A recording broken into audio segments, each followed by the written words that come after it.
that was among the most important deterrents of further Russian military action. Trump's immediate response: I would like you to do us a favor, though. Trump then requested that Zelensky investigate the discredited 2016 conspiracy theory and, even more ominously, look into the Bidens. Neither was part of the official preparatory material for the call, but they were in Donald Trump's personal interest and in the interest of his 2020 re-election campaign. And the Ukrainian president knew about both in advance, because Sondland and others have been pressing Ukraine for weeks about investigations into the 2016 election, Burisma, and the Bidens.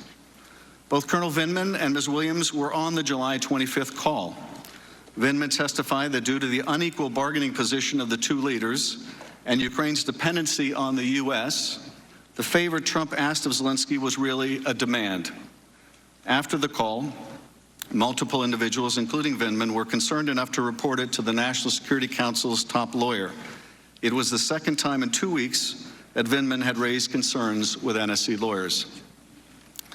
For her part, Williams also believed that asking Zelensky to undertake these political investigations was inappropriate, and that it might explain something else that she'd become aware of, the otherwise inexplicable hold on U.S. military assistance to Ukraine.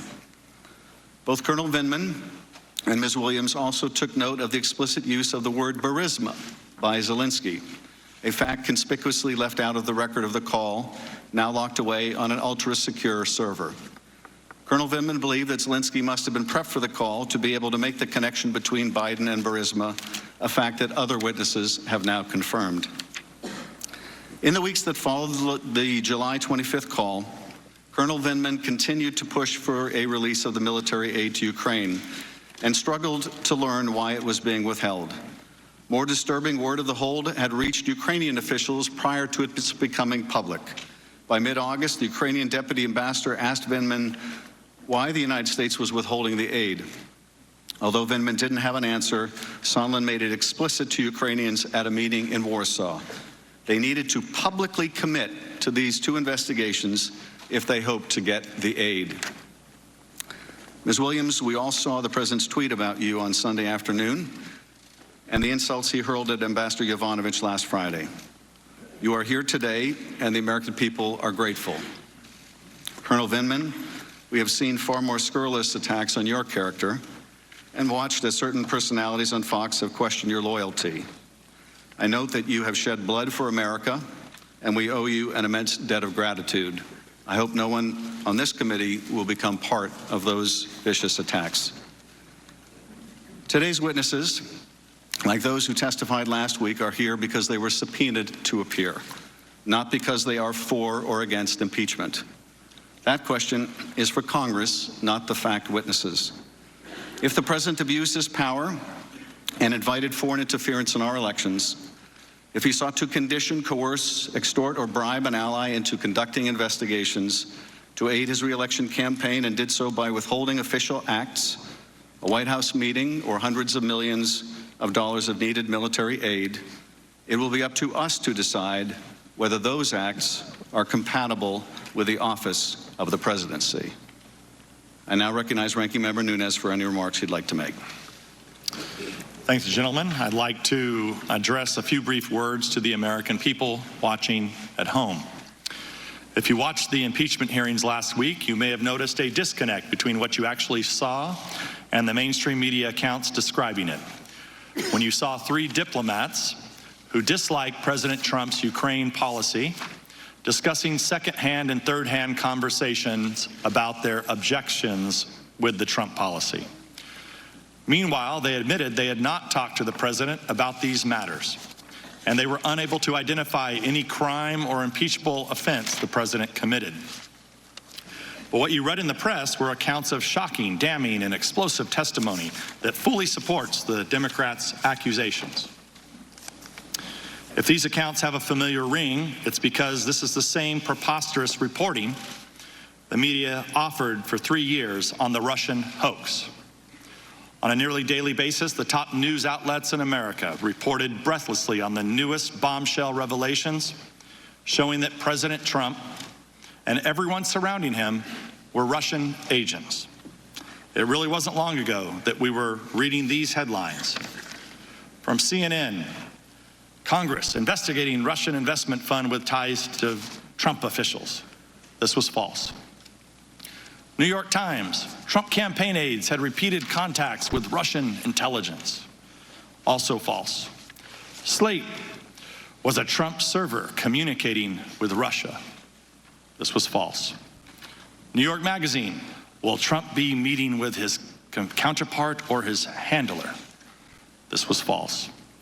The Guardian, Manafort held secret talks with Assange and Ecuadorian embassy. Also false.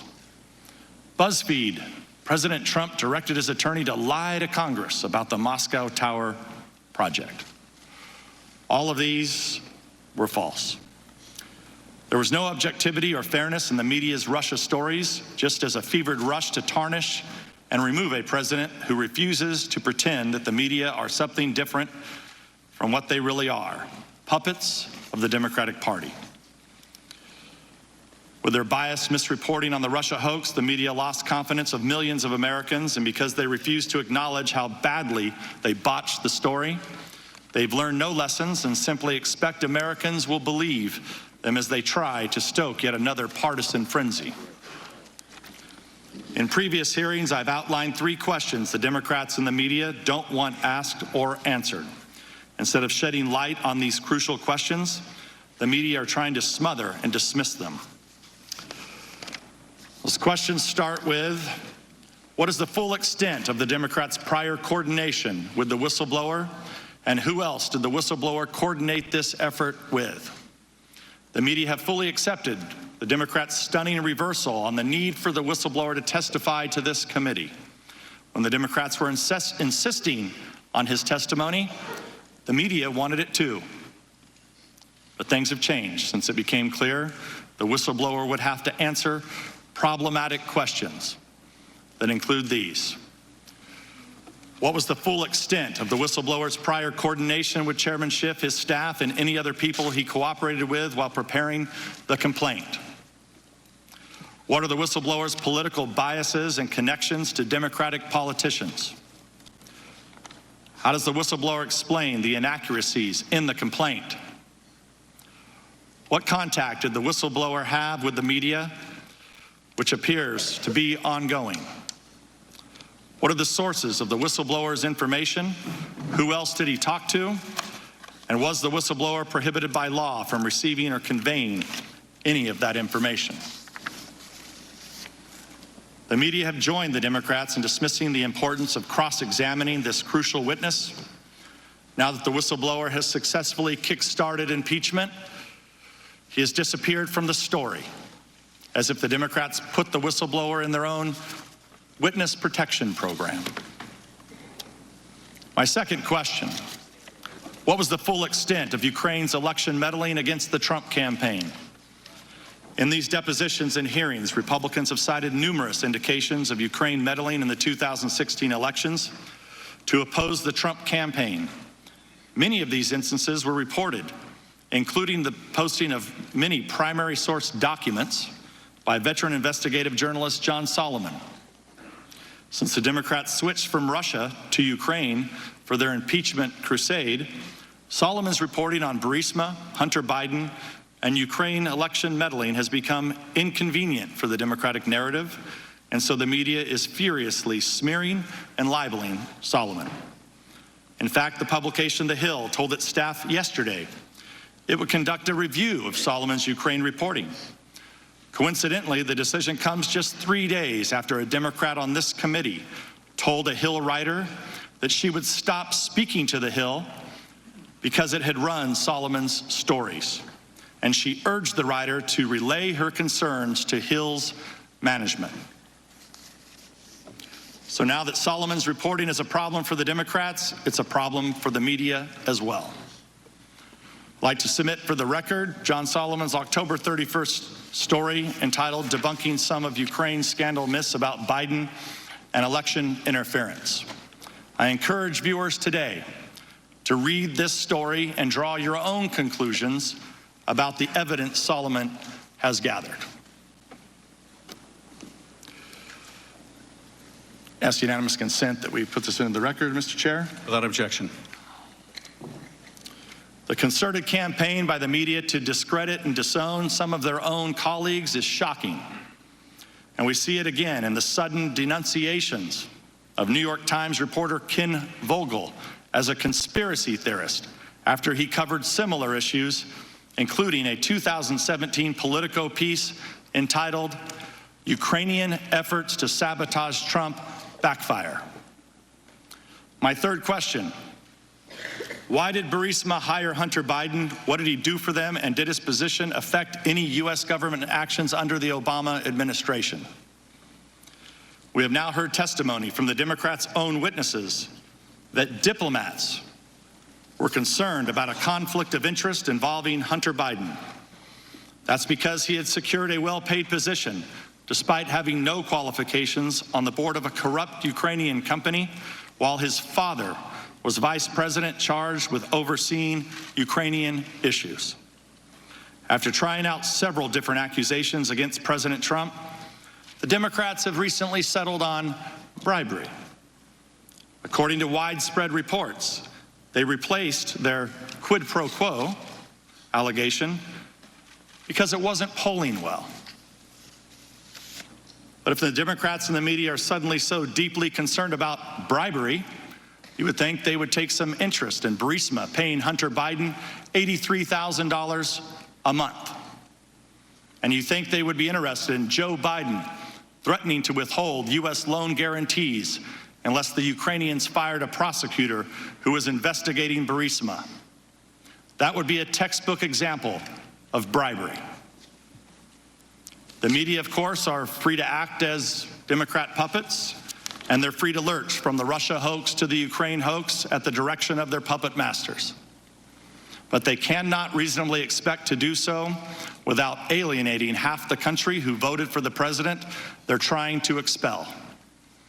Americans have learned to recognize fake news when they see it, and if the mainstream press won't give it to them straight, they'll go elsewhere to find it, which is exactly what the American people are doing. That I yield back. I thank the gentleman. Today we are joined by Lieutenant Colonel Vindman and Jennifer Williams. Lieutenant Colonel Alexander Vindman is an active duty military officer who joined the Army after college and served multiple tours overseas, serving in South Korea, Germany, and Iraq. He was deployed to Iraq at a time of heavy fighting and was awarded a Purple Heart after being wounded by a roadside bomb. Since 2008, Colonel Vindman has served as a foreign area officer specializing in Eurasia, serving both at home and in U.S. embassies in Ukraine and Russia. He has served as a Politico military affairs officer for Russia for the chairman of the Joint Chiefs of Staff. He joined the Trump administration in July 2018 when he was asked to serve on the National Security Council. Jennifer Williams began her career in government service in 2005, shortly after graduating from college, when she joined the Department of Homeland Security as a political appointee during the George W. Bush administration, and after working as a field representative on the 2004 Bush-Cheney presidential campaign. She joined the Foreign Service the following year, completing tours in Jamaica, Beirut, and Lebanon. Prior to joining the office of the Vice President, she served at the U.S. Embassy in London as a public affairs officer. In April 2019, Ms. Williams was detailed to the office of the Vice President, Mike Pence, where she serves as a special advisor on his foreign policy team covering Europe and Russia issues. In that capacity, she keeps the Vice President aware of foreign policy issues in Europe and Russia and prepares him for foreign policy engagements and meetings with foreign leaders. Two final points before witnesses are sworn. First, witness depositions as part of this inquiry were unclassified in nature, and all open hearings will also be held at the unclassified level. Any information that may touch unclassified information will be addressed separately. Second, Congress will not tolerate any reprisal, threat of reprisal, or attempt to retaliate against any U.S. government official for testifying before Congress, including you or any of your colleagues. If you would both please rise and raise your right hand, I will begin by swearing you in. Do you swear or affirm that the testimony you are about to give is the truth, the whole truth, and nothing but the truth, so help you God? Let the record show the witnesses have answered in the affirmative. Thank you, and you may be seated. The microphones are sensitive, so please speak directly into them. Without objection, your written statement will be made part of the record. With that, Ms. Williams, you are now recognized for your opening statement, and when you are concluded, Lieutenant Colonel Vindman, you are recognized immediately thereafter for your opening statement. Ms. Williams. Thank you, Chairman Schiff, Ranking Member Nunes, and other members of the committee for the opportunity to provide this statement. I appear today pursuant to a subpoena and am prepared to answer your questions to the best of my abilities. I have had the privilege of working as a Foreign Service officer for nearly 14 years, working for 3 different presidential administrations, 2 Republican and 1 Democratic. I joined the State Department in 2006 after serving in the Department of Homeland Security under Secretary Michael Chertoff. It was with great pride and conviction that I swore an oath to uphold and defend the Constitution, administered by a personal hero of mine, former Secretary of State Condoleezza Rice. As a career officer, I am committed to serving the American people and advancing American interests abroad in support of the President's foreign policy objectives. I have been inspired and encouraged in that journey by the thousands of other dedicated public servants who I'm proud to call colleagues across the Foreign Service, Civil Service, military, and federal law enforcement agencies. I have served overseas tours in Kingston, Jamaica, Beirut, Lebanon, and London, United Kingdom. I have worked to implement humanitarian assistance programs to serve millions of victims of the Syria conflict and served as an advisor on Middle East issues to the Deputy Secretary of State. And this spring, it was the greatest honor of my career to be asked to serve as a special advisor to the Vice President for Europe and Russia. Over the past 8 months, I have been privileged to work with the dedicated and capable men and women of the Office of the Vice President to advance the administration's agenda. I have also worked closely with talented and committed colleagues at the National Security Council, State Department, Department of Defense, and other agencies to advance and promote U.S. foreign policy objectives. In this capacity, I have advised and prepared the Vice President for engagements related to Ukraine. As you are aware, on November 7th, I appeared before the committee for a closed-door deposition pursuant to a subpoena. I would like to take this opportunity to briefly summarize my recollection of some of the events I expect the committee may ask me about. On April 21st, Volodymyr Zelensky won the Ukrainian presidential election. On April 23rd, the Vice President called to congratulate President-elect Zelensky. During the call, which I participated in, the Vice President accepted an invitation to attend President-elect Zelensky's upcoming inauguration, providing that the scheduling worked out. The Vice President had only a narrow window of availability at the end of May, and the Ukrainian Parliament would not meet to set a date for the inauguration until after May 14th. As a result, we did not expect to know whether the Vice President could attend until May 14th at the earliest, and we made only preliminary trip preparations in early May. On May 13th, an assistant to the Vice President's Chief of Staff called and informed me that President Trump had decided that the Vice President would not attend the inauguration in Ukraine. She did not provide any further explanation. I relayed that instruction to others involved in planning the potential trip. I also informed the NSC that the Vice President would not be attending so that it could identify a head of delegation to represent the United States at President-elect Zelensky's inauguration. On July 3rd, I learned that the Office of Management and Budget had placed a hold on a tranche of security assistance designated for Ukraine. According to the information I received, OMB was reviewing whether the funding was aligned with the administration's priorities. I subsequently attended meetings of the Policy Coordination Committee, where the hold on Ukrainian security assistance was discussed.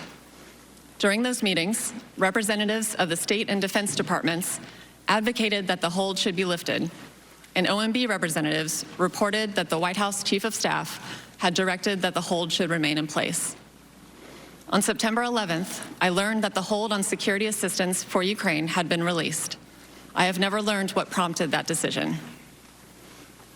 On July 25th, along with several of my colleagues, I listened to a call between President Trump and President Zelensky, the content of which has since been publicly reported. Prior to July 25th, I had participated in roughly a dozen other presidential phone calls. During my closed-door deposition, members of the committee asked about my personal views and whether I had any concerns about the July 25th call. As I testified then, I found the July 25th phone call unusual because, in contrast to other presidential calls I had observed, it involved discussion of what appeared to be a domestic political matter. After the July 25th call, I provided an update in the Vice President's daily briefing book, indicating that President Trump had a call that day with President Zelensky. A hard copy of the memorandum transcribing the call was also included in the book. I do not know whether the Vice President reviewed my update or the transcript. I did not discuss the July 25th call with the Vice President or any of my colleagues in the Office of the Vice President or the NSC. On August 29th, I learned that the Vice President would be traveling to Poland to meet with President Zelensky on September 1st. At the September 1st meeting, which I attended, President Zelensky asked the Vice President about news articles reporting a hold on U.S. security assistance for Ukraine. The Vice President responded that Ukraine had the United States' unwavering support and promised to relay their conversation to President Trump that night. During the September 1st meeting, neither the Vice President nor President Zelensky mentioned the specific investigations discussed during the July 25th phone call. Thank you again for the opportunity to provide this statement. I'd be happy to answer any questions.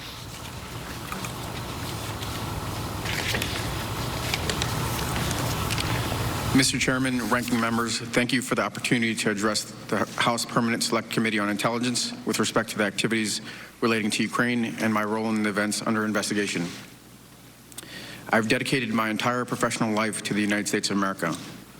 For more than 2 decades, it has been my honor to serve as an officer in the United States Army.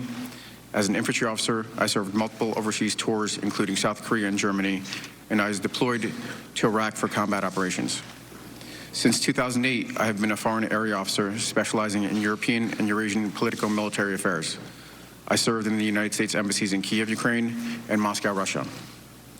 In Washington, D.C., I was the political military affairs officer for Russia for the chairman of the Joint Chiefs of Staff, where I drafted the Armed Forces Global Campaign Plan to counter Russian aggression and Russian malign influence.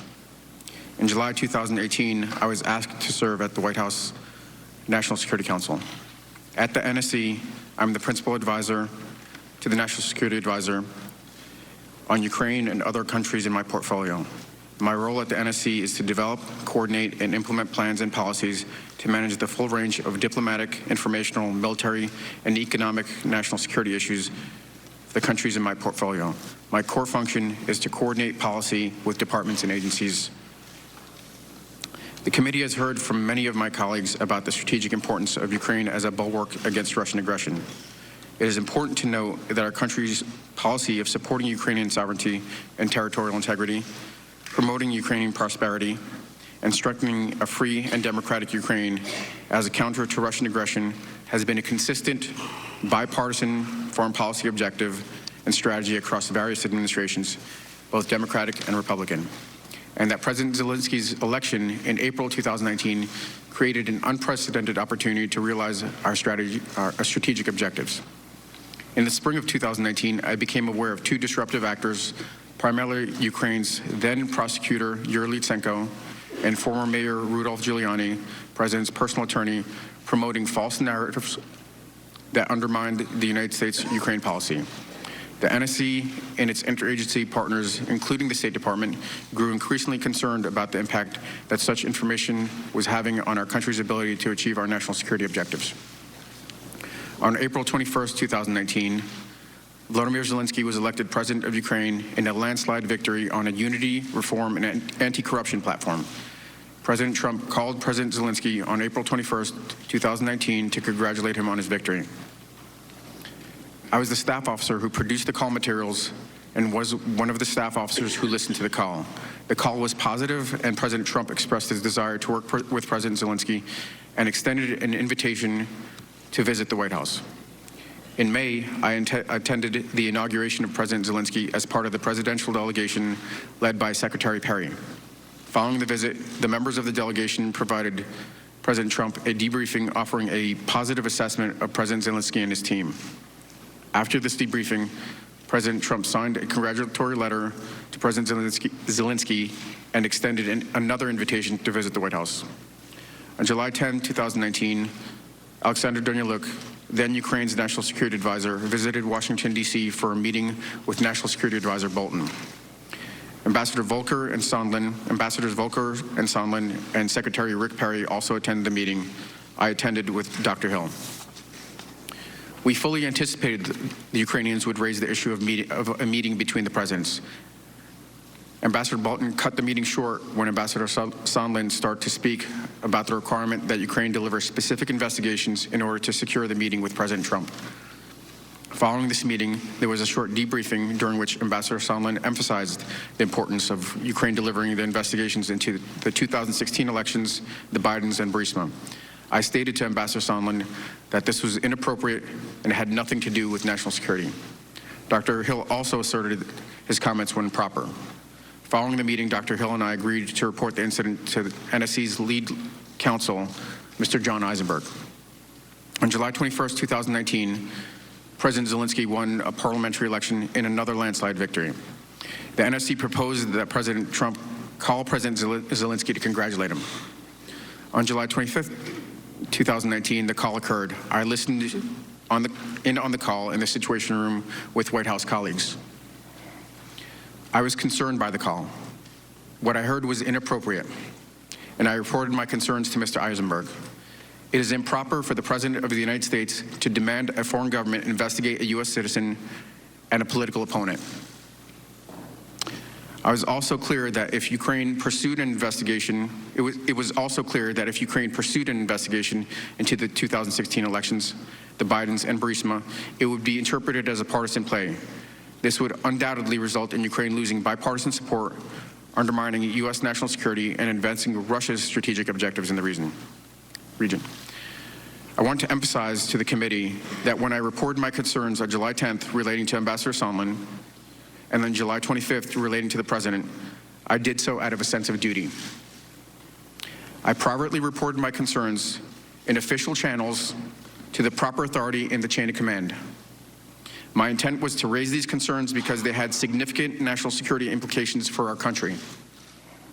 I never thought that I'd be sitting here testifying in front of this committee and the American public about my actions. When I reported my concerns, my only thought was to act properly and to carry out my duty. Following each of my reports to Mr. Eisenberg, I immediately returned to work to advance the President's and our country's foreign policy objectives. I focused on what I have done throughout my military career, promoting America's national security interests. I want to take a moment to recognize the courage of my colleagues who have appeared and are scheduled to appear before this committee. I want to state that the character attacks on these distinguished and honorable public servants is reprehensible. It is natural to disagree and engage in spirited debate, and this has been the custom of our country since the time of our founding fathers. But we are better than personal attacks. The uniform I wear today is that of the United States Army. The members of our all-volunteer force are made up of a patchwork of people from all ethnicities, regions, socioeconomic backgrounds who come together under a common oath to protect and defend the Constitution of the United States of America.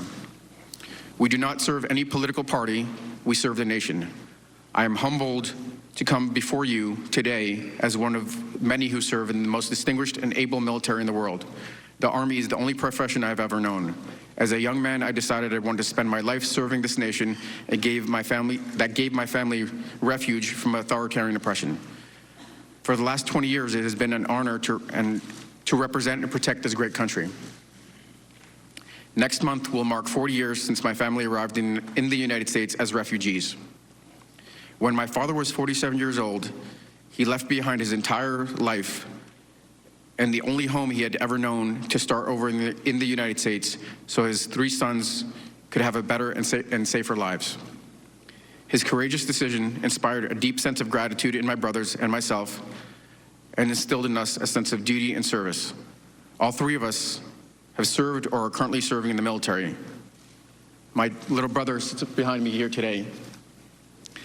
Our collective military service is a special part of our family's history, a story in America. I also recognize that my simple act of appearing here today, just like the courage of my colleagues who have also truthfully testified before this committee, would not be tolerated in many places around the world.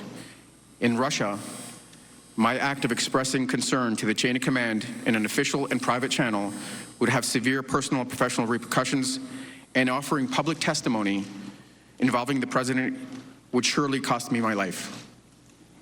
I'm grateful to for my father's brave act of hope 40 years ago, and for the privilege of being an American citizen and public servant, where I can live free of fear for mine and my family's safety.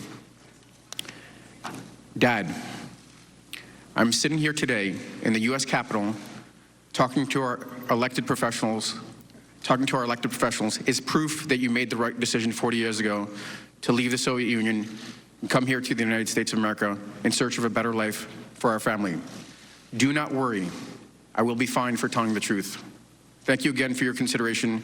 I'll be happy to answer your questions. Thank you, Colonel. Thank you, Ms. Williams. Colonel, your brother and family are more than welcome here. We're grateful to have them with us. We will proceed to the first round of questions as detailed in the memo provided to committee members. There'll be 45 minutes of questions conducted by the chairman or majority counsel, followed by 45 minutes for the ranking member or minority counsel. Under House Resolution 660, that time may not be delegated to other members. Following that, unless I specify an additional equal time for extended questioning, we'll proceed under the 5-minute rule, and every member will have a chance to ask questions. I now recognize myself or majority counsel for the first 45 minutes.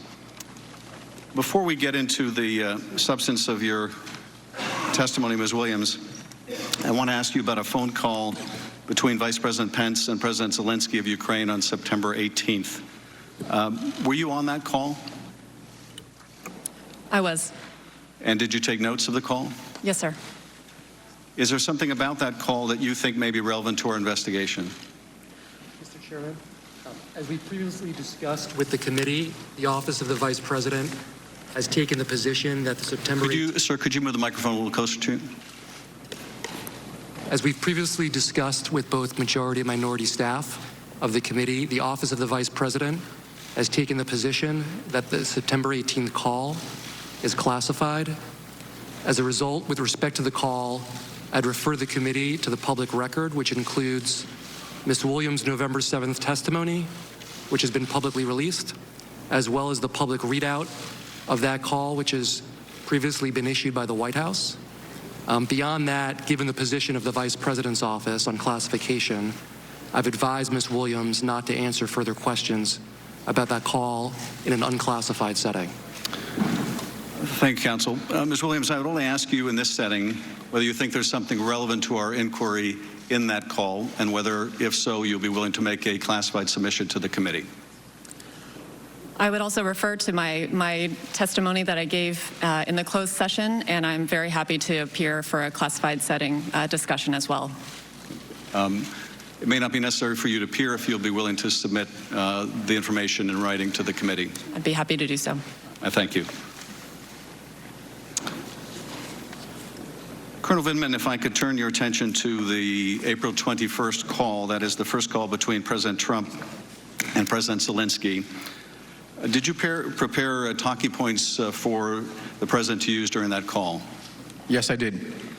And did those talking points include rooting out corruption in Ukraine? Yes. That was something the president was supposed to raise in the conversation with President Zelensky? Those were the recommended talking points that were cleared through the NSC staff for the president, yes. Did you listen in on that call? Yes, I did. The White House has now released the record of that call. Did President Trump ever mention corruption in the April 21st call? To the best of my recollection, he did not. On the April 21st call, President Trump told President Zelensky that he would send a high-level U.S. delegation to the inauguration. Following that call, Ms. Williams, was your understanding that the president wanted the vice president to attend the inauguration in Kyiv? Yes, that was my understanding. And did the president subsequently tell the vice president not to attend the inauguration? I was informed by our Chief of Staff's office, by the Vice President's Chief of Staff's office, that the President had told the Vice President not to attend. I did not witness that conversation. And am I correct that you learned this on May 13th? Is that right? That's correct. Am I also correct that the inauguration date had not been set by May 13th? That's correct. Do you know what accounted for the president's decision to instruct the vice president not to attend? I do not. Colonel Vindman, you were a member of the U.S. delegation to the inauguration on May 20th, is that correct? Yes, Chairman. And during that trip, did you have an opportunity to offer any advice to President Zelensky? Yes, Chairman. What was the advice that you gave him? During a bilateral meeting in which the whole delegation was meeting with President Zelensky and his team, I offered two pieces of advice. To be particularly cautious with regards to Ukraine, to be particularly cautious with regards to Russia, and its desire to provoke Ukraine, and the second one was to stay out of U.S. domestic policy. Do you mean politics? Politics, correct. And why did you feel it was necessary to advise President Zelensky to stay away from U.S. Domestic politics? Chairman, in the March and April timeframe, became clear that there were actors in the U.S. Public actors, non-governmental actors, that were promoting the idea of investigations and 2016 Ukrainian interference, and it was consistent with U.S. policy to advise any country, all the countries in my portfolio, any country in the world, to not participate in U.S. domestic politics. So I was passing the same advice consistent with U.S. policy. I know Mr. Goldman will have more questions about that when I turn to him. But let me turn, if I can, to the hold on security assistance, which I think you both testified you learned about in early July. Am I correct that neither of you were provided with a reason for why the president put a hold on security assistance to Ukraine? My understanding was that OMB was reviewing the assistance to ensure it was in line with administration priorities, but it was not made more specific than that. And Colonel Vindman? That is consistent. The review was to ensure it remained consistent with administration policies. And Colonel Vindman, you attended a meeting in John Bolton's office on July 10th where Ambassador Sondland interjected to respond to a question by senior Ukrainian officials about a White House visit. What did he say at that time? To the best of my recollection, Ambassador Sondland said that in order to get a White House meeting, the Ukrainians would have to provide a deliverable, which is investigations, specific investigations. And what was Ambassador Bolton's response or reaction to that comment? We had not completed all of the agenda items, and we still had time for the meeting, and Ambassador Bolton abruptly ended the meeting. Did you report this incident to the National Security Council lawyers? Yes, I did.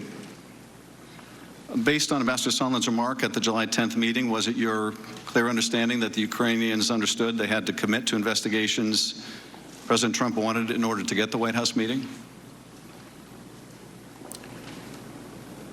It may have not been entirely clear at that moment. Certainly, Ambassador Sondland was calling for these meetings, and he had stated that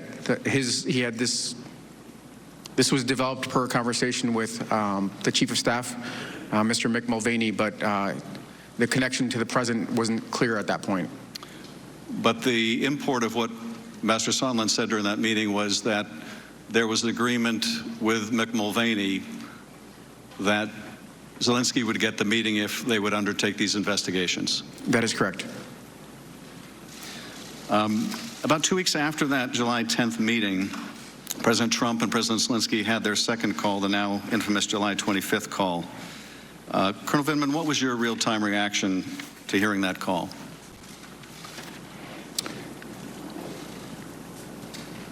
Chairman, without hesitation, I knew that I had to report this to the White House counsel. I had concerns, and it was my duty to report my concerns to the proper people in the chain of command. And what was your concern? Well, Chairman, as I said in my statement, it was inappropriate, it was improper for the president to request to demand an investigation into a political opponent, especially a foreign power where there's at best dubious belief that this would be a completely impartial investigation, and that this would have significant implications if it became public knowledge, and it would be perceived as a partisan play. It would undermine our Ukraine policy, and it would undermine our national security. Now, Colonel, you've described this as a demand, this favor that the president asked. What is it about the relationship between the President of the United States and the President of Ukraine that leads you to conclude that when the President of the United States asks a favor like this, it's really a demand? Chairman, the culture I come from, the military culture, when a senior asks you to do something, even if it's polite and pleasant, it's not to be taken as a request. It's to be taken as an order. In this case, the power disparity between the two leaders, my impression is that in order to get the White House meeting, President Zelensky would have to deliver these investigations. Ms. Williams, I think you described your reaction in your deposition as, when you listened to the call, as you found it unusual and inappropriate. But I was struck by something else you said in your deposition. You said that it shed some light on possible other motivations behind a security assistance hold. What did you mean by that?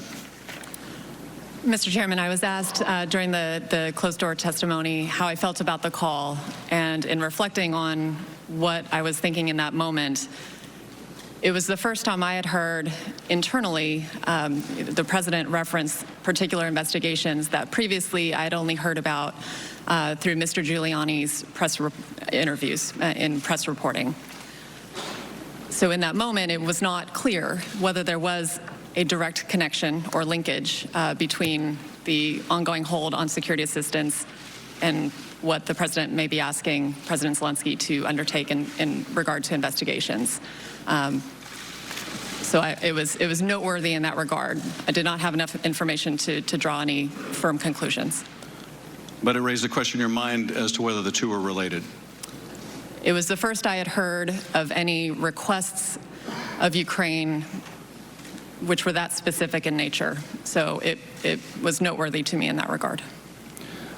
Both of you recall President Zelensky in that conversation raising the issue or mentioning Burisma, do you not?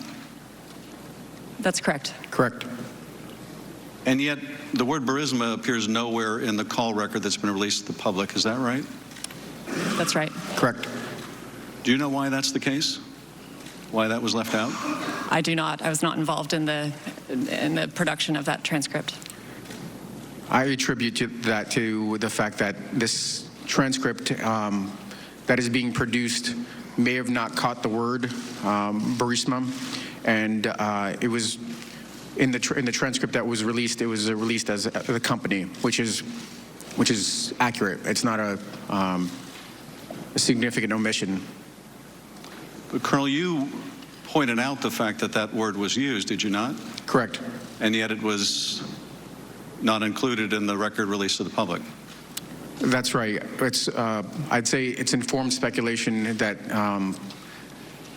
the folks that produce these transcripts do the best they can, and they just didn't catch the word, and that was my responsibility to then make sure that the transcript was as accurate as possible, and that's what I attempted to do by putting that word back in, because that was in my notes.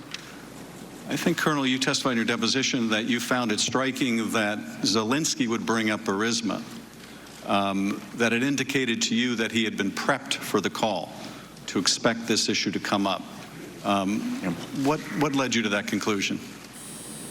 It seemed unlikely that he would be familiar with a single company in the context of a call that was on the broader bilateral relationship, and it seemed to me that he was either tracking this issue because it was in the press, or he was otherwise prepped. Mr. Goldman. Thank you, Mr. Chairman. Good morning to both of you. Morning. On July 25th at approximately 9 a.m., you both were sitting in the Situation Room, probably not too much further away than you are right now. And you were preparing for a long-awaited phone call between President Trump and President Zelensky.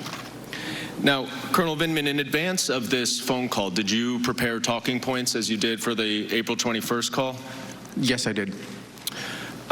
What were those talking points based upon? They were, so this is not in the public record, and I can't comment too deeply, but what is, the areas that we've consistently talked about in public, it was cooperation on supporting his reform agenda, anti-corruption efforts, and helping President Zelensky implement his plans to end Russia's war against Ukraine. In other words, they're based on official U.S. policy? Correct. And is there a process to determine official U.S. policy? Yes, that is, my job is to coordinate U.S. policy. So throughout the preceding year that I've been on staff, I had undertaken an effort to make sure we had a cohesive, coherent U.S. policy. And as you listened to the call, did you observe whether President Trump was following the talking points based on the official U.S. policy? Counsel, the president could choose to use the talking points or not. He's the president, but they were not consistent with what I provided, yes. Let's take a look at a couple of excerpts from this call. And right after President Zelensky thanked President Trump for the United States support in the area of defense, President Trump asks President Zelensky for a favor and then raises this theory of Ukrainian interference in the 2016 election. He says in the highlighted portion, "I would like you to do us a favor, though, because our country has been through a lot and Ukraine knows a lot about it. I would like you to find out what happened with this whole situation with Ukraine. They say CrowdStrike. I guess you have one of your wealthy people. The server, they say Ukraine has it." Now, Colonel Vindman, was this statement based on the official talking points that you had prepared? No. And was this statement related to the 2016 Ukraine interference in the 2016 election part of the official U.S. policy? No, it was not. Now, at the time of this July 25th call, Colonel Vindman, were you aware of a theory that Ukraine had intervened or interfered in the 2016 U.S. election? I was. Are you aware of any credible evidence to support this theory? I am not. Are you also aware that Vladimir Putin had promoted this theory of Ukrainian interference in the 2016 election? I am well aware of that fact.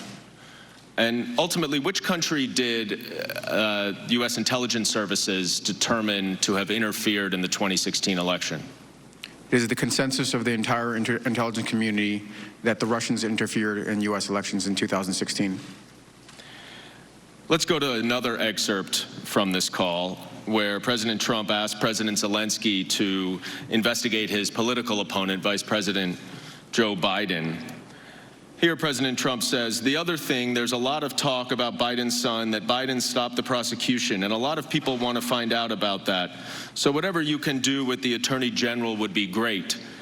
Biden went around bragging that he stopped the prosecution, so if you can look into it." "It sounds horrible to me," he said. Again, Colonel Vindman, was this included in your talking points? It was not. Is such a request to investigate a political opponent consistent with official U.S. policy? was not consistent with the policy as I understood it. Now, are you aware of any credible allegations or evidence to support this notion that Vice President Biden did something wrong or against U.S. policy with regard to Ukraine? I am not. Ms. Williams, are you familiar with any credible evidence to support this theory against Vice President Biden? No, I'm not. Now, Ms. Williams, prior to the July 25th call, approximately how many calls between the President of the United States and foreign leaders had you listened to? I would say roughly a dozen. Had you ever heard a call like this? As I testified before, I believe what I found unusual or different about this call was the President's reference to specific investigations. That struck me as different than other calls I had listened to. You testified that you thought it was political in nature. Why did you think that? I thought that the references to specific individuals and investigations, such as former Vice President Biden and his son, struck me as political in nature, given that the former Vice President is a political opponent of the President. And so you thought that it could potentially be designed to assist President Trump's re-election effort? I can't speak to what the President's motivation was in referencing it, but I just noted that the reference to Biden sounded political to me. Colonel Vindman, you said in your deposition that it doesn't take a rocket scientist to see the political benefits of the President's demands. For those of us who are not rocket scientists, can you explain what you meant by that? So my understanding is that it was the connection to investigate into a political opponent was inappropriate and improper. I made that connection as soon as the President brought up the Biden investigation. Colonel Vindman, you testified that the President Trump's request for a favor from President Zelensky would be considered as a demand to President Zelensky. After this call, did you ever hear from any Ukrainians, either in the United States or Ukraine, about any pressure that they felt to do these investigations that President Trump demanded? Not that I can recall. Did you have any discussions with officials at the embassy here, the Ukrainian embassy here in Washington, D.C.? Yes, I did. Did you discuss at all the demand for investigations with them? I did not. Did you discuss at all, at any point, their concerns about the hold on security assistance? To the best of my recollection, in the August timeframe, the Ukrainian embassy started to become aware of the hold on security assistance, and they were asking if I had any comment on that or if I could substantiate that. And that was before it became public, is that right? Yes. And what did you respond? I believe I said that I don't recall, frankly. I don't recall what I said, but I believe it may have been something along the lines of I'm not aware of it. You testified that one of your concerns about the request for investigations related to U.S. domestic politics was that Ukraine may lose bipartisan support. Why was that a concern of yours? Ukraine is in a war with Russia, and the security assistance that we provide Ukraine is significant. Absent that security assistance, and maybe even more importantly, the signal of support for Ukrainian sovereignty and territorial integrity, that would likely encourage Russia to potentially escalate, to pursue further aggression, further undermining Ukrainian sovereignty, European security, and U.S. security. So in other words, Ukraine is heavily dependent on United States support, both diplomatically, financially, and also militarily. Correct. Colonel Vindman, what languages do you speak? I speak Russian and Ukrainian, and a little bit of English. Do you recall what language President Zelensky spoke on this July 25th phone call? I know he made a valiant effort to speak English. He had been practicing up his English, but he also spoke Ukrainian. I want to look at the third excerpt from the July 25th call. And Chairman Schiff addressed this with you in his questioning. And you see in the highlighted portion, it says specifically to the company that you mentioned in this issue. Is that the portion of the call record that, Colonel Vindman, you thought President Zelensky actually said Burisma? Correct. And you testified earlier that his use of, or his understanding that when President Trump mentioned the Bidens, that referred to the company Burisma, sounded to you like he was prepped or prepared for this call. Is that right? That is correct. I want to go to the next slide, if we could, which is actually a text message that neither of you is on, but this is from Ambassador Kurt Volker to Andrei Yermak. And Colonel Vindman, who's Andrei Yermak? Andrei Yermak is a senior advisor within the presidential administration to Ukrainian presidential administration. He's a senior advisor to President Zelensky.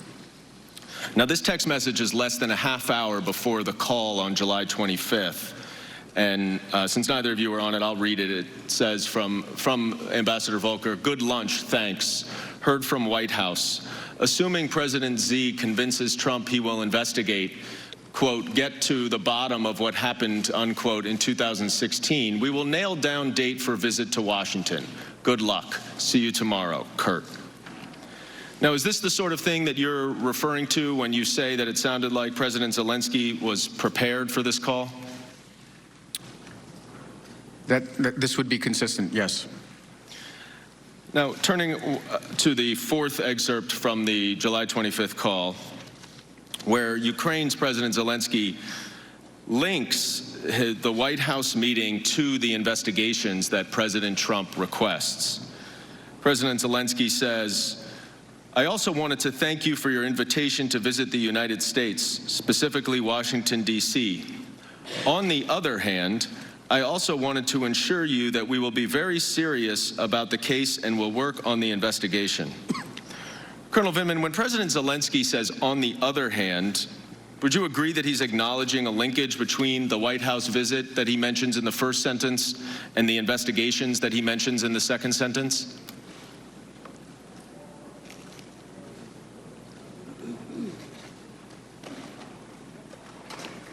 It could be taken that way. I'm not sure if it seems like a reasonable conclusion. And if that is the case, that would be consistent with the text message that Ambassador Volker sent to Andrei Yermak right before the call. Is that right? Seemingly so.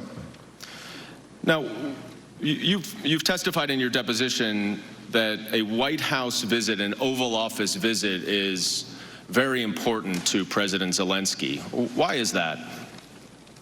The show of support for President Zelensky, still a brand new president, frankly, a new politician on the Ukrainian political scene, looking to establish his bona fides as a regional and maybe even a world leader, would want to have a meeting with the United States, the most powerful country in the world, and Ukraine's most significant benefactor, in order to be able to implement his agenda. It would provide him with some additional legitimacy at home? Yes.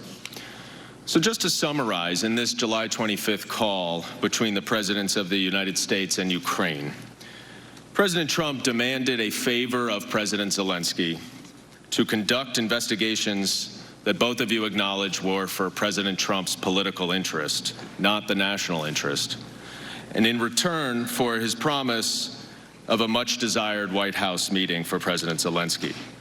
Colonel Vindman, is that an accurate summary of the excerpts that we just looked at? Yes. Ms. Williams? Yes. Colonel Vindman, you immediately reported this call to the NSC lawyers. Why did you do that? So at this point, I had already been tracking this initially, what I would describe as alternative narrative, false narrative, and I was certainly aware of the fact that it was starting to reverberate and gain traction. The fact that it, in the July 10th call, ended up being pronounced by a public official, Ambassador Sondland, had me alerted to this, and I was, subsequent to that report, I was invited to follow up with any other concerns to Mr. Eisenberg. And we're going to discuss that July 10th meeting in a moment. But when you say alternative false narratives, are you referring to the 2 investigations that President Trump referenced in the call? Yes. Now, at some point, did you also discuss how the written summary of the call record should be handled with the NSC lawyers? There was, following the report, there was a discussion in the legal shop on the best way to manage the transcript, yes. What did you understand they concluded? My understanding is that this was viewed as a sensitive transcript, and to avoid leaks, and if I recall the term properly, or something along the lines of preserve the integrity of the transcript, it should be segregated to a smaller group of folks. To preserve the integrity of the transcript, what did that mean? I'm not sure. I mean, it seems like a legal term. I'm not an attorney, but it was.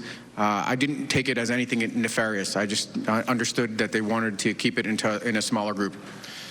If there was real interest in preserving the integrity of the transcript, don't you think they would have accepted your correction that Burisma should have been included? Not necessarily. The way these edits occur, they go through, like everything else, a approval process. I made my contribution. It was cleared by Mr. Morrison. Then when I returned it, sometimes that doesn't happen. There are administrative errors. I think that in this case, I didn't see it. When I first saw the transcript without the 2 substantive items that I had attempted to include, I didn't see that as nefarious. I just saw it as, okay, no big deal. These might be meaningful, but it's not that big a deal. You said 2 substantive issues. What was the other one? There was a reference in a section. One second.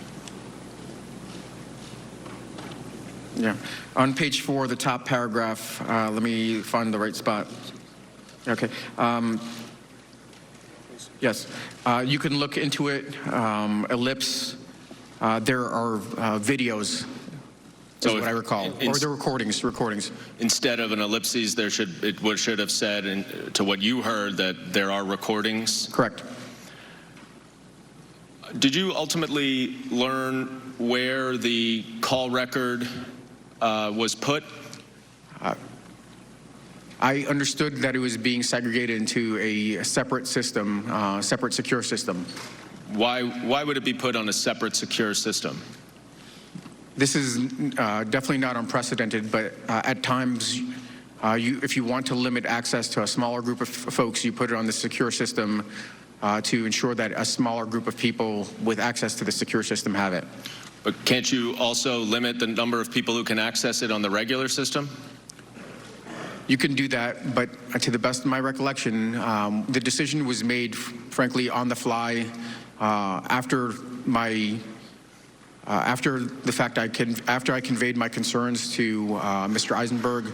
Mr. Ellis came in. He hadn't heard the entire conversation, and when it was mentioned that it was sensitive, it was kind of on-the-fly decision to just segregate it in this other system. Mr. Eisenberg and Mr. Ellis are the NSC lawyers? Correct.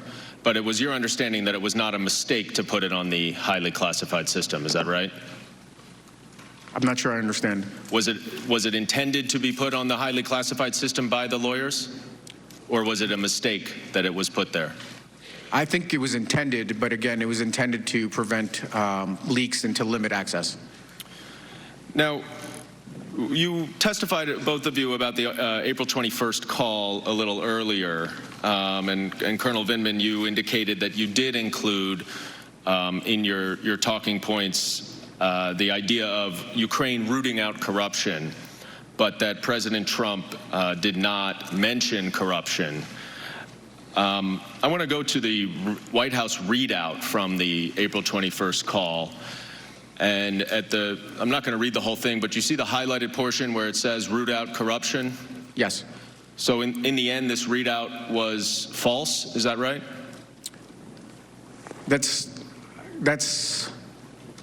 Maybe that's a bit of a, it's not entirely accurate, but I'm not sure if I would describe it as false. It was consistent with U.S. policy, and these items are used as messaging tools also. So a statement that goes out, in addition to, reading out the meeting itself, is also a messaging platform to indicate what is important with regards to U.S. policy. So it is a part of U.S. official policy that Ukraine should root out corruption, even if President Trump did not mention it in that April 21st phone call. Is that right? Certainly. And he also did not mention it in the July 25th phone call. Is that right? Correct. So even though it was included in his talking points for the April 21st call, and presumably even though you can't talk about it for the July 21st call, it was not included in either. Is that right? For the April 21st call. He did not mention it in either, rather. Correct. So when the president says now that he held up security assistance because he was concerned about rooting out corruption in Ukraine, that concern was not expressed in the 2 phone conversations that he had with President Zelensky earlier this year. Is that right? Correct. Now, Ms. Williams, you testified that earlier that after this April 21st call, President Trump asked Vice President Pence to attend President Zelensky's inauguration. Is that right? That's correct. And that on May 13th, you were just informed by the Chief of Staff's office that Vice President Pence will not be going per request of the president. Is that right? That's what I was informed, yes. And you didn't know what had changed from April 21st to May 13th. Is that right? No, not in terms of that decision. Well, Colonel Vindman, since you in particular a little bit more perhaps than Ms. Williams, who has a broader portfolio, focuses on Ukraine, I want to ask you if you were aware of the following things that happened from April 21st to May 13th. Were you aware that Ambassador Yovanovitch was abruptly recalled from Ukraine in that time? Yes. Were you aware that President Trump... I'm sorry, to correct it. So she was recalled prior, let me see. So the notification occurred towards the end of April, and she was finally recalled in May timeframe, I think May 20th, if I recall correctly. So she learned about it after April 21st, on April 24th, is that right? Correct. And were you aware that President Trump had a telephone call with President Putin during this time period in early May? I was. And were you aware that Rudy Giuliani had planned a trip to go to Ukraine to pressure the Ukrainians to initiate the 2 investigations that President Trump mentioned on the July 25th call in this time period? I was aware that he was traveling there and that he had been promoting the idea of these investigations. I want to move now to that July 10th meeting that you referenced, Colonel Vindman. What exactly did Ambassador Sondland say when the Ukrainian officials raised the idea of a White House meeting?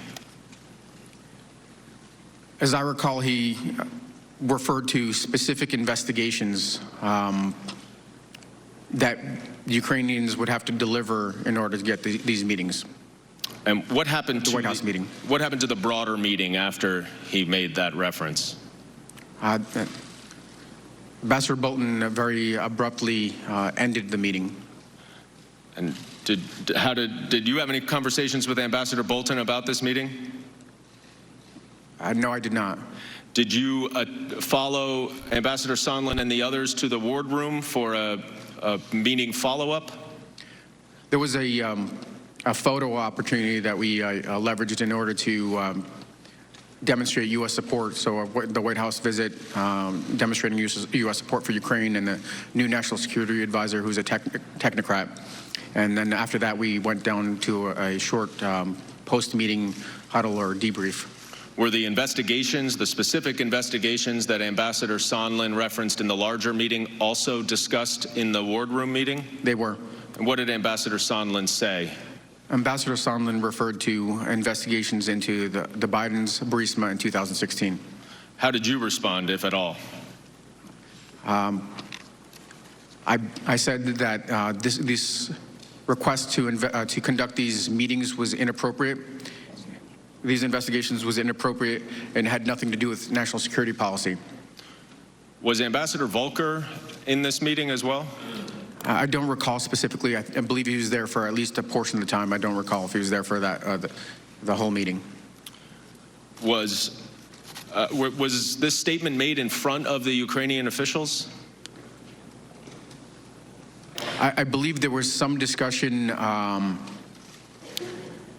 prior to the Ukrainians leaving, when it was apparent there was some discord between the senior folks, Ambassador Sondland, and other White House staff. Myself, they were asked to step out. So I don't recall if they were there for the entire discussion. The senior White House staff you're referring to, does that include Fiona Hill, your immediate supervisor at the time? Correct. Now, you said you also reported this incident to the NSC lawyers, is that right? Correct. And what was their response? John Eisenberg said that he took notes while I was talking, and he said that he would look into it.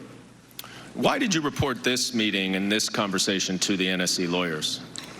Because it was inappropriate, and following the meeting, I had a short conversation, following the post-meeting meeting in the wardroom, I had a short conversation with Dr. Hill, and we discussed the idea of needing to report this. So am I correct, Colonel Vindman, that at least no later than that July 10th meeting, the Ukrainians had understood, or at least heard, that the Oval Office meeting that they so desperately wanted was conditioned on these specific investigations into Burisma and the 2016 election? That was the first time I was aware of the Ukrainians being approached directly by a government official. And directly linking the White House meeting to the investigations? Correct.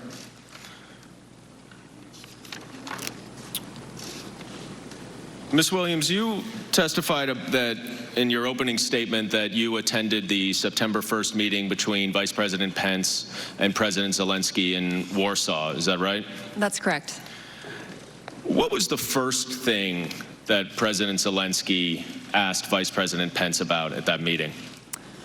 President Zelensky asked the Vice President about the status of security assistance for Ukraine because he had seen the Politico article and other news reporting that the security assistance was being held. And you testified in your deposition that in that conversation, President Zelensky emphasized that the military assistance, the security assistance, was not just important to assist Ukraine in fighting a war against Russia, but that it was also symbolic in nature. What did you understand him to mean by that? President Zelensky explained that more than, or just equally with the financial and physical value of the assistance, that it was the symbolic nature of that assistance that really was the show of U.S. support for Ukraine and for Ukraine's sovereignty and territorial integrity. And I think he was stressing that to the Vice President to really underscore the need for the security assistance to be released. And that if the United States was holding the security assistance, is it also true then that Russia could see that as a sign of weakening U.S. support for Ukraine and take advantage of that? I believe that's what the President Zelensky was indicating, that any signal or sign that U.S. support was wavering would be construed by Russia as potentially an opportunity for them to strengthen their own hand in Ukraine.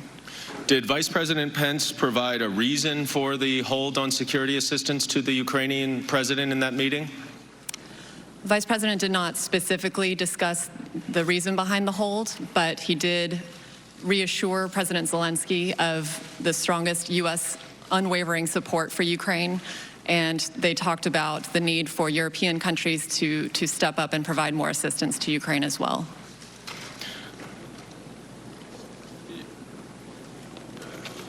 Did Vice President Pence report back to President Trump on that meeting, to your knowledge?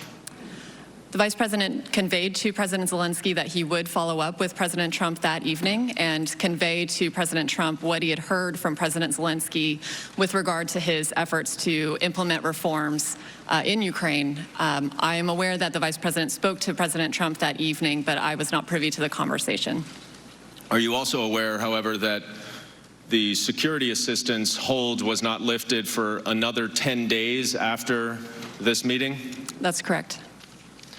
And am I correct that you didn't learn the reason why the hold was lifted? That's correct. Colonel Vindman, you didn't learn a reason why the hold was lifted either, is that right? Correct. Colonel Vindman, are you aware that the committees launched an investigation into Ukraine matters on September 9th, 2 days before the hold was lifted? I am aware, and I was aware. And on September 10th, the Intelligence Committee requested the whistleblower complaint from the Department of National Intelligence. Are you aware of that? I don't believe I was aware of that.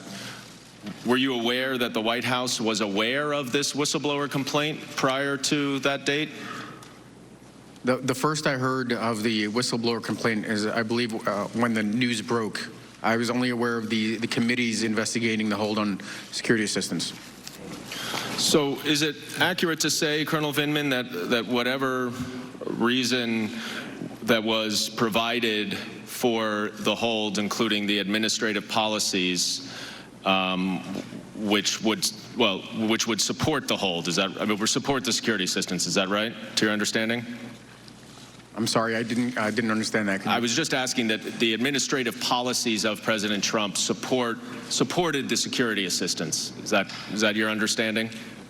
So the interagency policy was to support security assistance for Ukraine. Thank you. I yield back.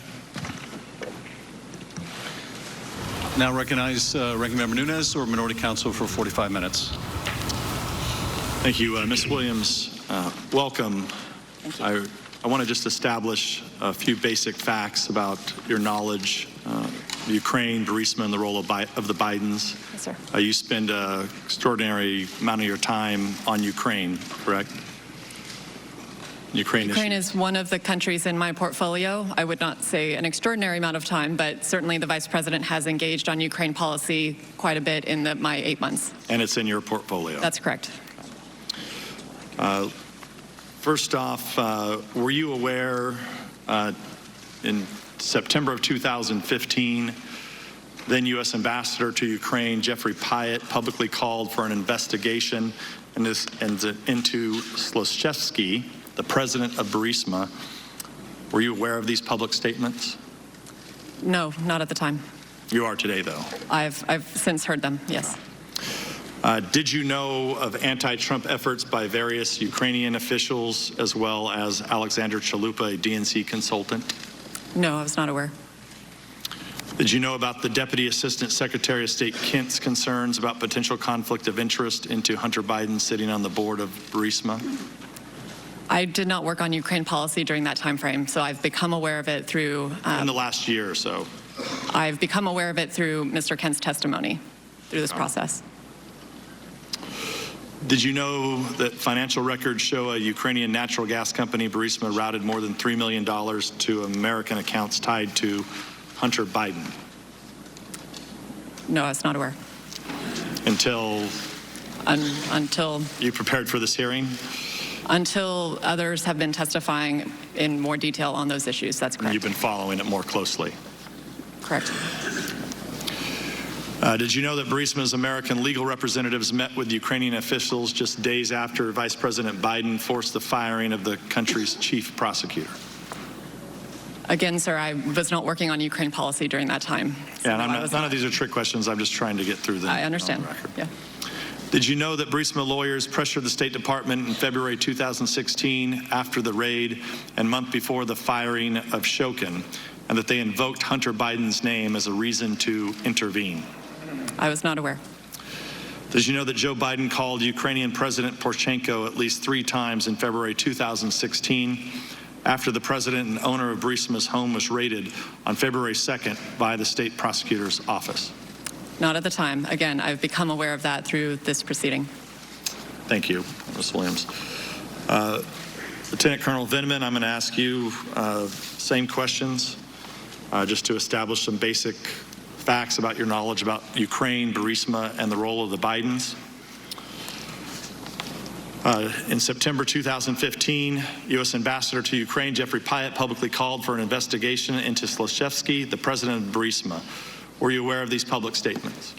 I wasn't aware of them at the time. When did you become aware of them? During the course of the testimony and the depositions after this impeachment inquiry began. Did you know of anti-Trump efforts by various Ukrainian government officials as well as Alexander Chalupa, a DNC consultant? I'm not aware of any of these interference efforts. Did you know about Deputy Assistant Secretary of State Kent's concerns about potential conflict of interest with Hunter Biden sitting on the board of Burisma? The only thing I'm aware of is pertains to his deposition.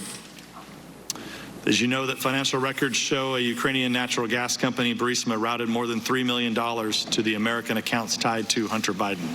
I'm not aware of this fact. Until recently.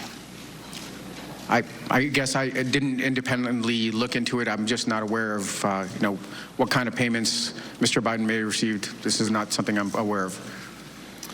Did you know that Burisma's American legal representatives met with Ukrainian officials just days after Vice President Biden forced the firing of the country's chief prosecutor? I'm not aware of these meetings. Did you know that Burisma lawyers pressured the State Department in February 2016 after the raid and a month before the firing of Shokin, and that they invoked Hunter Biden's name as a reason to intervene? I'm not aware of any of these facts. Did you know that Joe Biden called Ukrainian President Poroshenko at least 3 times in February 2016 after the president and owner of Burisma's home was raided on February 2nd by the state prosecutor's office? I'm aware of the fact that President Biden, or Vice President Biden, was very engaged on Ukraine and had numerous engagements. That's what I'm aware of.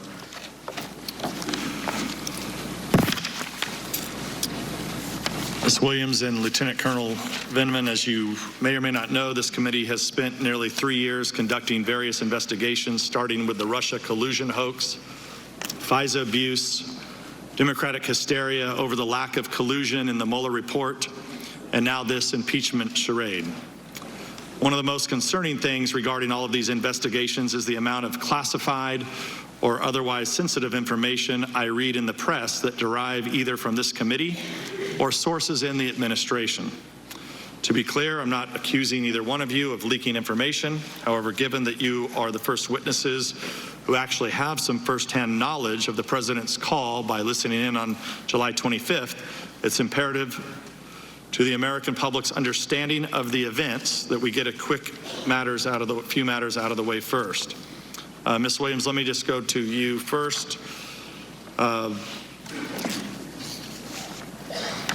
For the purposes of the following questions, I'm only asking about the time period from July 25th to September 25th. Okay. Did you discuss the July 25th phone call between President Trump and President Zelensky or any matters associated with the phone call with any members of the press? No. To be clear, you never discussed these matters with the New York Times, the Washington Post, Politico, CNN, or any other media outlet? No, I did not. Did you ask or encourage any individual to share the substance of the July 25th phone call or any matter associated with the call with any member of the press? I did not. Do you know of any individual who discussed the substance of the July 25th phone call or matter associated with the call with any member of the press? No, I do not. Lieutenant Colonel Vindman, the same questions for you. Did you discuss the July 25th phone call between President Trump and President Zelensky or any matter associated with the phone call with any member of the press? I did not. Just to be clear, you did not discuss this with the New York Times, the Washington Post, Politico, CNN, or any other media outlet. I did not. Did you ask or encourage any individual to share the substance of the July 25th phone call or any matter associated with the call with any member of the press? I did not. Do you know of any individual who discussed the substance of the July 25th phone call or any matter associated with the call with any member of the press? We have an NSC press shop, and they field any of these types of questions. I do not engage with the press at all. Let me ask the question again. Do you know of any individual who discussed the substance of the July 25th phone call or any matter associated with the call with any member of the press? We have an NSC press shop whose job is to engage on any of these types of questions. I am not aware, but it is possible and likely that the press shop would field these types of questions. Right, but the question is, I'm sorry. The question is, do you know any individual, do you personally know any individual who discussed the substance of the July 25th phone call or any matter associated with the call with any member of the press? Thank you, Ranking Member, for clarifying. I do not. Thank you. Ms. Williams, did you discuss the July 25th phone call with anyone outside the White House on July 25th or July 26th, and if so, with whom? No, I did not discuss the call with anyone outside or inside the White House. Ms. Williams, during your time on the NSC, have you ever accessed a colleague's work computer without their prior authorization or approval? I have not. And just to clarify, I'm in the Office of the Vice President, so not on the NSC. Right, but representing No, I have the Vice not. President. No. Thank you for that clarification. Lieutenant Colonel Vindman, did you discuss the July 25th phone call with anyone outside the White House on July 25th or the 26th? And if so, with whom? Yes, I did. My core function is to coordinate U.S. government policy, interagency policy, and I spoke to two individuals with regards to providing some sort of readout of the call. Two individuals that were not in the White House. Not in the White House, cleared U.S. government officials with appropriate need to know. And what agencies were these officials with? Department of State, Deputy Assistant Secretary George Kent, who is responsible for the portfolio Eastern Europe, including Ukraine, and an individual from the office of an individual in the intelligence community. As you know, the intelligence community has 17 different agencies. What agency was this individual from? If I could interject here, we don't want to use these proceedings. It's our time, I know, Mr. Chair. but we need to protect the whistleblower. Please stop. I want to make sure that there's no effort to out the whistleblower through the use of these proceedings. If the witness has a good faith belief that this may reveal the identity of the whistleblower, that is not the purpose that we are here for, and I want to advise the witness accordingly. Mr. Vindman, you testified in your deposition that you did not know the whistleblower. Ranking Member, it's Lieutenant Colonel Vindman, please. Lieutenant Colonel Vindman, you testified in the deposition that you did not know who the whistleblower was, or is. I do not know who the whistleblower is. That is How is it possible for you to name these people and then out the whistleblower? Per the advice of my counsel, I've been advised not to answer specific questions about members of the intelligence community. Are you aware that this is the Intelligence Committee that's conducting an impeachment hearing? Of course I am. Wouldn't the appropriate place for you to come to testify would be the Intelligence Committee about someone within the intelligence community? Ranking Member, per the advice of my counsel and the instructions from the chairman, I've been advised not to provide any specifics on who I've spoken to inside the intelligence community. What I can offer is that these were properly cleared individuals, or was a properly cleared individual with a need to know. Well, this is, I mean, you can plead the fifth, but you're here to answer questions, and you're here under subpoena. So you can either answer the question or you can plead the fifth. Excuse me. On behalf of my client, we are following the rule of the committee, the rule of the chair with regard to this issue, and this does not call for an answer that is invoking the fifth or any theoretical issue like that. We're following the ruling of the chair. Counselor, what ruling is that? If I could interject, counsel is correct. Whistleblower has the right, statutory right to anonymity. These proceedings will not be used to out the whistleblower. And I've advised my client accordingly, and he's going to follow the ruling of the chair. If there's a alternative or you want to work something out with the chair, that's up to you, Mr. Nunes. Well, we've attempted to subpoena the whistleblower to sit for a deposition. The chair has tabled that motion and then has been unwilling to recognize those motions over the last few days of this impeachment inquisition process. Well, that I'll go to Mr. Castro. Thank you, Ranking Member Nunes. The call transcript as published on September 25th is complete and accurate. Will both of you attest to that, Ms. Williams? I didn't take a word-for-word accounting. When I first saw the publicly released version, it looked substantively correct to me. And Colonel Vindman? I think I certainly would describe it as substantively correct. I think in your testimony, your deposition, you said very accurate? Correct. Okay. And you flagged a couple edits, Colonel Vindman. I think you had Burisma on page 4, where President Zelensky was talking about the company mentioned in the issue. I'm sorry, could you say that question I believe in again? your testimony you explained that you offered an edit that on page 4 of the transcript that was ultimately published, you thought President Zelensky mentioned the word Burisma. Oh, I had it in my notes. I know that's what he said, yes. Okay. And Ms. Williams, and that was on page 4, correct? Correct. And Ms. Williams, I believe after your deposition, you went back and checked your notes, and you had President Zelensky using the term Burisma as well.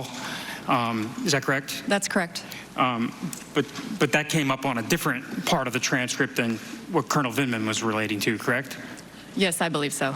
Yours came up on page 5, and it would have been in substitution for the word case? That's right. That's where I have it in my notes. Okay.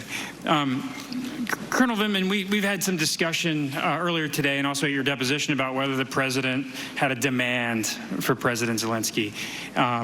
And, you know, I suggested to you in the deposition that the president's words are, in fact, ambiguous. And he uses some phrases that certainly could be characterized as hedging. On page 3, in the first paragraph, he talks about whatever you can do. He talks about if that's possible. On page 4, he mentions if you could speak to him. He's talking about the Attorney General. Or Rudy Giuliani. And then at the end of the first paragraph on page 4, he says, whatever you can do. The president also says, you know, if you can look into it. And I asked you during your deposition whether you saw or acknowledged the fact that certain people could read that to be ambiguous. And I said correct, yes. And I believe you said, I think people want to hear what they have already preconceived. Is that what you testified? Actually, if I could ask for just a page cite. 256. 256 Yeah. and a line. Thank you. Just a minute, please. And Just a minute, please.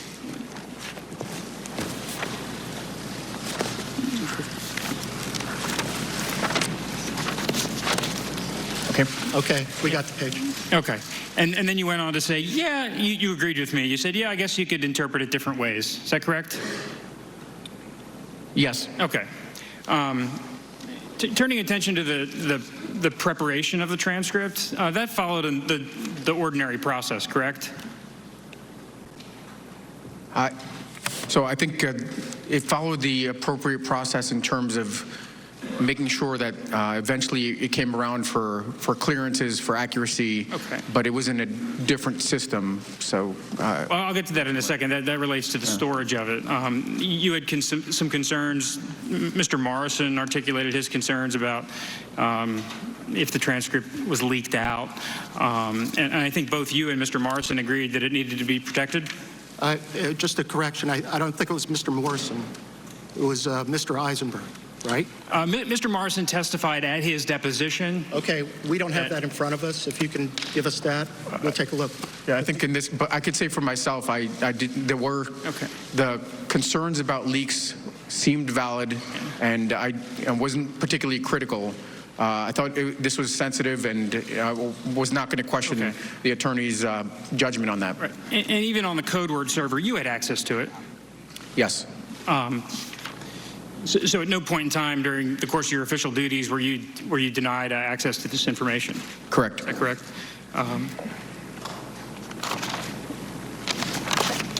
Ms. Williams, I want to turn to you for a moment. And you testified that you believe the transcript is complete and accurate, other than the one issue you mentioned? Yes, substantively accurate, yes. Now, did you express any concerns to anyone in your office about what you heard on the call? My supervisor was listening on the call as well, so because he had heard the same information, I did not feel a need to have a further conversation with him about it. And you never had any concerns with anyone else in the Vice President's office? I did not discuss the call further with anyone in the Vice President's office. Okay, so you didn't flag it for the Chief of Staff or the Vice President's counsel or anyone of that sort? Again, my immediate supervisor, Lieutenant General Kellogg, was in the room with me. Right. So. And after the call, did you and General Kellogg ever discuss the contents of the call? We did not, no. Okay. Now, in the run-up to the meeting in Warsaw, the Vice President was meeting with President Zelensky September 1st in Warsaw. You were involved with the preparation of the Vice President's briefing materials? I was. And did you flag for the Vice President this parts of the call that had concerned you? No, we did not include the call transcript in the trip briefing book. We don't normally include previous calls in trip briefing books. And so I'm just wondering if the concerns were so significant, how come nobody on the Vice President's staff at least alerted him to the issue that President Zelensky might be on edge about something that had been mentioned on the 725 call? Again, my supervisor had been in the call with me, and I ensured that the Vice President had access to the transcript in the moment on that day.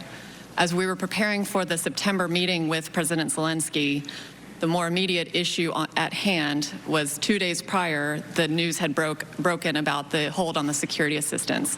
So we were much more focused on the discussion that was likely to occur about the hold on security assistance for that meeting. And to your recollection, you were in the meeting with President Zelensky and Vice President Pence? I was. And Burisma didn't come up, or the Bidens, or No. any of these investigations? No, it did not. Colonel Vindman, you testified that the president has long-standing concerns about corruption in Ukraine, correct?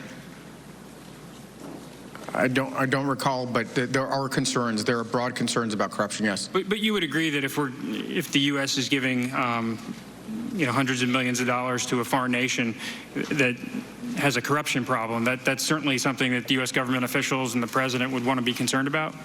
Yes.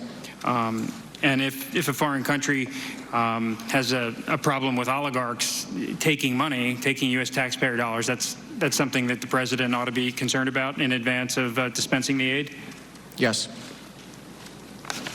And I believe you did testify that corruption is endemic in Ukraine? Correct.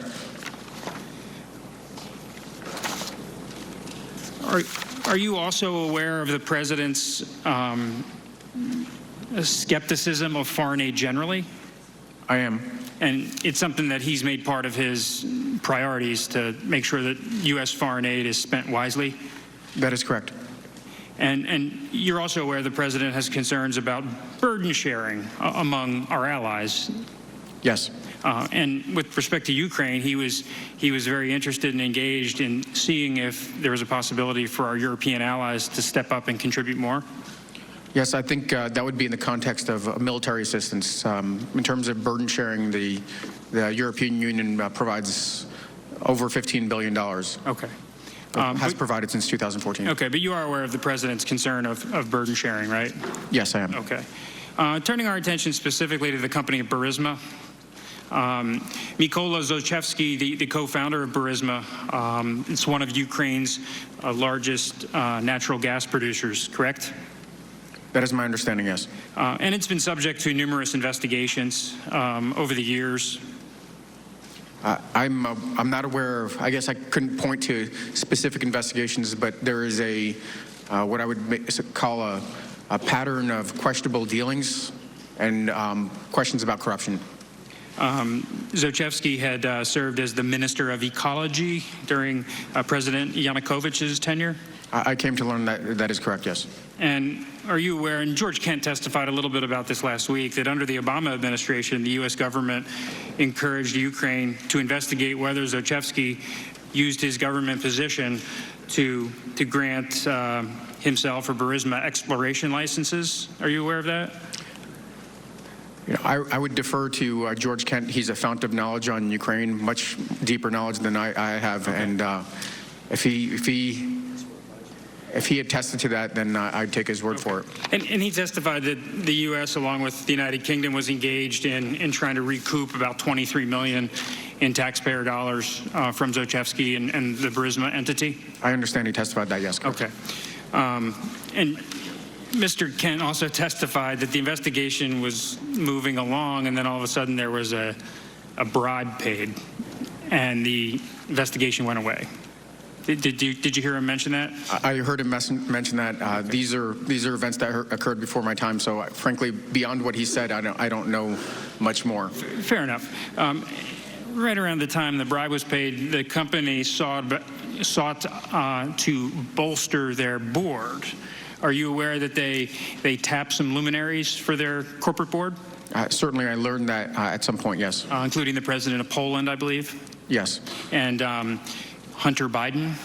Yes, I came to learn that as well. And are you aware of any specific experience Hunter Biden has in the Ukrainian corporate governance world? I don't know much about Mr. Hunter Biden.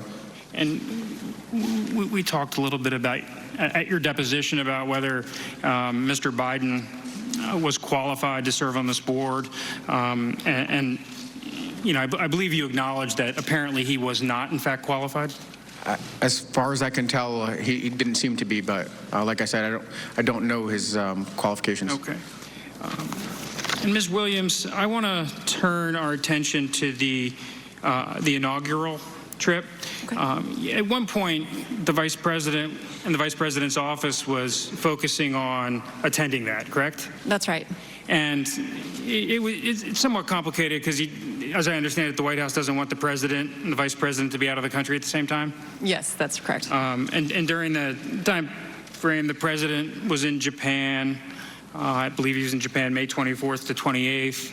And then he returned to Europe for the D-Day ceremonies, June 2nd to 7th. And I think you told us that there was a window you provided of 4 days at the end of May, that if the Vice President was going to attend the inauguration, it had to be the 29th, 30th, 31st, or 1st?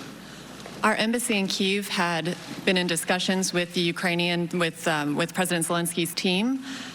And as we had learned, obviously, the Ukrainian parliament was not going to come back into session until mid-May, and so we wouldn't know formally what the date would be. But we understood that the initial thinking was that they were looking at dates at the end of May. And so honing in on that time frame, we were aware of President Trump's planned travel on either end. And so that's why we advised the Ukrainians that if Vice President Pence were to be able to participate, the only really available days would be May 30th, May 31st, or June 1st. Okay. And before the Vice President travels to a foreign nation, you have to send the Secret Service, do advance work, book hotels, and it's a relatively involved preparation experience, right? That's correct. And do you know if the Secret Service ever deployed, booked hotels or anything of that sort? My understanding is that our advanced team was looking into those preparations, including hotel availability, and we were trying to determine when it would be appropriate to send out Secret Service and other advanced personnel in order to lay groundwork for a trip. But because we weren't sure yet when the date would be, we hesitated to send those officials out. But ultimately, the Secret Service, as I understand it, did not deploy. I don't believe they did, no. Okay. And the President Zelensky's inauguration was May 20th, if I'm not mistaken? Yes, that's correct. And you had about 4 days' notice?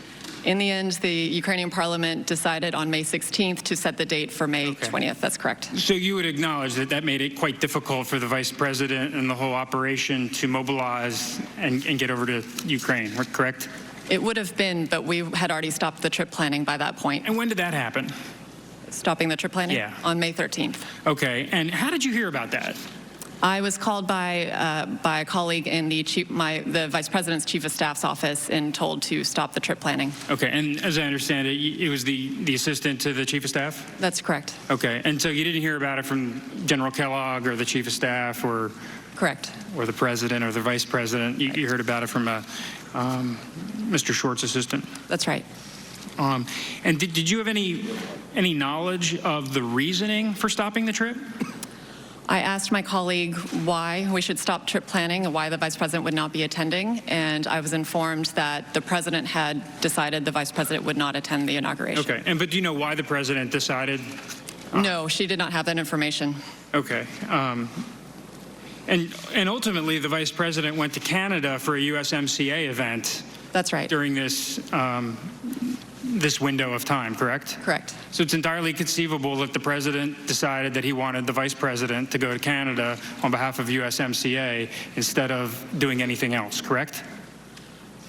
I'm really not in a position to speculate what the motivations were behind the president's decision. Well, you know, the vice president's done quite a bit of USMCA events, correct? Absolutely. Yes, sir. Okay. And are you aware of whether anyone at the State Department inquired with your office about the vice president's availability for the trip to Canada? For the trip, at what point? Early May, maybe May 8th. I was not involved in the trip planning for Canada. Mm-hmm. One of my colleagues who covers Western Hemisphere was in charge of that, so I'm not aware of specific requests about the vice president's availability. I was aware from my colleague who was planning that trip that we had competing trips potentially for the same window, but I was told that the Ukraine trip would take priority. Okay, but ultimately you don't know. I don't know about the Canada trip? Or? You don't know the reason as to why the vice president was sent to Canada for a USMCA event instead of going to the Ukraine? I would say I don't know the reason behind why the president directed the vice president not to go to Ukraine. I can't speak to the motivations or about the Canada trip. Okay. Colonel Vindman, I'd like to turn a little bit to the July 10th meeting in Ambassador Bolton's office and the subsequent post-meeting in the wardroom. Who all was in the July 10th meeting, to the best of your recollection? Are we talking about the wardroom, or are we talking about the actual meeting with Ambassador Bolton? We'll start with the first meeting in the ambassador's office. So from the U.S. side, we had Ambassador Bolton, Dr. Hill. I believe there was another a special assistant to the president, Wells Griffith, was in there. Mm-hmm. And myself. From the Ukrainians. From the Ukrainians. Oh, sorry. Yeah. For the Ukrainian side, we had Alexander Danyaluk, Andriy Yermak, and I think Alexander Danyaluk's advisor, Alexei Semeny. Okay. And you testified that you couldn't recall exactly why Ambassador Bolton stopped the meeting short, and you only learned it subsequently when talking to Dr. Fiona Hill? Yeah, I noted that, it ended abruptly, but I didn't, frankly, I didn't exactly know why. And in the Bolton meeting, you don't remember Ambassador Sondland using the word Biden? He did not. Okay. To the best of my recollection, I don't think he did. And then the group decamped to take a photo, correct? Correct. Okay. So the general feeling of the group was a positive one at that time, even though it may have ended abruptly.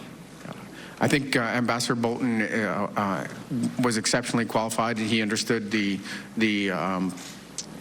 strategic communications opportunity of having a photo, and we prompted him to before we completely adjourned to see if he was willing to do a photo, and he did. Okay, so you went out to West Executive Ave or wherever in the White House and you took a photo. I think you said you took it?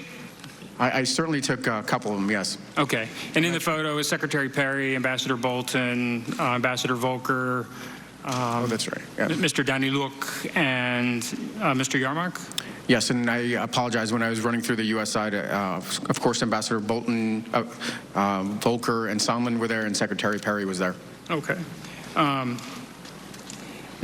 you testified that before the July 10th meeting, you had developed concerns about the narrative, involving Rudy Giuliani. Is that correct? That is correct. And had you heard like a firsthand account from anyone on the inside, or had you just been following news accounts? I certainly was following news accounts, and that's from the Ukrainian side, Ukrainian press, and U.S. press. Okay. And my colleagues in the interagency also were concerned about this, as this had started in the March timeframe, kind of emanating from the John Solomon story all the way through. So there had been ongoing conversations, so several different sources, Counsel.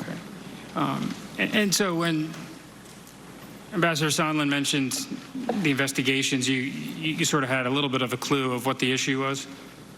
Oh, definitely. Okay. And then you took the photo, very nice photo, and then you went to the wardroom?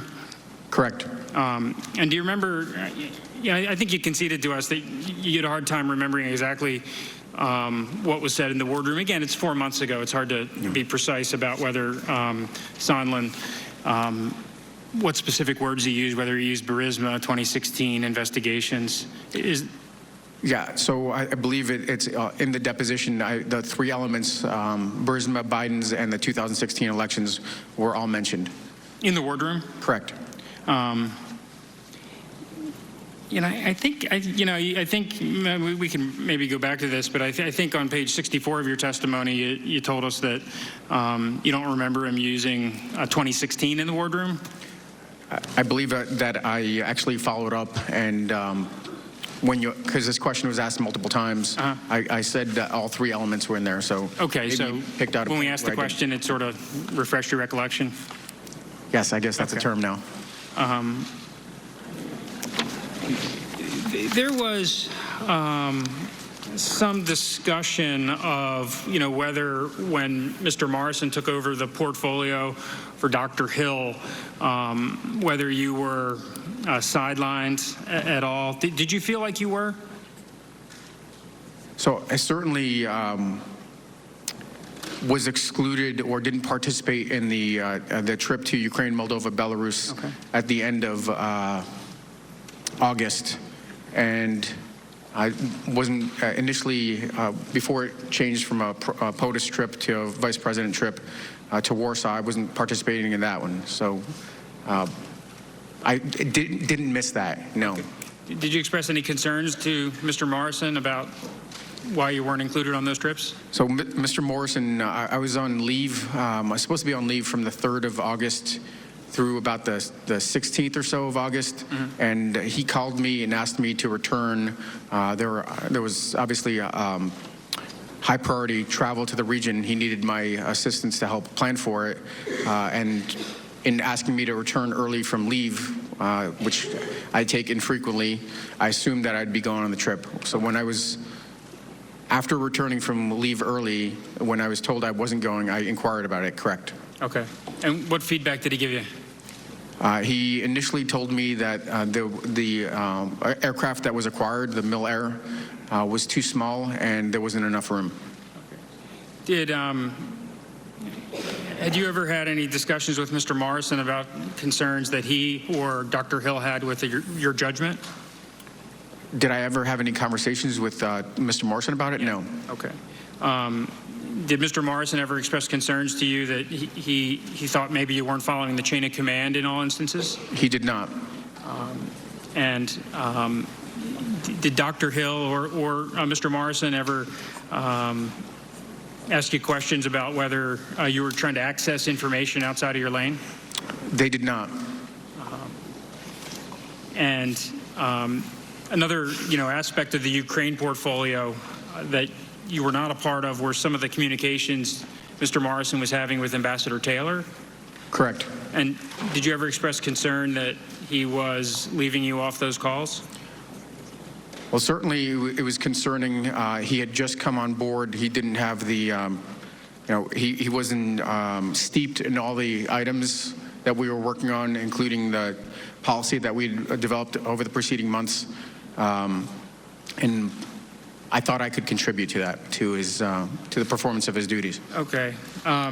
When you went to Ukraine for the inauguration, Correct. May 20th.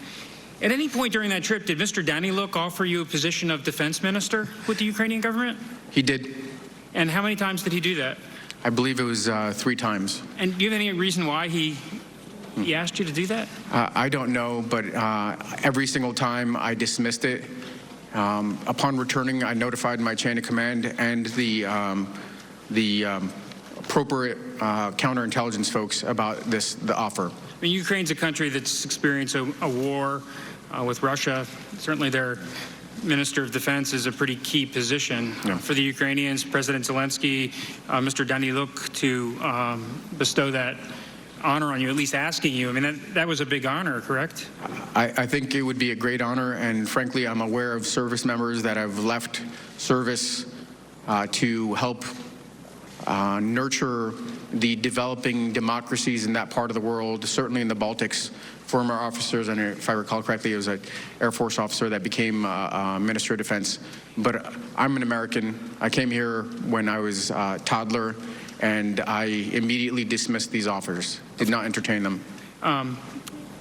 When he made this offer to you initially, did you leave the door open? Was there a reason that he had to come back and ask a second and third time, or was he just trying to convince you? Yeah, Counsel, you know what? It's the whole notion is rather comical that I was being asked to consider whether I'd want to be the Minister of Defense. I did not leave the door open at all. Okay. But it is pretty funny for a Lieutenant Colonel in the United States Army, which really is not that senior, to be offered that illustrious a position. When he made this offer to you, was he speaking in English or Ukrainian? Oh, Mr. Daniluk is a absolutely flawless English speaker who's speaking in English. Okay. And just to be clear, there were 2 other staff officers, Embassy Kiev staff officers, that were sitting next to me when this offer was made. Okay. Yeah. And who were they? So one of them you may have met. It was Mr. David Holmes, and the other one was I don't know. I mean, I guess it's another Foreign Service officer, Keith Bean. Okay. Yeah, we met Mr. Holmes last Friday evening. I understand. He's a delightful fellow. And you said when you returned to the United States, you papered it up, given your with SCI clearance. Whenever a foreign government makes a overture like that, you paper it up and you tell your chain of command.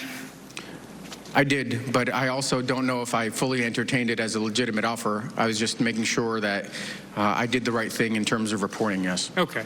And did any of your supervisors, Dr. Hill at the time, or Dr. Kupperman or Ambassador Bolton ever follow up with you about that? It's rather significant. Yeah. You know, the Ukrainians offered you the post of defense minister. Did you tell anyone in your chain of command about it? After I spoke to, and I believe the deputy, our deputy senior director, John Ereth, was there.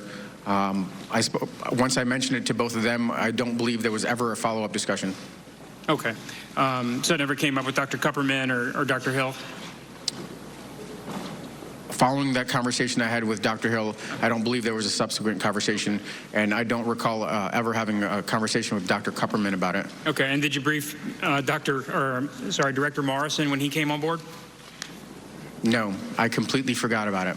Okay, and subsequent to the May trip, did Mr. Daniluk ever ask you to reconsider? Were there any other offers? No. Okay. When he visited for the July 10th meeting with Ambassador Bolton, did it come up again? It never came up again. Okay. And did you ever think that possibly if this information was, got out, that it might create at least the perception of a conflict, that the Ukrainians thought so highly of you to offer you the defense ministry post, on one hand, but on the other hand, you're responsible for Ukrainian policy at the National Security Council? So, frankly, it's more important about what my American leadership, my American chain of command thinks than any of the. And these are honorable people. I'm not sure if he meant it as a joke or not, but it's much more important what my civilian White House, National Security Council chain of command thinks more so than anybody else. And frankly, if they were concerned about me being able to continue my duties, Of course. they would have brought that to my attention. Dr. Hill stayed on for several more months, and we could continue to work to advance U.S. policy. Okay. And during the times relevant of the committee's investigation, did you have any communications with Mr. Yarmouk or Danny Look outside of the July 10th meeting? I recall a courtesy note from Mr. Yermak within days of his return to July, in which he wanted to preserve an open channel communication, and I said, please feel free to contact me with any concerns. And were you following this? There's sort of two tracks. Ambassador Taylor walked us through it during his testimony last Wednesday. He called it a regular channel, and then he called it an irregular but not outlandish channel with Ambassador Sondland and Ambassador Volker. Were you tracking the Sondland and Volker channel during this time period? Yeah, so I'm trying to recall at which point I became aware of Ambassador. Certainly, I was aware of the fact that they were working together. Ambassador Sondland, Ambassador Volker, and Secretary Perry were working together to advance U.S. policy interests that were in support of what had been agreed to. But I didn't really learn, like I said, until the July 10th. Actually, there may have been a slightly earlier point. I recall a meeting in which Ambassador Bolton facilitated a meeting between Ambassador Volker and Ambassador Bolton in the June timeframe.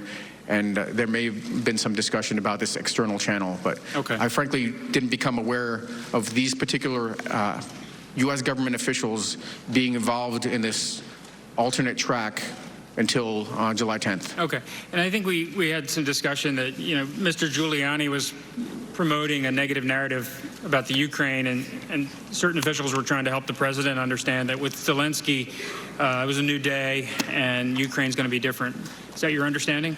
That is correct. That is exactly what was being reported by the intelligence community, by the policy channels within the NSC, and the conservative voices of the various people that have actually met with him, including foreign officials. And to the extent that you're aware of what Ambassador Sondland's goals were here and Ambassador Volker's goals were here, I mean, you think they were just trying to do the best they could and try to advocate in the best interest of the United States? That is what I believed, and that is what I still believe, frankly. And so to the extent Mr. Giuliani may have had differing views, they were trying to help him understand that it was time to change those views?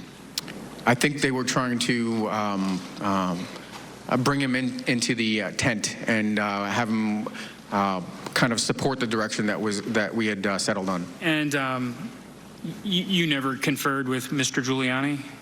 No. You never had any meetings, phone calls, or anything of that sort? I did not. And did you have any? I only know him as New York's finest mayor. America's mayor. America's mayor. And did you have any discussions, communications during this relevant time period with the president? I've never had any contact with the President of the United States. My time's expired, Mr. Chairman. Thank you. I thank the gentleman. We're going to now move to the 5-minute member rounds. Are you good to go forward, or do you need a break? I think we'll elect to take a short break. Okay, let's try to take a 5 or 10 minute break, and we will resume with the 5-minute rounds. So there you have it. If I could ask.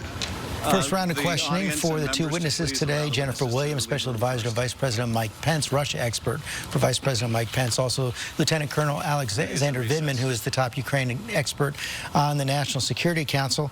A lot of focus, of course, on the July 25th phone call between President Trump and Ukrainian President Zelensky. Jennifer Williams describing it as unusual. Colonel Vindman saying that he was troubled by it. That's why he reported it to the White House, to the National Security Council lawyer John Eisenberg, the White House counsel who's dealing with national security issues.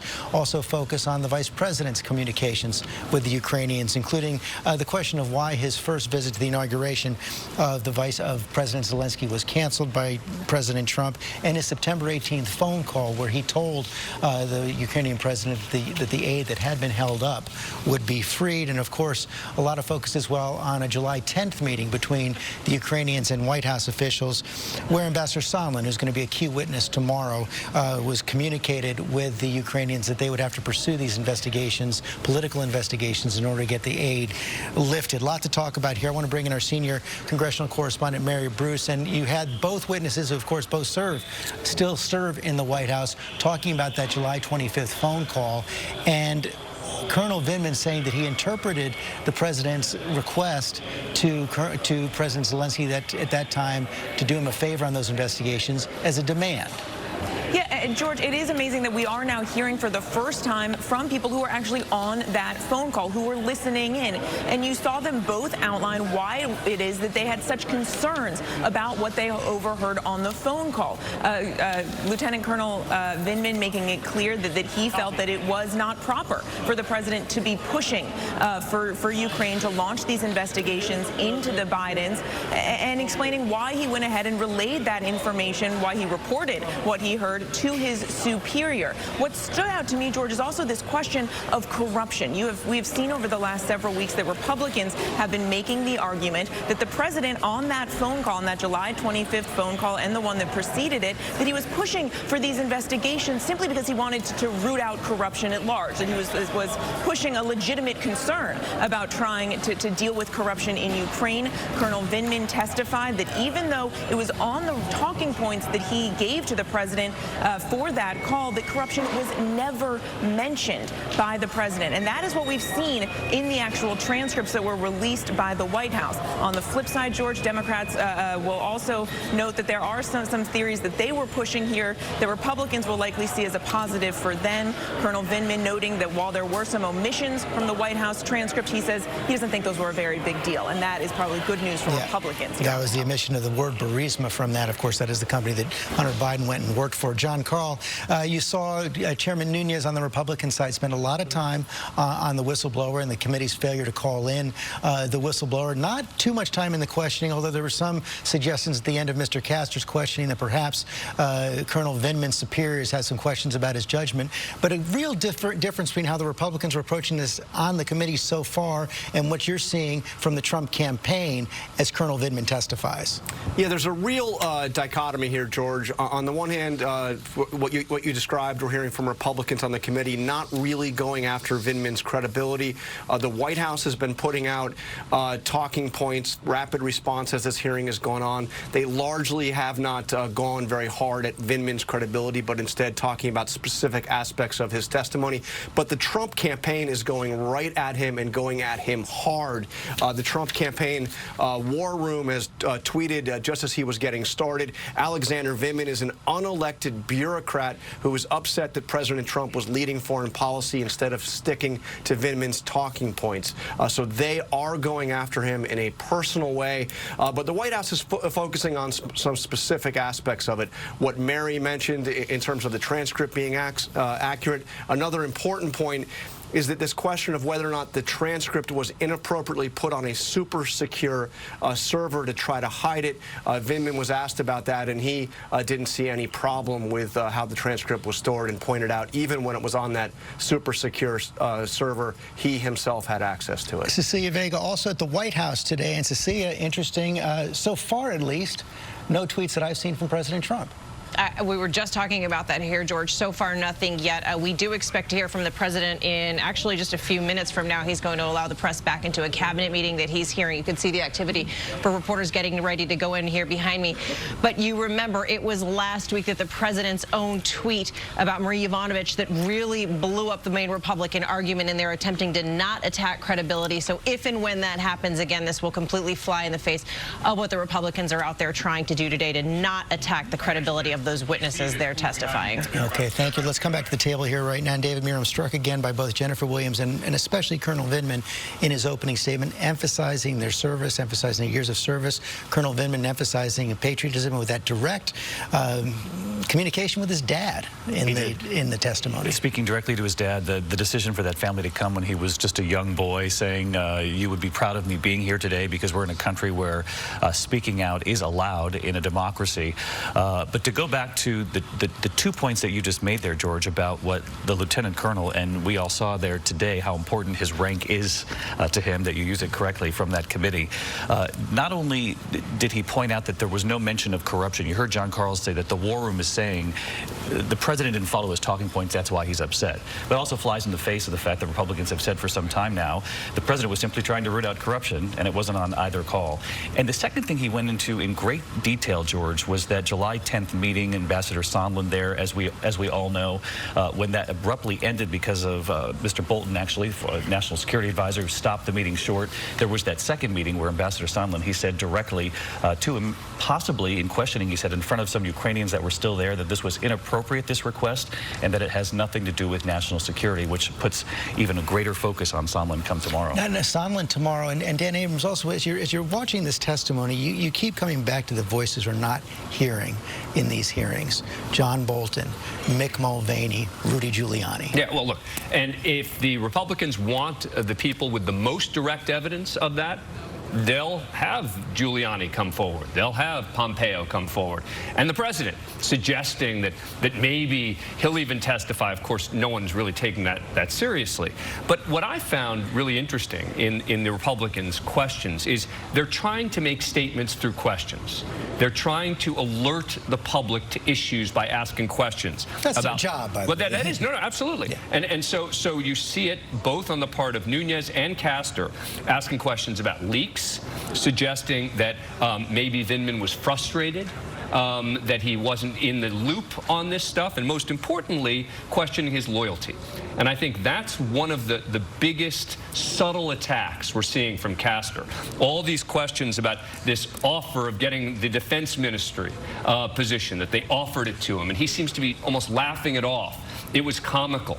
But Castor not taking it as a joke, going back again and again. Were you concerned about any possible conflict? And he seems almost unable to answer the question because he's saying, look, I reported it, and then I kind of forgot about it.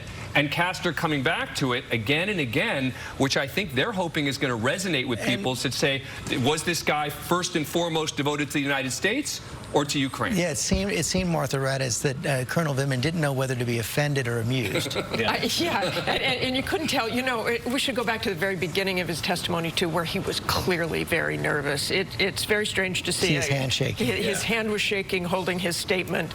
A combat-tested veteran, nervous in front of this committee. But I do think that pointing to the loyalty, I mean, remember, his family immigrated from Ukraine when it was still part of the Soviet Union. He speaks, as a little humor today, he said he speaks Ukrainian, Russian, and a little bit of English. But I also think Nunes, one of the things he is doing is saying, look, the diplomats we had last week disliked Trump's policy. And that's, I think, what they're trying to do with Vindman, especially. You are operating outside this. But what Vindman says again and again is it was these disruptive actors like Giuliani who were promoting false information that undermined the U.S.-Ukraine policy. He's trying to say he was following the policy, and Giuliani and others were the ones outside of it. Outside of it. So many of the questions were around the question, as we've been talking about, the issue of corruption and whether or not the president was pursuing corruption, and whether or not the questioning about Burisma and the 2016 campaign was truly about corruption. And the Democratic counsel, Dan Goldman, got into that in his questioning of Vindman. Let's take a look at that. So it is a part of U.S. official policy that Ukraine should root out corruption, even if President Trump did not mention it in that April 21st phone call. Is that right? Certainly. And he also did not mention it in the July 25th phone call. Is that right? Correct. So even though it was included in his talking points for the April 21st call, and presumably even though you can't talk about it for the July 21st call, it was not included in either. Is that right? For the April 21st call. He did not mention it in either, rather. Correct. So when the president says now that he held up security assistance because he was concerned about rooting out corruption in Ukraine, that concern was not expressed in the 2 phone conversations that he had with President Zelensky earlier this year. Is that right? Correct.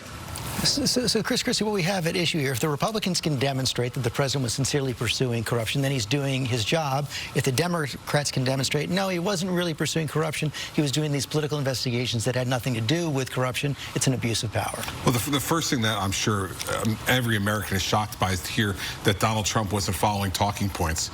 Incredibly shocking that he was, not following what the others told him to do. And I think when you look at that 25th call, I would disagree a little bit with that, because he talked about CrowdStrike. Now, people will say, there's no validity to that. Anyway, you actually saw the question of Colonel Vindman and other witnesses last week about They totally disagree with it, but I would be willing to bet you that if the president were asked directly, what he would say in response is, the things I was talking about there were about corruption. And so I didn't read it like the talking point was put out.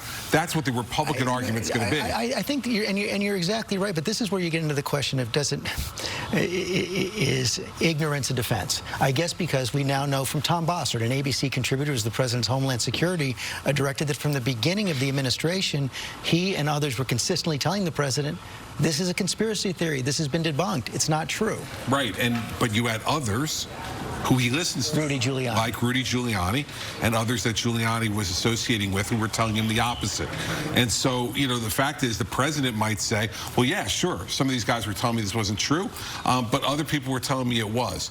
So my only point on it is not to get to the efficacy of those charges, but to say that it's not completely accurate, in my view, to say that there was no mention of corruption on there. There might be people who disagree with it, but the president would probably say, that's what I was talking about in the words that are there. That's what I was trying to get to. And I didn't say it artfully, but that's what I was trying to get to with Zelensky. Melissa Maria, would that be the Republicans' strongest defense if indeed they could demonstrate that the president was legitimately pursuing corruption? Well, I think this is exactly what they've been trying to do in all of the testimony. None of these witnesses can actually attest to what was in the president's mind. They were there at the call, but they don't know what he's thinking. And this is what all of this testimony is designed to elicit.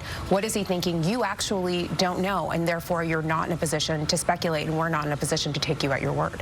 And Terry Moran, your impression overall of the two witnesses, particularly Colonel Vindman, do you think that this coded questioning from Castor was effective? Well, I don't think it necessarily has to be a questioning of the man's loyalty. It is a very unusual circumstance to be offered the Secretary of Defense of a foreign country 3 times. I don't think that you have to question the man's loyalty, but perhaps his vision of policy. Here he also, as a junior staff member on the National Security Council, took it upon himself to coach the president of a foreign country before calling a conversation with the president of the United States. Does he have a vision of policy that the United States has that differs from the president of the United States? That's what the Republicans are trying to get at. But I think the real virtue for a lot of people of Vindman's testimony and of Jennifer Williams is to take us inside a White House policy process that was freaking out about this call. President Trump keeps saying it was a perfect call, a perfect call. Well, everybody around him, when it was brought up, when the subject of investigating Burisma and the Bidens was brought up, thought it was really bad. There were meetings that were stopped, there were notes that were written, there were lawyers that were talked to. A lot of people at the White House, inside the White House, when this was going on, thought it was wrong. I think that's exactly right. It was interesting, though, Terry, that Colonel Vindman did not completely want to validate the Democrats, some of the Democrats' talking points about that call, particularly when he talked about the omission of the word Burisma from the rough transcript of the call. That's right, and the fact that the call was stored in a server for more classified material. He said those didn't seem to be anything more than bureaucratic rearrangements of the call. But the substance, he thought was inappropriate. His superiors thought was inappropriate. People in the vice president's office thought was inappropriate. White House lawyers thought it was inappropriate. President Trump said to the American people it was a perfect call. And I think he's doing that because if he acknowledges what 70% of the American public say in our poll, that call was wrong, the question becomes how wrong? Wrong enough to impeach? Wrong enough to remove from office? Wrong enough to censure? He can't afford anything but a perfect call. But the people in the White House participating in it, many of them thought it was wrong. And Pierre Thomas, Chief Justice Correspondent, we're reminded again as we focus on this call that the president did try to enlist not only his personal attorney in this effort, but at least in that July 25th phone call with President Zelensky, the Attorney General. He did indeed. He mentioned the Attorney General 5 separate times. We know from our sourcing that the Attorney General was not happy that he was invoked in that way. And George, the other thing that struck me about the testimony today is that these career officials are portraying their concern about the president's actions, portraying their concern about what Sondland was up to in terms of pressing for these investigations, and the fact that Rudy Giuliani and these two men that he's associated with, Lev Parnas and Igor Fruman, who have been indicted in the Southern District of New York, were basically behind the scenes helping to orchestrate this policy. Pierre Thomas, thanks. The witnesses have taken their seats. Let's go back to the hearing room.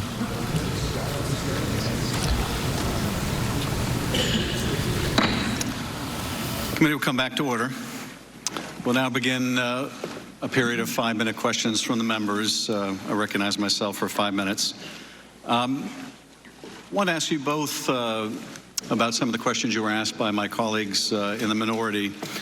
First, if I could ask you, Ms. Williams and Colonel Vindman, you were asked a series of questions by the ranking member at the outset. Were you aware of the fact that, and then there was a recitation of information about Burisma, Zlochevsky, the Bidens.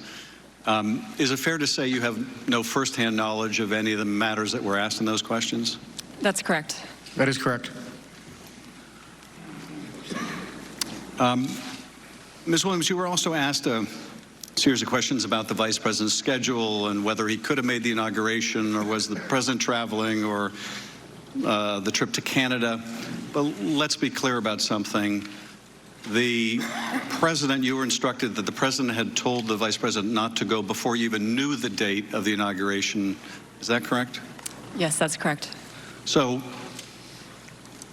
at the time he was told not to go, there was no calculation about where he might be or where the president might be because the date hadn't even been set yet. Is that right? That's right. The date had not been set, so we were weighing a number of different scenarios of when the inauguration might fall. Now, I think you said that originally the president had told him to go, and then you received the instruction that the president no longer wanted him to go. Were you aware in the interim between the president telling him to go and the president telling him not to go that Rudy Giuliani had to abort a trip that he was going to make to Ukraine? I had seen that in the press, yes. And had you seen in the press that Rudy Giuliani blamed people around Zelensky for having to cancel the trip? For having to cancel his trip? Yes. I had read that in the press reporting, yes. And did you read in the press reporting also that Giuliani wanted to go to Ukraine to, as he put it, not meddle in an election, but meddle in investigations? I did read that, yes. And that occurred prior to the president canceling the vice president's trip to the inauguration? It did. I believe it was around May 10th or so.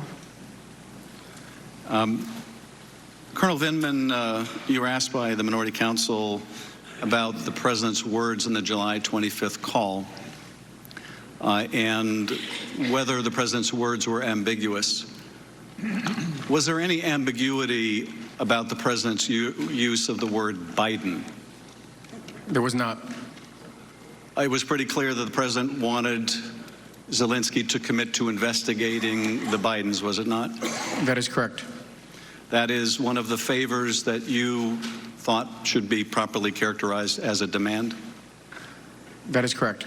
And there's no ambiguity about that? In my mind, there was not. It's also true, is it not, that these two investigations that the president asked Zelensky for into 2016 and into the Bidens were precisely the two investigations that Rudy Giuliani was calling for publicly, were they not? That is correct.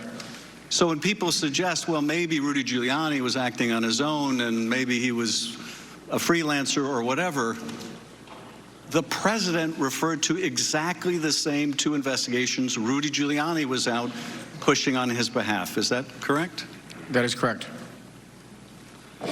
Now, Ms. Williams, you were asked about the meeting the vice president had with Zelensky in September, in which the Ukrainians brought up their concern about the hold on the security assistance. Is that right? That's right. And you were asked about whether in that meeting between the vice president and Zelensky, the Bidens or Burisma came up, and I think you said they did not, correct? That's correct. They did not come up.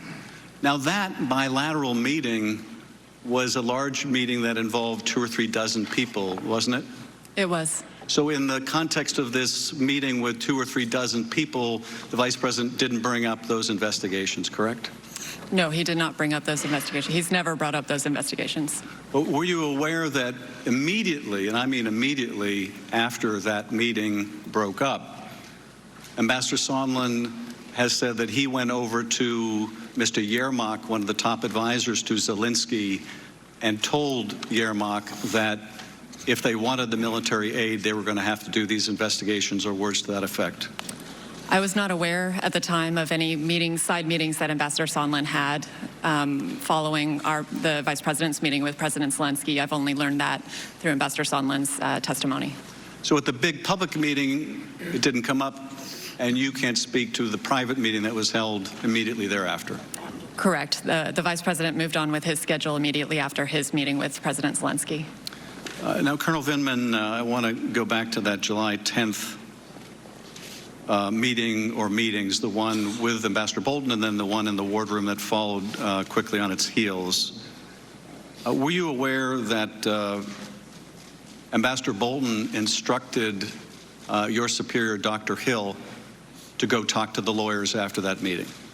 I learned shortly after she was finished talking to Ambassador Bolton and after we wrapped up with the wardroom that she did have a meeting with him, and that's what was expressed. Now, you thought you should go talk to the lawyers on your own, correct? That is my recollection, yes. But Bolton also thought that Dr. Hill should go talk to the lawyers because of his concern over this drug deal that Sondland and Mulvaney were cooking up. Is that right? That is my understanding. And in fact, this drug deal, as Bolton called it, involved this conditioning of the White House meeting on these investigations that Sondland brought up. Is that right? That is my understanding. And in fact, this same conditioning or the same issue of wanting these political investigations and tying it to the White House meeting, this came up in the July 25th call, did it not, when the president asked for these investigations? That is correct. So the very same issue that Bolton said to Hill, go talk to the lawyers, the very same issue that prompted you to go talk to the lawyers, ends up coming up in that call with the president. Is that right? That is correct. And it was that conversation that once again led you back to the lawyer's office. That is correct. Now yield to the ranking member. Parliamentary inquiry, Mr. Chairman, you took 7 minutes, so I assume you're going to give us equal time. Yes, Mr. Nunes. Thank you, gentlemen. Lieutenant Colonel Vinneman, before I turn to Mr. Jordan, I asked Ms. Williams about this, about if she had ever accessed without authorization fellow employees' computer system. She answered no to the question. Have you ever accessed anyone's computer system at the NSC without authorization? Without their knowledge, no. Knowledge or authorization? I'm sorry? Knowledge or authorization. You never accessed someone's computer without their knowledge or authorization? Correct. Mr. Jordan. I thank the ranking member. Colonel, I want to thank you for your service and sacrifice to our great country. This afternoon, your former boss, Mr. Morrison, is going to be sitting right where you're sitting, and he's going to testify. And I want to give you a chance. I think we're bringing you a copy. I want to give you a chance to respond to some of the things Mr. Morrison said in his deposition, page 82 of the transcript from Mr. Morrison. Mr. Morrison said this: I had concerns about Lieutenant Colonel Vindman's judgment. Among the discussions I had with Dr. Hill in the transition was our team, its strength, its weaknesses, and Fiona and others had raised concerns about Alex's judgment. When Mr. Morris was asked by Mr. Castor, did anyone ever bring concerns to you that they believe Colonel Vindman may have leaked something, Mr. Morrison replied, yes. So Your boss had concerns about your judgment. Your former boss, Dr. Hill, had concerns about your judgment. Your colleagues had concerns about your judgment, and your colleagues felt that there were times when you leaked information. Any idea why they have those impressions, Colonel Vindman? Yes, Representative Jordan. I guess I'll start by reading Dr. Hill's own words, as she attested to in my last evaluation that was dated middle of July, right before she left. Alex is a top 1% military officer and the best Army officer I've worked with in my 15 years of government service. He is brilliant, unflappable, and exercises excellent judgment. So he was he was exemplary during numerous visits, so forth and so on, but I think you get the idea. Mr. Morrison, yeah, the date of that was,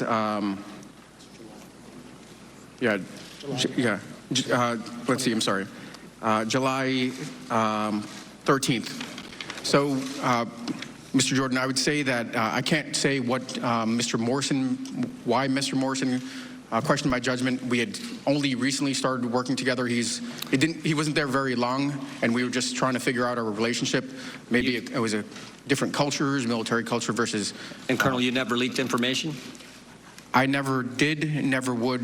That is preposterous that I would do that. Okay, Colonel, it's interesting. We deposed a lot of people in the bunker in the basement of the Capitol over the last several weeks, but of all those depositions, only 3 of the individuals we deposed were actually on the now somewhat famous July 25th phone call between President Trump and President Zelensky. There was you, the individual sitting beside you, Ms. Williams, and then there, of course, was your boss, Mr. Morrison, who I just read from his deposition. When we asked Ms. Williams, who she spoke to after the call about the call, she was willing to answer our questions, and chairmanship allowed her to answer our questions. When we asked Mr. Morrison, who he spoke to after the call about the call, he was willing to answer our question, and chairmanship allowed him to answer our question. But when we asked you, you first told us 3 individuals at the NSC, your brother and the 2 lawyers. And then you said there was a group of other people you communicated with, but you would only give us 1 individual in that group, Secretary Kent. And the chairman would only allow you to give us that name. When we asked you who else you communicated with, you would not tell us. So I want to know first, how many other people are in that group of people you communicated with outside the 4 individuals I just named? Yes, Mr. Jordan, on call readout, certainly after the first call, there were probably half a dozen or more people that I read out. Those are people with the proper clearance and the need to know. In this case, because of the sensitivity of the call, and Mr. Eisenberg told me not to speak to anybody else, I only read out, outside of the NSC, 2 individuals. 2 individuals? Das Kent and 1 other person. And you're not willing to tell us who that other individual is? Mr. Chairman, point of order. Mr. Chairman. Mr. Chairman, point of order. The gentleman suspend. Counsel. Mr. Chairman, I would ask you to enforce the rule with regard to the disclosure with regard to the intelligence officer. Thank you, counsel. You know, as I indicated before, this committee will not be used to out the whistleblower. That same Mr. Chairman, can you first stop the time so I don't lose the time? Will persist. You are recognized again, Mr. Jordan. Mr. Chairman, I don't see how this is outing the whistleblower. The witness has testified in his deposition that he doesn't know who the whistleblower is. You have said, even though no one believes you, you have said you don't know who the whistleblower is. So how is this outing the whistleblower to find out who this individual is? Jordan, this is your time for questioning. You can use it any way you like, but your question should be addressed to the witness. And your question should not be addressed to trying to out the whistleblower. Well, okay. Colonel Vindman, there's another thing Mr. Morrison told us in his deposition. He said he was not concerned about the call itself. He said there was nothing illegal or improper on the call, but he was concerned about the call leaking, the contents of the call leaking. He said this: he was concerned how it would play out in Washington's polarized environment, how the contents would be used in Washington's political process. Mr. Morrison was right. Excuse me, Mr. Jordan, could I get a page? Page 44. Mr. Morrison was right. The call leaks. The whistleblower goes to Chairman Schiff, staff. Then he runs off to the lawyer, the same lawyer who said in January of 2017 the coup has started against President Trump. The one thing the Democrats they didn't count on was the president releasing the call transcript and letting us all see what he said. They didn't count on that. Transcript shows no linkage. The two individuals on the call have both said no pressure, no pushing, no linkage with security assistance dollars to an investigation. Ms. Williams, after the call on the 25th, we know that Colonel Vindman talked to several people. After the call on the 25th, how many people did you talk to about the call? I did not speak to anybody about the call. Didn't speak to anybody? No. I yield back. Mr. Himes. Thank you, Mr. Chairman. Mr. Chairman, I ask unanimous consent to enter the Lieutenant Colonel's performance review into the record. May I inquire of Colonel Vindman whether you would like us to do that? If you would, we're happy to. If you would prefer it not be in the record, I leave that to you. With redactions. Yeah, I guess with redactions, it has PII in it, and that should be protected. And maybe the only elements that are relevant are the actual narrative. Chairman. Did you read the relevant portions, or? I mean, that was the short version. There were some other paragraphs in there, but. Mr. Chairman, I'll withdraw my request. Okay, thank you. Thank you both for your testimony. Ms. Williams, you joined the Foreign Service in 2006, correct? Correct. Prior to becoming a nonpartisan career official, you worked as a field representative for the Bush-Cheney campaign in 2004, and then you held a political appointment in the Department of Homeland Security under Secretary Chertoff. Is that correct? That's correct, sir. And now, as a Foreign Service officer, you have served 3 presidents, 2 Republicans and 1 Democrat in a variety of roles, correct? Yes, sir. And in your current position, you're detailed from state to advise the Vice President on foreign policy towards Europe and Russia, correct? That's right. Ms. Williams, on Sunday, the President personally targeted you in a tweet. This is after he targeted Ambassador Yovanovitch during her hearing testimony. I'd like to show and read you the tweet. It reads, "Tell Jennifer Williams, whoever that is, to read both transcripts of the presidential calls and see the just-released statement from Ukraine. Then she should meet with the other never-Trumpers, who I don't know and mostly never even heard of, and work out a better presidential attack." Ms. Williams, are you engaged in a presidential attack? No, sir. Ms. Williams, are you a never-Trumper? I'm not sure I know an official definition of a never-Trumper. Would you describe yourself that way? I would not, no. Did that tweet make an impression on you when you read it? It certainly surprised me. I was not expecting to be called out by name. Which surprised me too, and it looks an awful lot like witness intimidation and tampering in an effort to try to get you to perhaps shape your testimony today. Lieutenant Colonel, you previously testified that you've dedicated your entire professional life to the United States of America. Colonel, above your left breast, you are wearing a device which is a Springfield musket on a blue field. What is that device? It's a combat infantryman's badge. How do you get the combat infantryman's badge? You have to be serving in a brigade and below a tactical unit. That means a fighting unit, frontline unit, in combat. Under fire? Correct. You're also wearing a Purple Heart. Can you tell us in 20 or 30 seconds why you're wearing a Purple Heart? In 2014, in the ramp up to probably the largest urban operation in decades outside of Fallujah, we were conducting a reconnaissance patrol in conjunction with the Marines, and my vehicle was struck by an improvised explosive device that penetrated the armor. Were you injured? I was. The day after you appeared for your deposition, Lieutenant Colonel, President Trump called you a never-Trumper. Colonel Vindman, would you call yourself a never-Trumper? Representative, I'd call myself never partisan. Thank you. Colonel Vindman, in your military career, you've served under 4 presidents, 2 Democrats, and 2 Republicans. Have you ever wavered from the oath you took to support and defend the Constitution? Never. Do you have any political motivations for your appearance here today? None. Colonel Vindman, multiple right-wing conspiracy theorists, including Rudy Giuliani, have accused you of harboring loyalty towards Ukraine. They make these accusations based only on the fact that your family, like many American families, immigrated to the United States. They've accused you of espionage and dual loyalties. We've seen that in this room this morning. The 3 minutes that were spent asking you about the offer made to make you the Minister of Defense, that may have come cloaked in a Brooks Brothers suit and in parliamentary language, but that was designed exclusively to give the right-wing media an opening to question your loyalties. And I want people to understand what that was all about. It's the kind of attack, it's the kind of thing you say when you're defending the indefensible.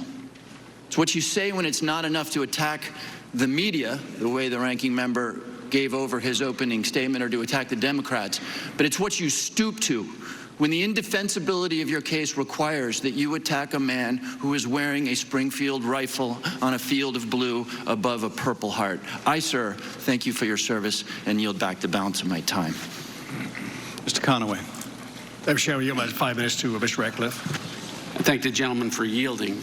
In a press conference last Thursday, Speaker of the House, Nancy Pelosi, said that President Trump committed the impeachable offense of bribery, evidenced in his July 25th call transcript with President Zelensky. In concert with that, multiple Democratic members of this committee gave TV and radio interviews over this past week discussing how the president's conduct supported his impeachment for committing bribery, all of which struck me as very odd, because for the longest time this was all about quid pro quo, according to the whistleblower complaint. But after witness began saying there was no quid pro quo, or even that quid pro quo was not even possible, we saw a shift from the Democrats. They briefly started to refer to the president's conduct on the July 25th call as extortion. And now it's shifted again last week to bribery. Ms. Williams, you used the word unusual to describe the president's call on July 25th. Lieutenant Colonel Vindman, you used the word inappropriate and proper. Now, I've word searched each of your transcripts, and the word bribery or bribe doesn't appear anywhere in that. Ms. Williams, you've never used the word bribery or bribe to explain President Trump's conduct, correct? No, sir. Colonel Vindman, you haven't either. That is correct. The problem is, in an impeachment inquiry that the Speaker of the House says is all about bribery, where bribery is the impeachable offense, no witness has used the word bribery to describe President Trump's conduct. None of them. These aren't all of the deposition transcripts. These are just the 10 that have been released. 6 weeks of witness interviews in this impeachment inquiry, hundreds of hours of testimony, thousands of questions asked, thousands of answers given. The number of times that witnesses have been asked any question about whether or not President Trump's conduct constituted bribery before Ambassador Yovanovitch was asked by my colleague, Congressman Stewart, last Thursday, is 0. The number of times witnesses have used the word bribery or bribe to describe President Trump's conduct in the last 6 weeks of this inquiry is 0. In fact, in these 3,500 pages of sworn deposition testimony and just these 10 transcripts released thus far, the word bribery appears in these 3,500 pages exactly one time. And ironically, it appears not in a description of President Trump's alleged conduct, it appears in a description of Vice President Biden's alleged conduct. This is important because as early as next week, my Democratic colleagues are going to say, we need to vote on the evidence from this impeachment inquiry, on the impeachment of the president for bribery. And they're going to send a report to the Judiciary Committee, and because there's more Democrats than Republicans, it's going to likely pass. And when that happens, the American people need to be clear that when the Democrats, what they are describing as bribery, not a single witness is describing as bribery. We've heard many times in the course of this proceeding that the facts of the president are not in dispute. But the American people are asking, if the facts are the same, why do the crimes that the president is being accused of keep changing? Why do we go from quid pro quo to extortion, now to bribery?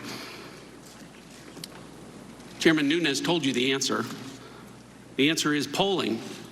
Washington Times asked Americans what would be the most damning accusation, and it didn't come back quid pro quo, it didn't come back extortion, it came back bribery. So this case is all about bribery. Look, it's bad enough that the Democrats have forbidden White House lawyers from participating in this proceeding. It's hard enough to defend yourself without your lawyers present. But what's even worse is trying to defend yourself against an accusation that keeps changing in the middle of the proceeding. If Democrats accuse the president of a high crime or impeachable offense, he at least ought to know which one it is. And when Speaker Pelosi says this is all about bribery, she's promised us evidence of bribery that would be compelling and overwhelming, and instead, it's invisible. I yield back. Ms. Sewell. Mr. Chairman, I'd like to join everyone in thanking both of our witnesses for your service.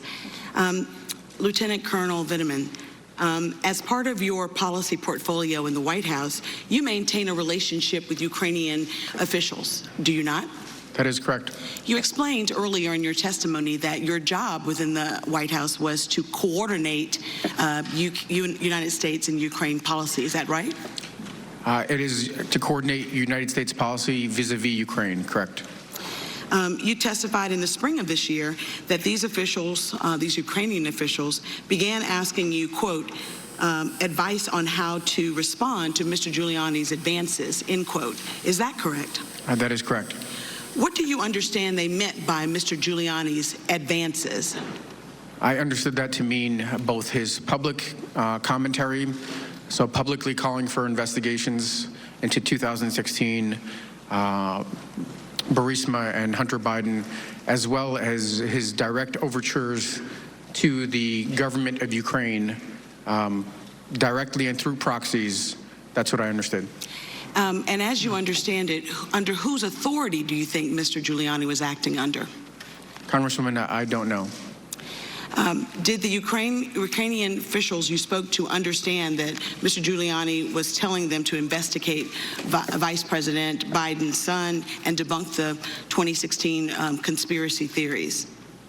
I'm sorry, could you say that again, ma'am? Do you think that the Ukrainian officials that you spoke to understood the underlying meaning of Mr. Giuliani's advances to be both investigating the Bidens as well as debunking the 2016 conspiracy theories?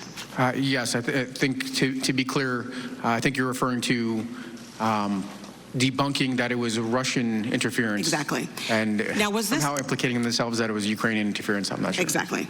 Now, was this official U.S. foreign policy to push for investigation into the Bidens? It was not part of any process that I participated in. Now, Ms. Williams, do you agree that pressing these two investigations was inconsistent with official U.S.-Ukraine policy? Obviously, anti-corruption reforms is a big part of our policy. I understand. I was not in a position to determine whether these particular investigations were appropriate. That's fair. Colonel, is it true that President Trump directed the Ukrainian president on the call on July 25th to work with Mr. Giuliani on these investigations? That is correct. In fact, Mr. Giuliani has made no secret of the fact that he is acting on behalf of President Trump. As Mr. Giuliani told the New York Times, and I'm going to put this on the screen, he told them, quote, "My only client is the President of the United States. He's the one I have the obligation to report to, tell him what happens." He added that the investigations would be, quote, "very, very helpful to my client and may turn out to be helpful to my government," end quote. Colonel, is it fair to say that the Ukrainian officials that you are on a daily basis, well, you're in contact with, given your portfolio, were concerned about Mr. Giuliani's advances? Yes, they were. In your assessment, did they understand the political nature of the request being asked of them? I believe they did. Did they understand that it was affecting U.S. domestic policy? I'm not sure what they frankly understood about U.S. I think they understood the implications, yes. Now, you testified earlier that you warned the Ukrainians not to get involved in U.S. domestic policy. Is that right? I counseled them, yes. Counseled them. In fact, you testified that you felt like it was important that you were espousing not just what you thought, but tradition and policy of the United States to say that. It is what I knew for a fact to be U.S. policy. Now, why do you think it's important that for foreign governments not to get involved in political affairs of a nation like the United States? Congresswoman, the first thought that comes to mind is Russian interference in 2016, the impact that had on internal politics, and the consequences it had for Russia itself. Exactly. This administration enforced heavy sanctions against Russia for their interference, and that would not be in U.S. policy too. And so, Mr. Colonel, I'm running out of time. Is it normal for a private citizen, a non-U.S. government official, to get involved in foreign policy and foreign affairs like Mr. Giuliani? I don't know if I have the experience to say that, but it certainly wasn't helpful, and it didn't help advance U.S. national security interests. Thank you, Mr. Chairman. I yield back. Mr. Turner. Ms. Williams, Lieutenant Colonel Vinneman, I want to thank you also for your service. Your knowledge and expertise is incredibly important as we look to formulating policy with both our allies and to try to counter those who are not our allies. I think we're all very concerned about our European policy and how it can thwart Russian aggression. Ms. Williams, and you are responsible, as you said, as part of your portfolio, you advised the Vice President about Ukraine, correct? Correct. Lieutenant Colonel Vinneman, you said that you are the principal, in your opening you say you are the principal advisor to the President on Ukraine, and you coordinate U.S.-Ukraine policy, correct? Yeah. Congressman, in this statement I issued this morning, I probably eased that back. I took that off my job description that I have on my eval, but I certainly spent much more time advising the ambassador than I did the president. But your statement, as you submitted it and read it today, says, at the NSC, I am the principal advisor to the National Security Advisor and the President on Ukraine, correct? That is not what I read into the transcript. That might have been what I had in there yesterday when I was drafting it, but I chose to ease back on that language, even though it was in my evaluation, just because I didn't want to overstate my role. You wrote what I just read. But, Congressman, what I'm saying is what I read into the record this morning didn't say that. Okay. Noted. Because you know Ukraine, you know that we work through our allies and our multilateral relations, and you know that the Ukraine is an aspiring member of the EU and NATO, right, Ms. Williams? Yes, that's correct. Lieutenant Colonel Vinneman? Yes, correct. And you know that probably that the EU and the NATO both have offices in the Ukraine, and that we try to advance our policy with the EU and NATO, and you would agree that our Ambassador Kay Bailey Hutchinson and Ambassador Sondland would be responsible for advancing our policy interests with Ukraine at the EU and at NATO. Right, Ms. Williams? I would say that certainly in terms of this specific relationship between NATO and Ukraine, that would fall to Ambassador Hutchison, and between the EU and Ukraine to Ambassador Sondland. But obviously we have an ambassador in Ukraine as well. Right. Lieutenant Colonel Vinneman, you would agree? I agree with Ms. Williams. Great. Now, Lieutenant Colonel, you said in your written statement that Mayor Rudolph Giuliani promoted false information that undermined the United States-Ukraine policy. Have you ever met Giuliani? Just to be, again, accurate, I said false narrative just because that's what I said in the record this morning, but okay. I have not met him. And so you've never had a conversation with him about Ukraine or been in a meeting with him where he has spoken to others about Ukraine? No, just what I saw him, his comments on TV. So news reports. In news, yes. And similarly, you've never met the President of the United States, right? That is correct. So you've never advised the President of the United States on Ukraine? I advised him indirectly. I made all his preparations for the calls and. But you've never spoken to the President of the United States and told him advice on Ukraine? That is correct.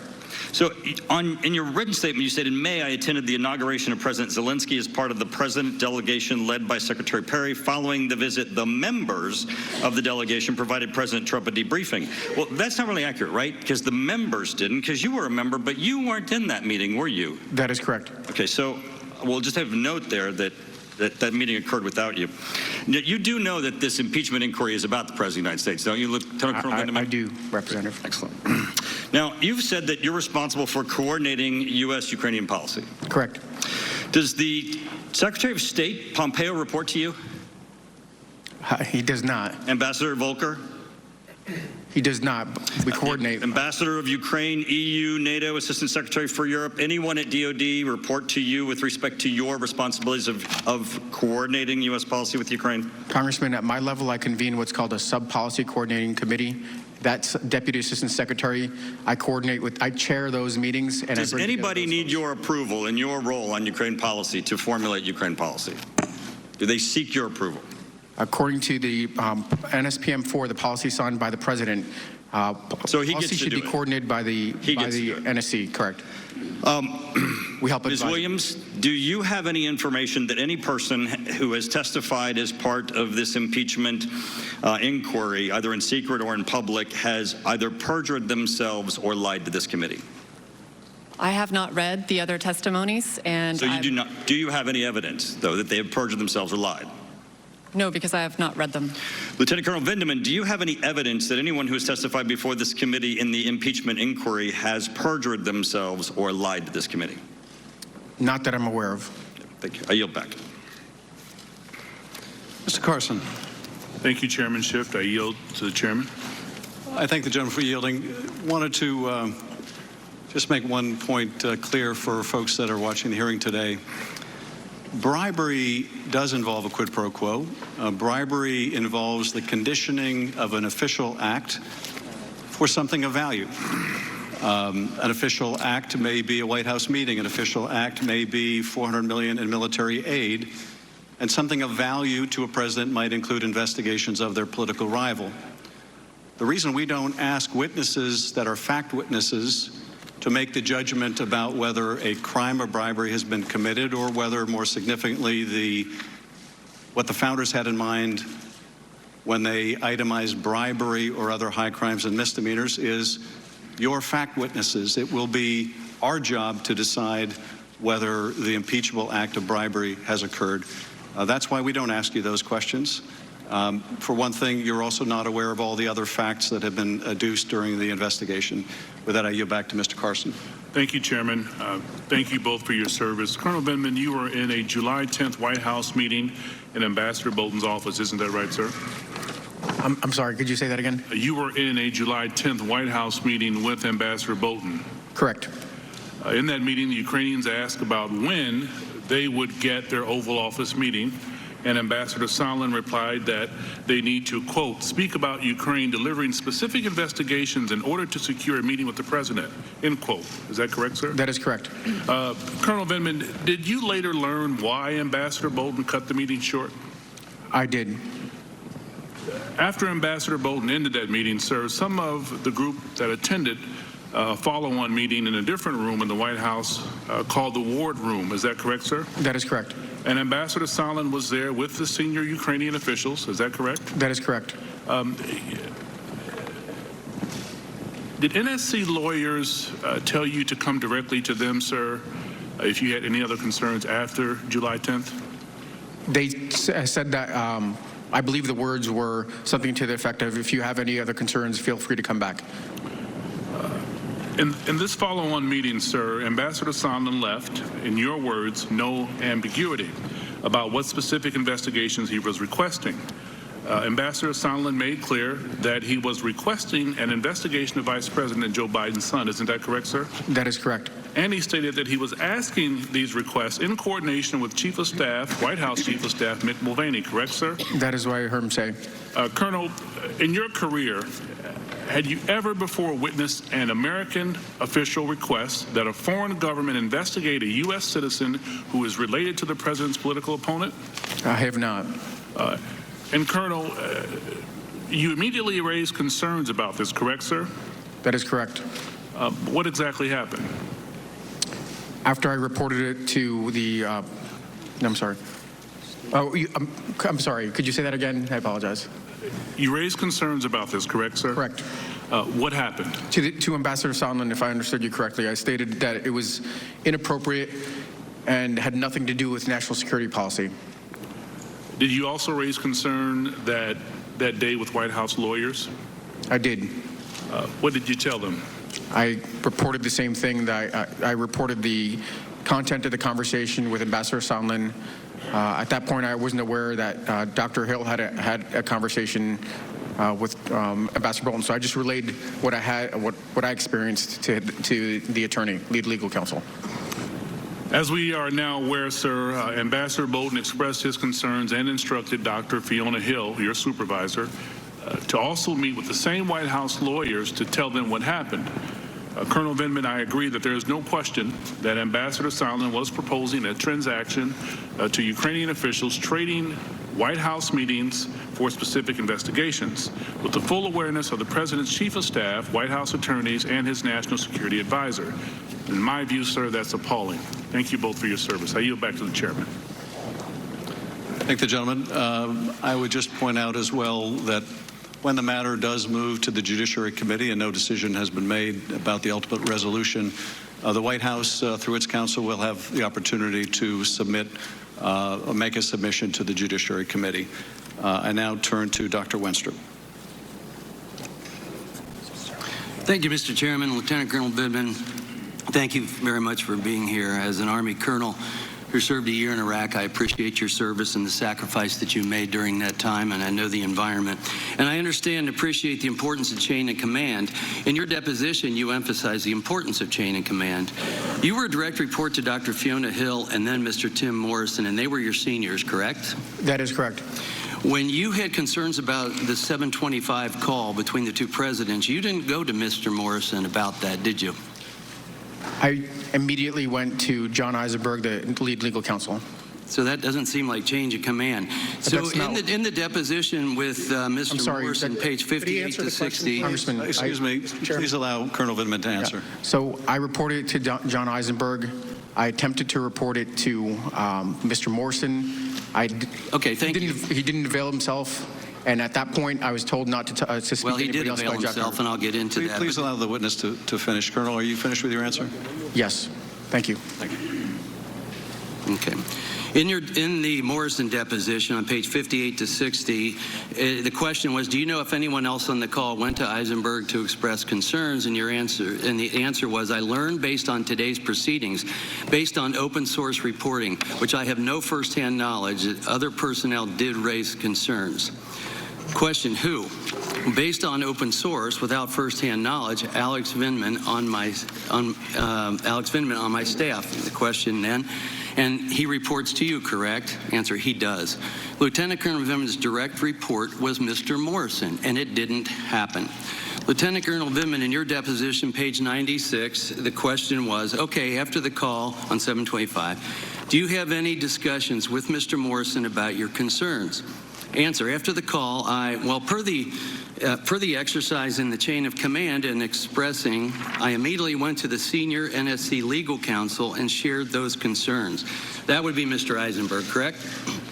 I'm sorry, my lawyer was talking. Could you say that again, please, Doctor? You went to Mr. Eisenberg. You've already said that, so we can go on. And you are not a JAG officer. You're not a lawyer.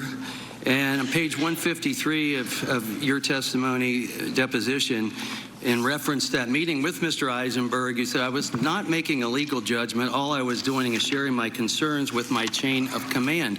Yet we've established that your direct report is to Mr. Morrison. So let's establish your role and your title. In your deposition, Lieutenant Colonel Vindman, page 200, 201, in a colloquy with Mr. Stewart, you said, I would say, first of all, I'm the director for Ukraine. I'm responsible for Ukraine. I'm the most knowledgeable. And I'm there for the National Security Council and the White House. Are you the only one of the entire universe of our government or otherwise that can advise the president on Ukraine? Couldn't someone like Ms. Williams also advise on Ukraine? It's in her portfolio. That's not typically what would happen. It would be, frankly, it would be Ambassador Bolton. So other people can advise on Ukraine besides you. going on in your testimony, you said, I understand all the nuances, the context, and so forth surrounding these issues. On my judgment, I expressed concerns within the chain of command, which I think to me, as a military officer, is completely appropriate, and I exercise that chain of command. Lieutenant Colonel Vindman, on your deposition, page 259, you said, I forwarded my concerns through the chain of command, and the seniors then decide the action to take. Mr. Morrison's your senior. He didn't know about it. How can he decide an action to take? But that's what you said. In Mr. Morrison's deposition, page 60, the question is, at what point did you learn that Lieutenant Colonel Vindman went to Eisenberg? He said, about the 25th phone call? He said, yes, in the course of reviewing for this proceeding, reviewing the open record. So the next question, so Eisenberg never came to you and relayed to you the conversation? He said, no. He said, Ellis never did either? Not to the best of my recollection. So Mr. Morrison was skipped in your chain of command about your other concerns. So Mr. Morrison said he's the final clearing authority. He said he saw your edits. Do you remember if all of the edits were incorporated? And he said, yes, I accepted all of them. That's on page 6162. So he believes all your edits were accepted. Let me ask you, were in your edits, did you insist that the word demand be put into the transcription between the conversation of the two presidents? I did not. But you did say that in your opening statement today. Thank you, and I yield back. Ms. Spear.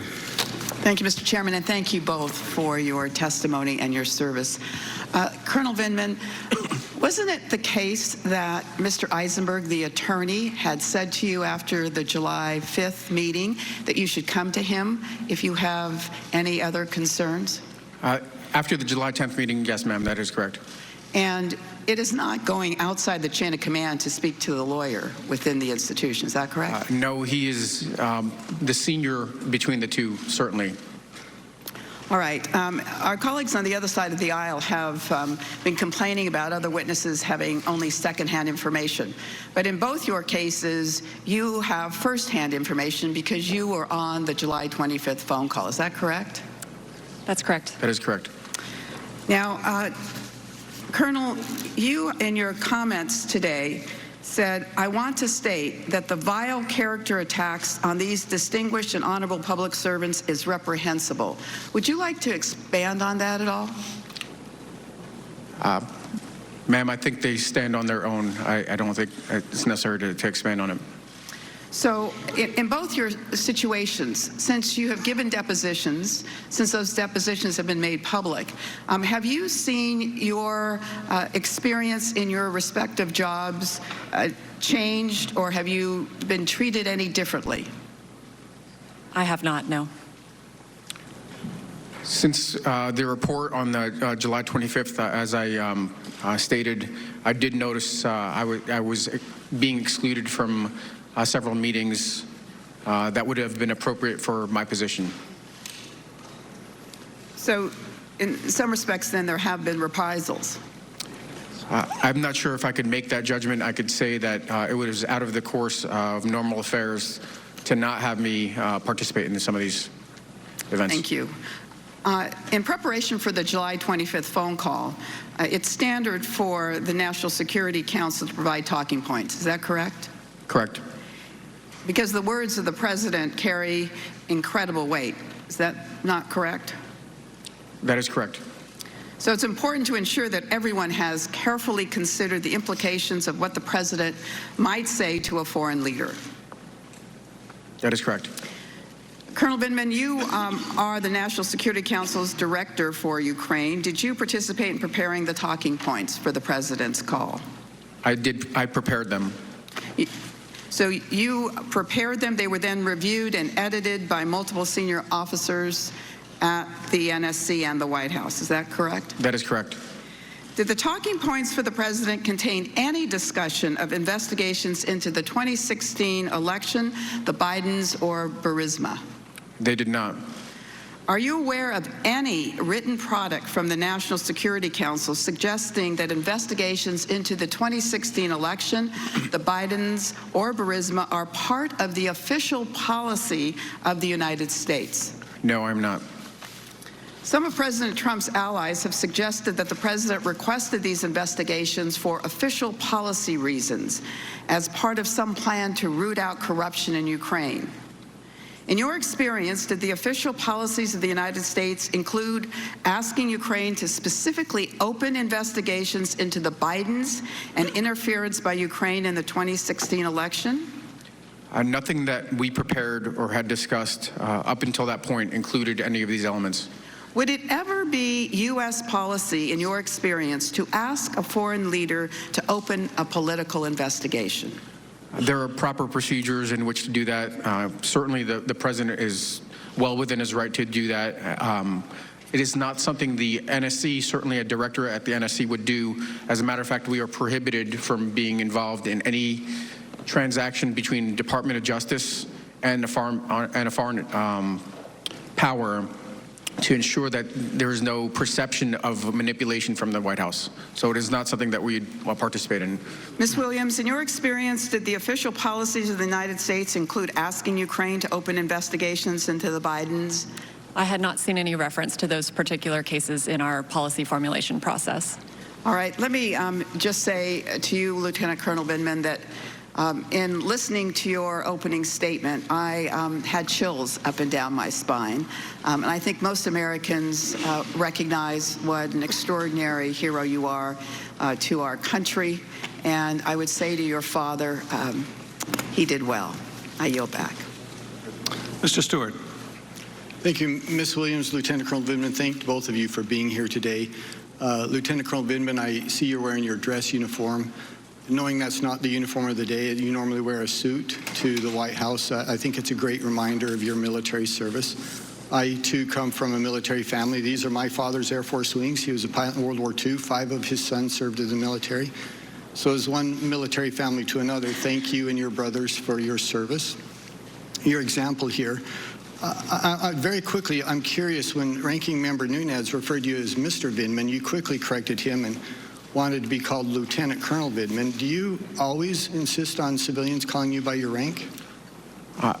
Mr. Stewart, Representative Stewart, I'm in uniform wearing my military rank. I just thought it was appropriate to stick with that. Well, I'm sorry, Mr. Stewart. I apologize. Meant no disrespect. Because I don't believe he did. But the attacks that I've had in the press, in Twitter, have kind of eliminated the fact that either marginalized me as a military officer or... Listen, I'm just telling you that the ranking member meant no disrespect to you. I believe that. I'd like to go back to your previous testimony earlier today. Much has been talked about, as we've discussed, between the President Trump and President Zelensky and the word favor, and this being interpreted as a basis for impeachment.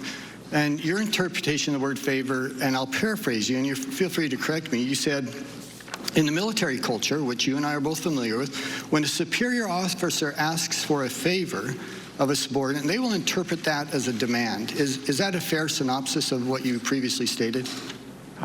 Representative, when a superior makes a request, that's an order. Okay.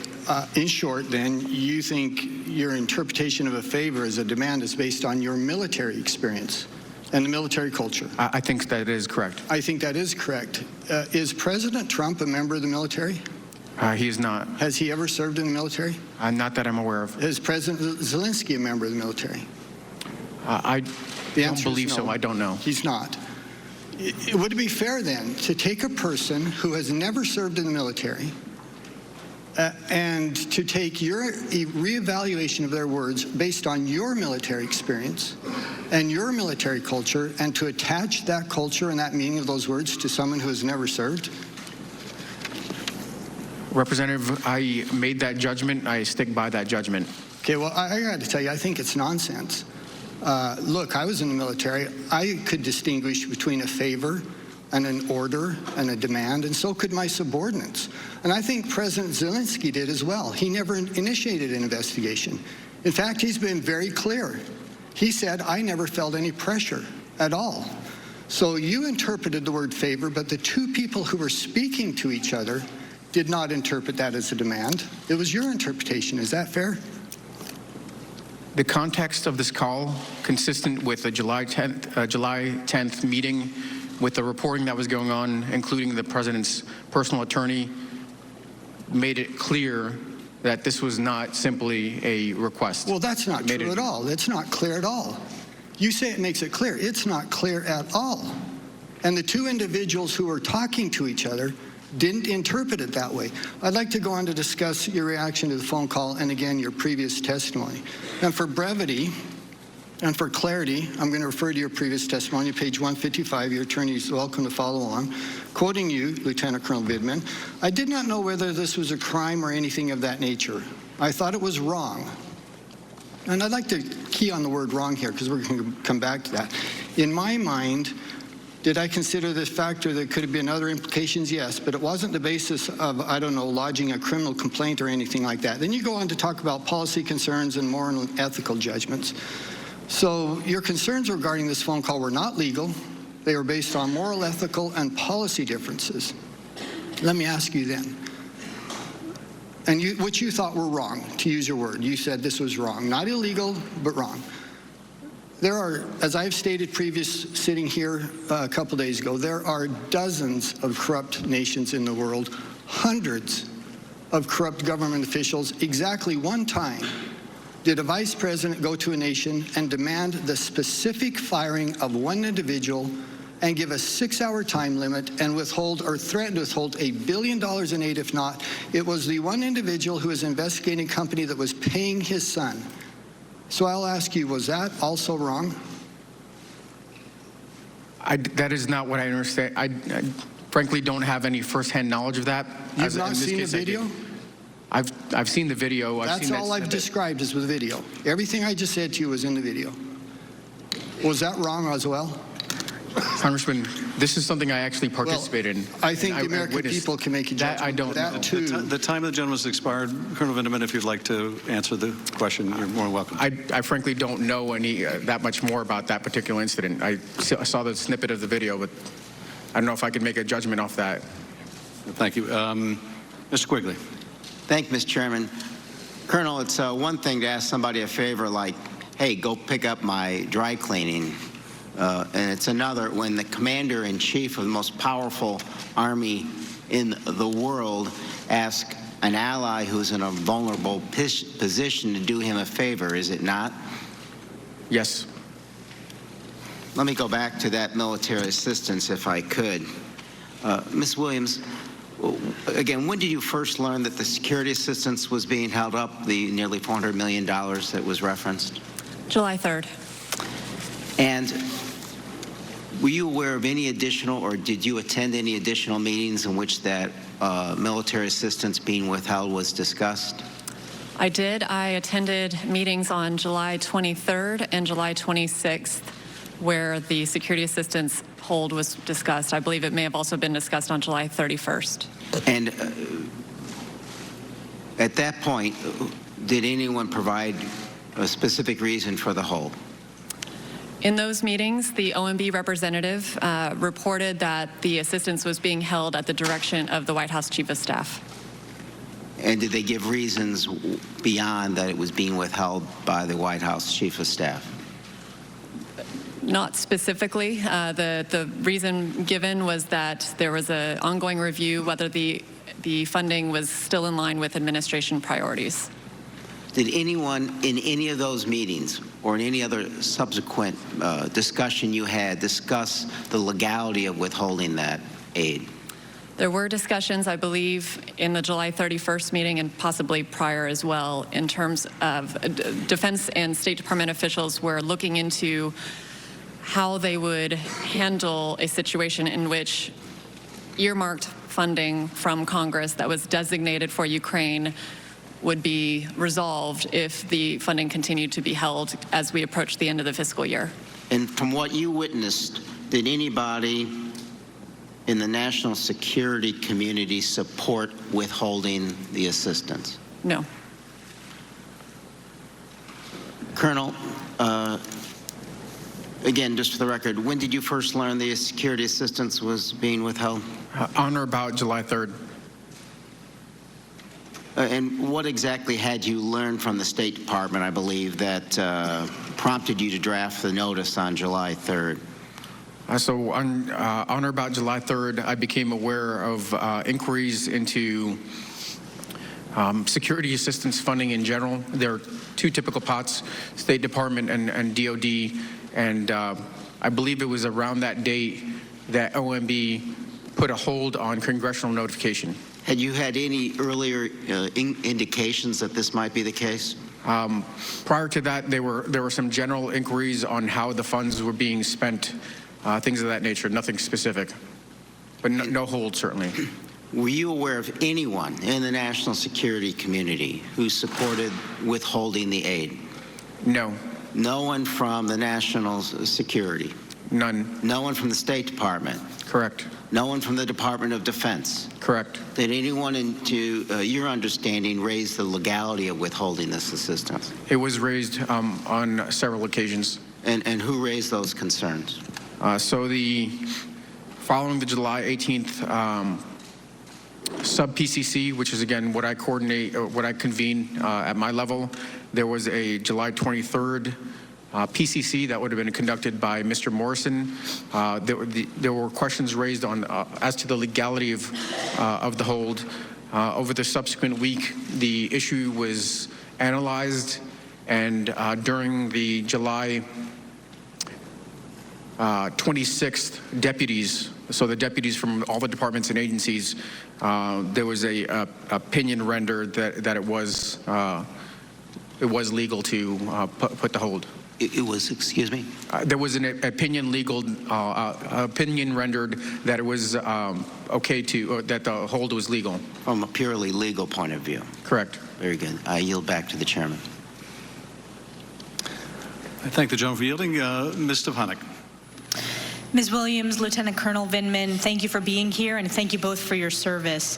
As millions of Americans are watching throughout the hysteria and frenzied media coverage, two key facts have not changed that are critical to these impeachment proceedings. One, Ukraine in fact received the aid, and two, there was no investigation into the Bidens. My question to both of you today will focus on the following: systemic corruption in Ukraine, two, highlighting for the public that by law, aid to Ukraine requires anti-corruption efforts, and three, who in our government has the decision-making authority when it comes to foreign policy and national security matters.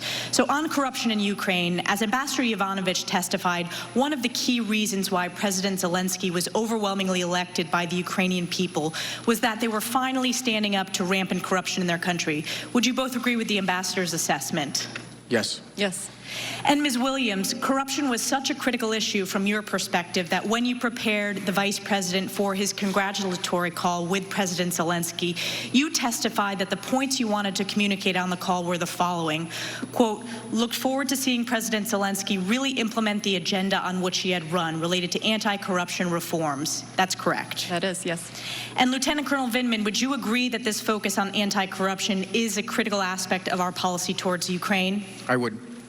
And Lieutenant Colonel Vindman, you are aware that in 2014, during the Obama administration, the first anti-corruption investigation partnered between the U.S., the U.K., and Ukraine was into the owner of the company Burisma. I'm aware of it now. And Lieutenant Colonel Vindman, you testified that you were aware that Burisma had questionable business dealings. That's part of its track record. That is correct. You also testified that regarding Burisma, money laundering, tax evasion comports with your understanding of how business is done in Ukraine. Is that correct? I'm not aware of specific incidents, but my understanding is that it would not be out of the realm of the possible for Burisma. Well, that's page 207 from your testimony, but I'll move on. You are aware that Hunter Biden did sit on the board of Burisma at this time? I am. Well, I know that my constituents in New York 21 have many concerns about the fact that Hunter Biden, the son of the vice president, sat on the board of a corrupt company like Burisma. The Obama administration, State Department, was also concerned, and yet Adam Schiff refuses to allow this committee to call Hunter Biden despite our requests. Every witness who has testified and has been asked this has answered yes. Do you agree that Hunter Biden on the board of Burisma has the potential for the appearance of a conflict of interest? Certainly the potential, yes. And Ms. Williams? Yes. Now, shifting to the legal requirements that our aid to Ukraine is conditioned on anti-corruption. Lieutenant Colonel Vindman, you testified that you understood that Congress had passed, under the Ukrainian Security Assistance Initiative, a legal obligation to certify that corruption is being addressed. That is correct. And you also testified that it is required by the National Defense Authorization Act. That is correct.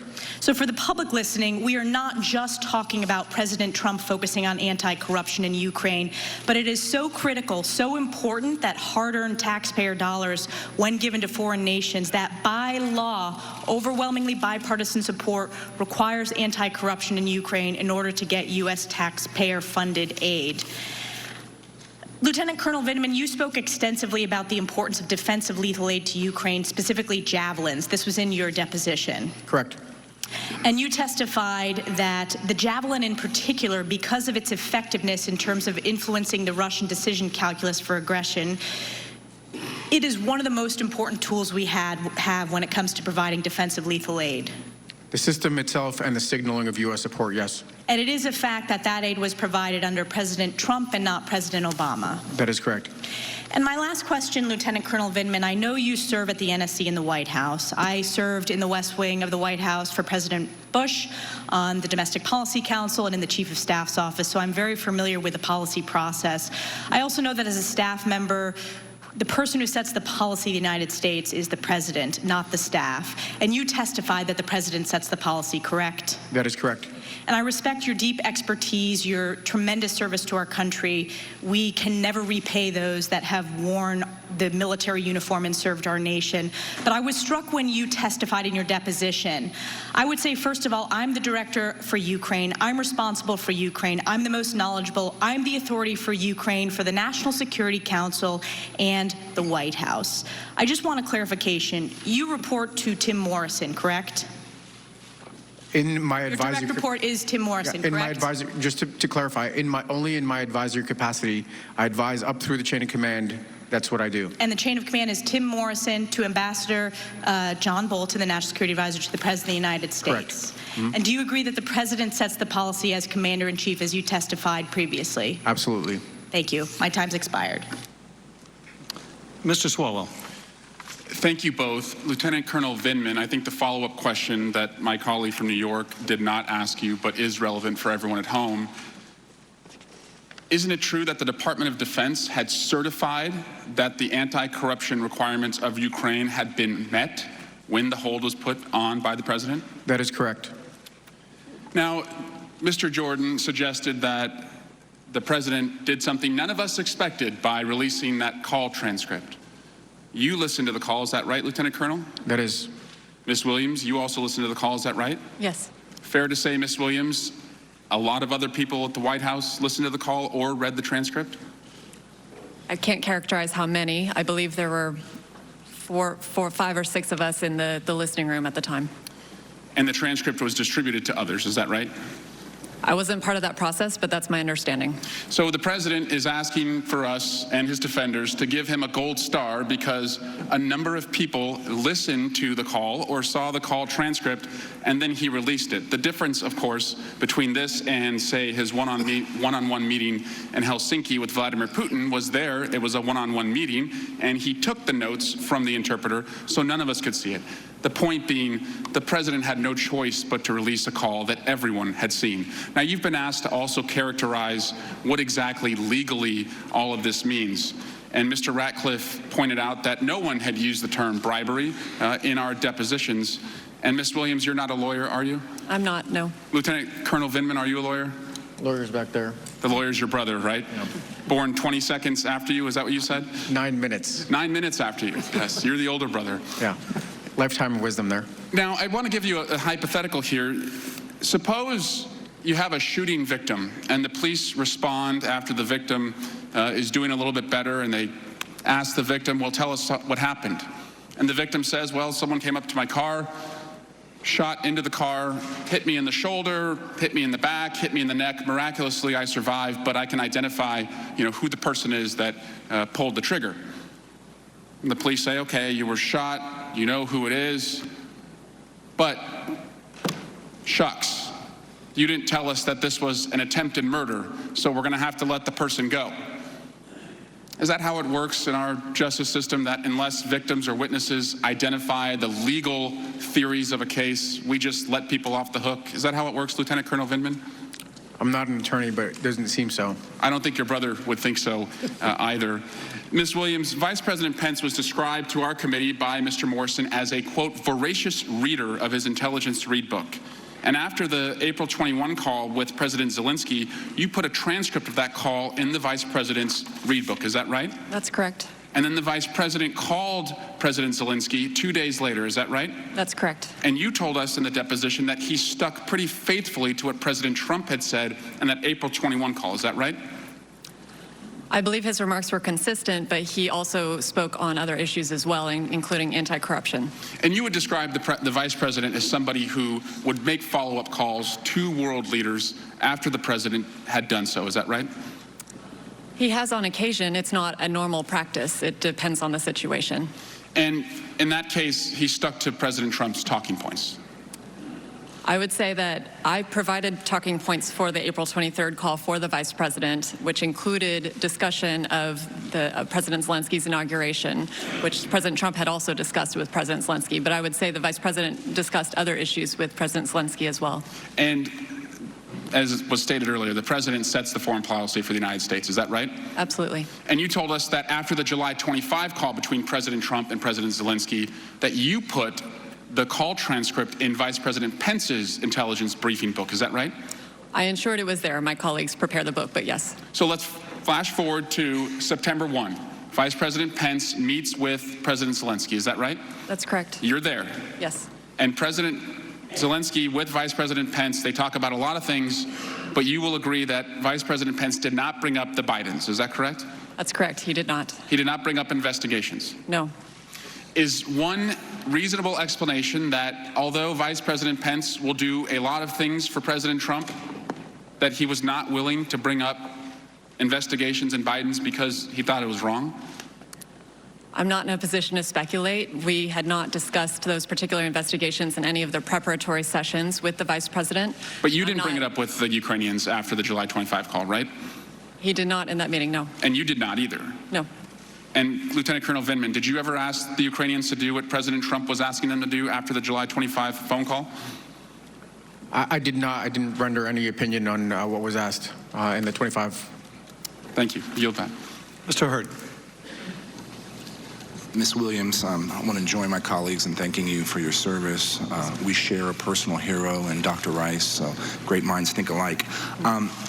Did you participate in or overhear any conversations about how potential information collected from the Ukrainians on the Bidens would be used for political gain?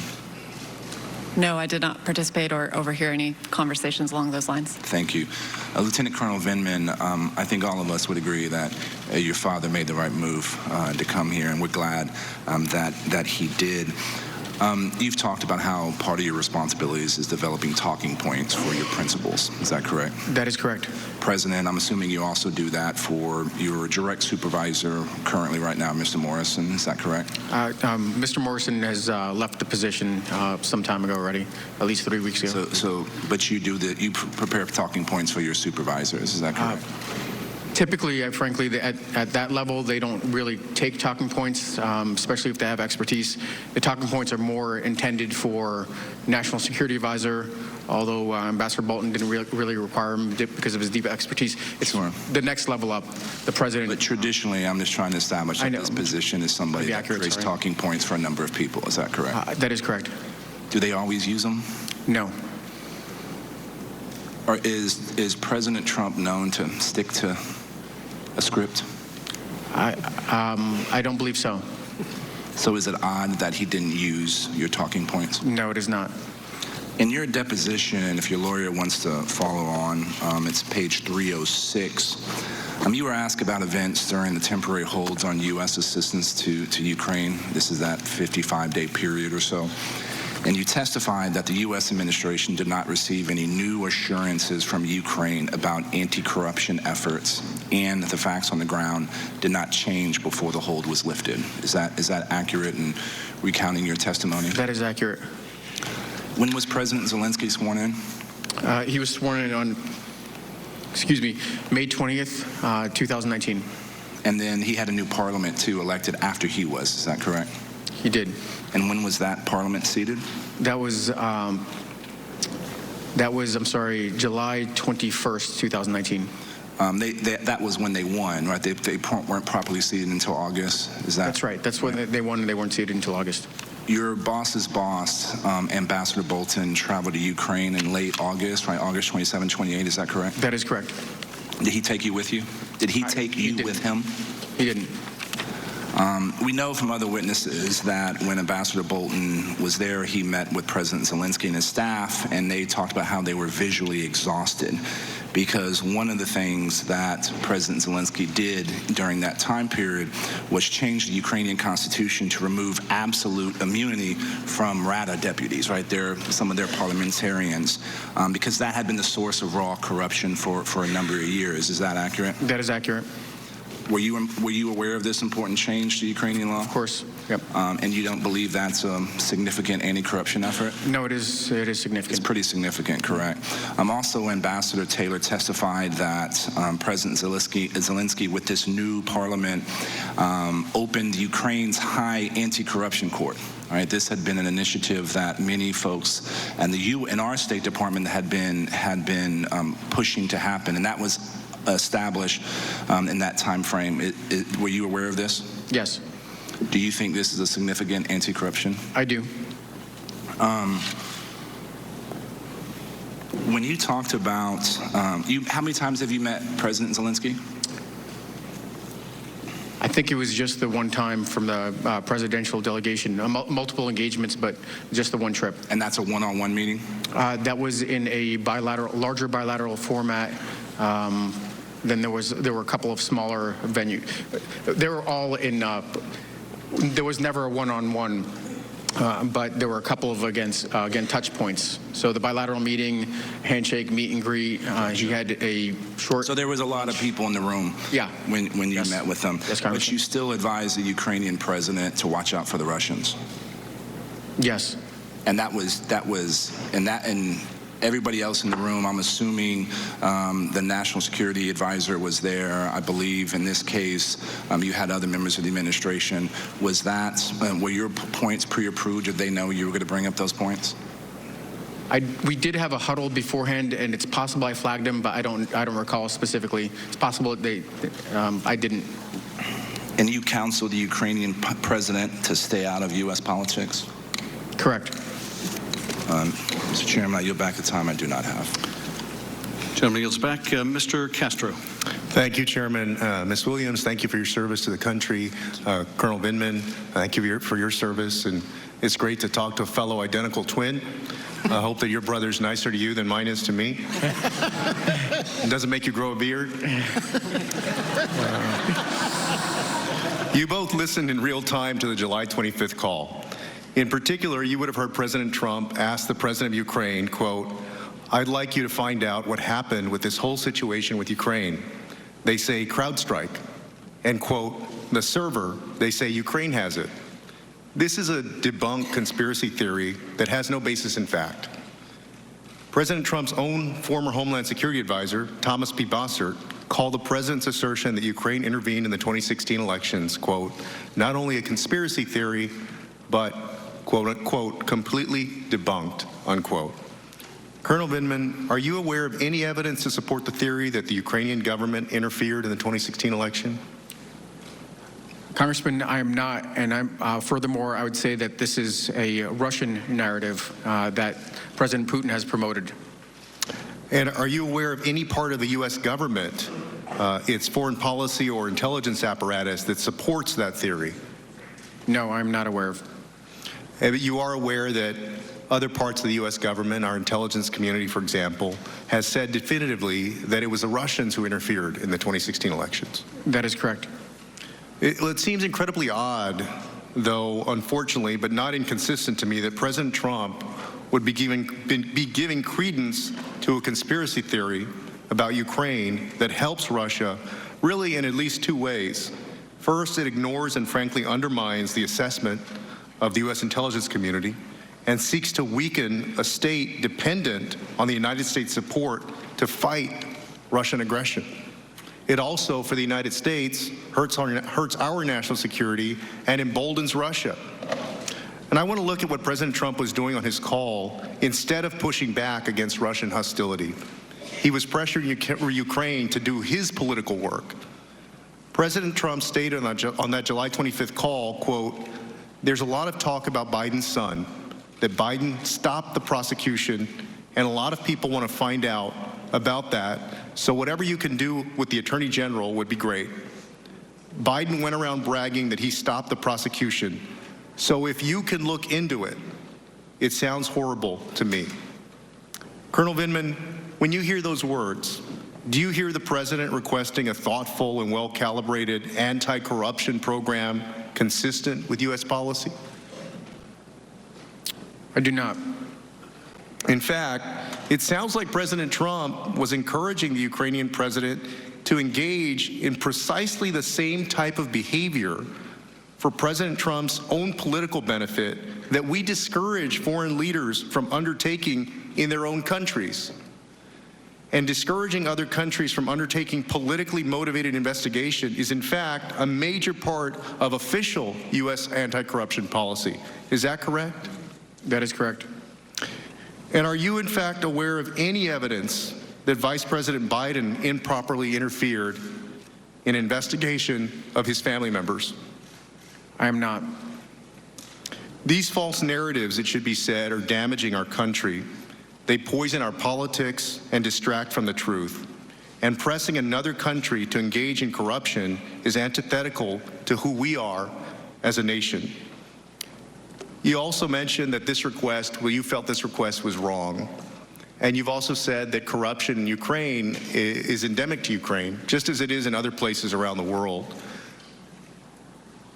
Can you speak to what is the danger of a president of the United States, whether it's Donald Trump or any future president, asking another nation where there's rampant corruption to investigate a political rival or just any other American citizen?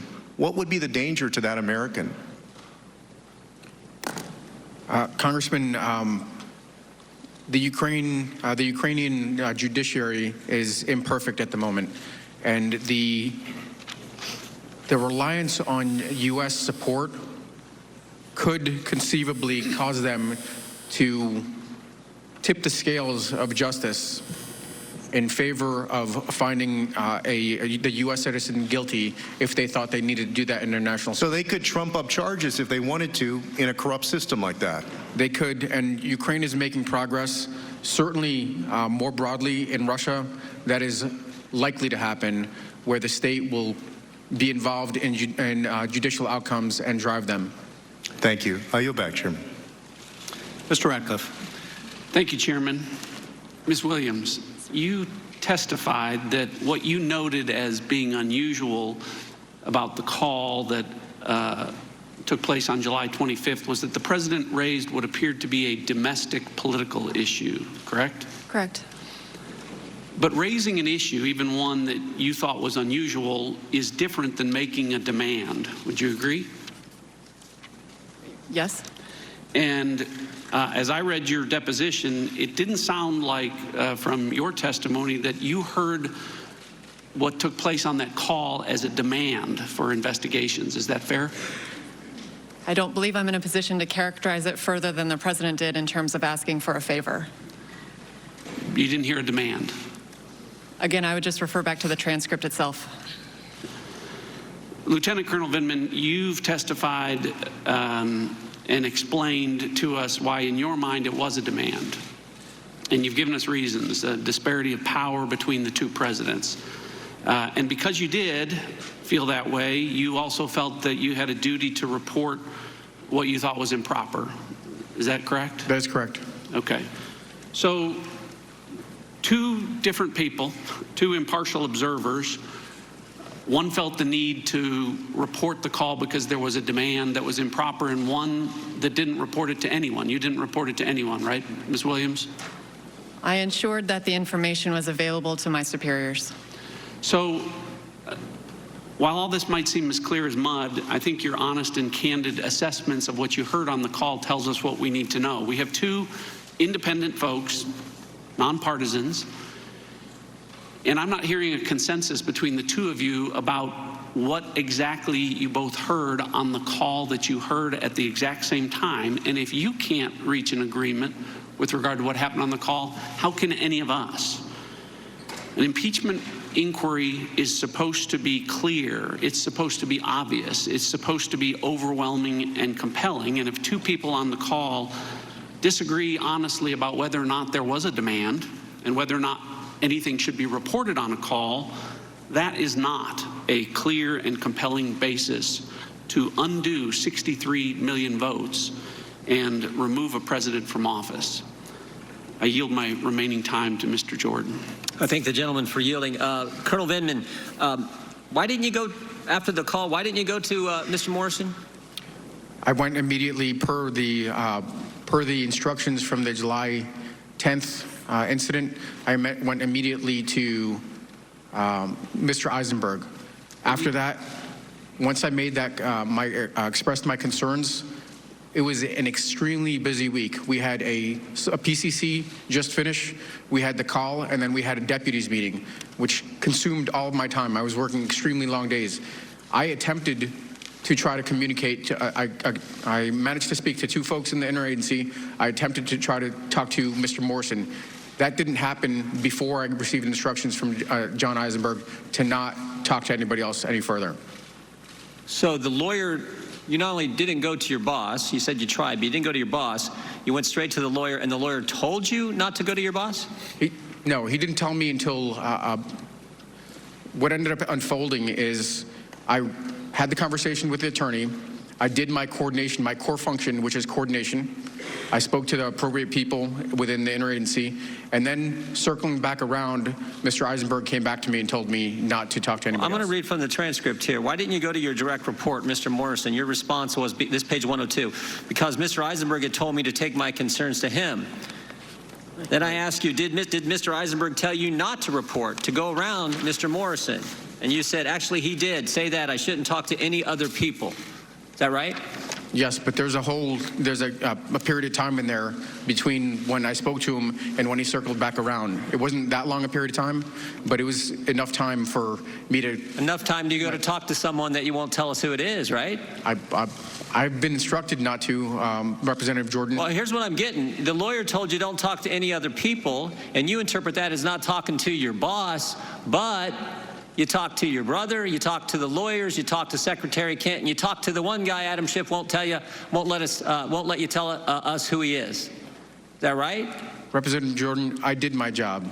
I'm not saying you didn't. All I'm saying is the instructions from the lawyer was you shouldn't talk to anybody, and you interpret that as don't talk to my boss, but I'm going to go talk to someone that we can't even ask you who that individual is. That is incorrect. Well, I just read what you said. That is I shouldn't incorrect. talk to any other people. The gentleman has expired. Yeah, I'm sorry, Chairman, but that sequence is not the way it played out. I'm reading from your transcript, Colonel Vindman. Mr. Jordan, please let Colonel Vindman answer. There's the sequence played out where immediately afterwards I expressed my concerns. I did my coordination function. Mr. Eisenberg circled back around, told me not to talk to anybody else. In that period of time, I did not manage to talk to you. So that's when it happened. That's when you talked to someone. Mr. Heck? That's right. Thank you, Mr. Chairman. Colonel Vindman, let's go back to that pair of meetings on July 10th in Ambassador Bolton's office and down in the wardroom where you witnessed Ambassador Sondland inform the Ukrainian officials that as a prerequisite to a White House meeting between the two presidents, quote, the Ukrainians would have to deliver an investigation into the Bidens, end quote. You said that Ambassador Sondland was, quote, calling for an investigation that didn't exist into the Bidens and Burisma. Is that correct? That is correct. It's that same afternoon you went to Mr. Eisenberg, the counsel, correct? That meeting occurred in the afternoon, and within, a couple hours, I'm sure it was within a couple hours I spoke to Mr. Eisenberg. How did he react? He was cool, calm, and collected. He took notes, and he said he would look into it. And did he not also tell you to feel free to come back if you had additional concerns? He did, Congressman. Ambassador Sondland had told you that his request to the Ukrainians had been coordinated with the Chief of Staff, acting Chief of Staff, Mick Mulvaney. Did you report that to Mr. Eisenberg? I did. And what was his reaction? He took notes, and he said he'll follow up or look into it. I don't recall exactly what he said. Colonel, you've also testified that on the July 25th call now between the two presidents, quote, there was no doubt, end quote, that President Trump asked for investigations into the 2016 election and Vice President Biden's son in return for a White House meeting. Within an hour of that call, you reported that to Mr. Eisenberg, did you not? I did. Went back to him just as he had suggested would be appropriate? He's an assistant to the president. It was less a suggestion, more of an instruction.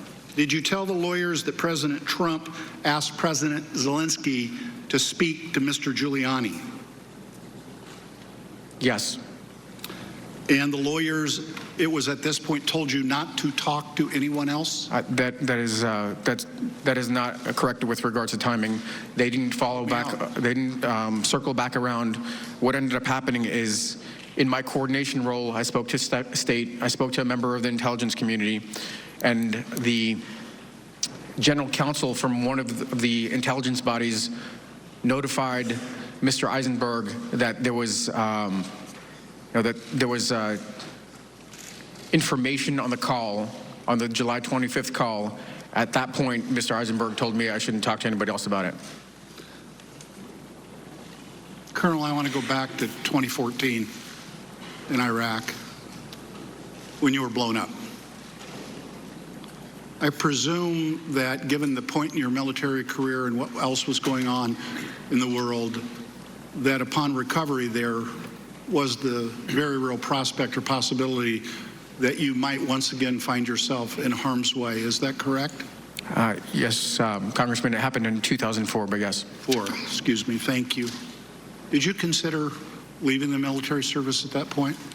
No, frankly, Congressman, I suffered light wounds. I was fortunate compared to my counterparts in the same vehicle, and I returned to duty I think it may have been that same day. But you could have been subjected to additional harm. You chose to continue service in uniform. I continued to serve in combat for the remaining 10 or 11 months of the tour.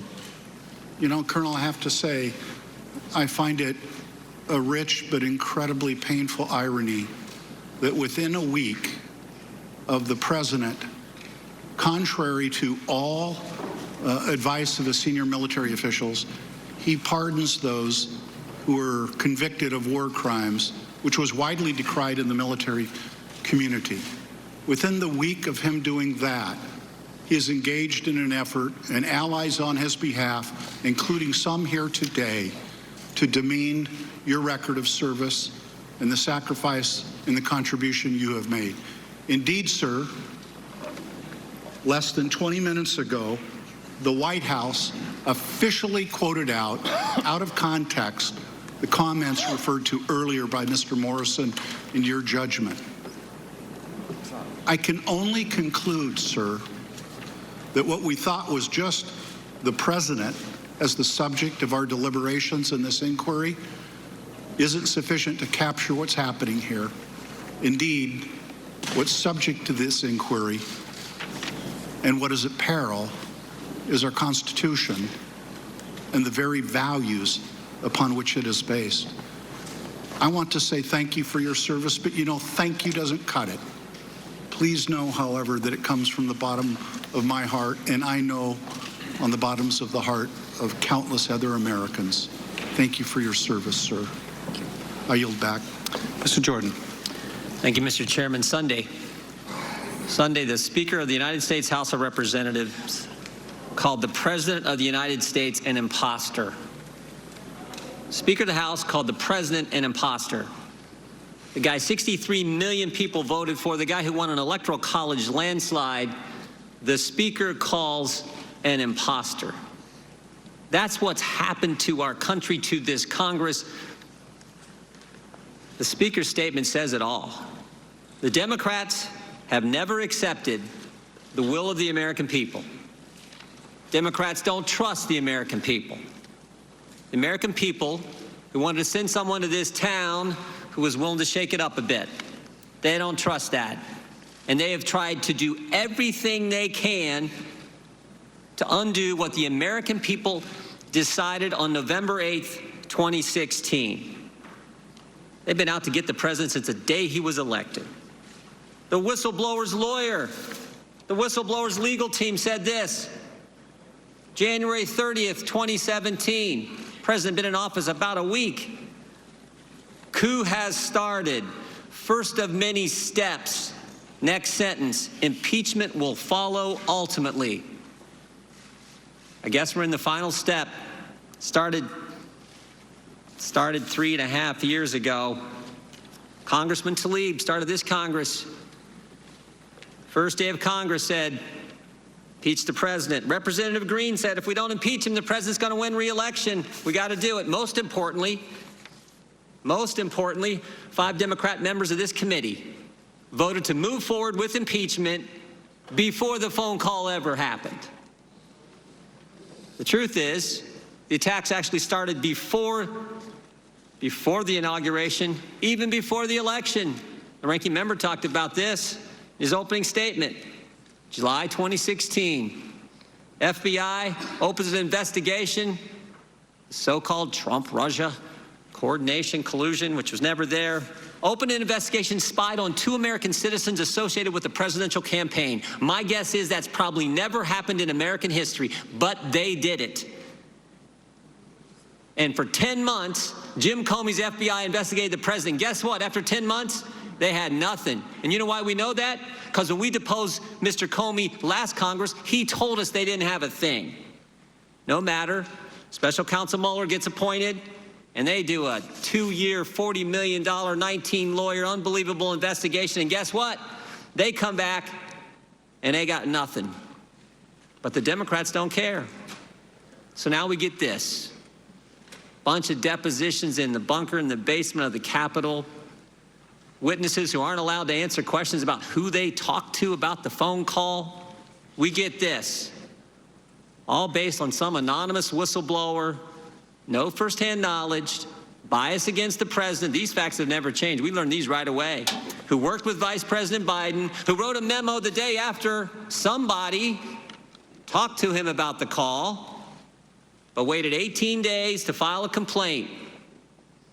18 days to file a complaint. What did he do in those 18 days? We all know. Ran off and talked with Chairman Schiff's staff.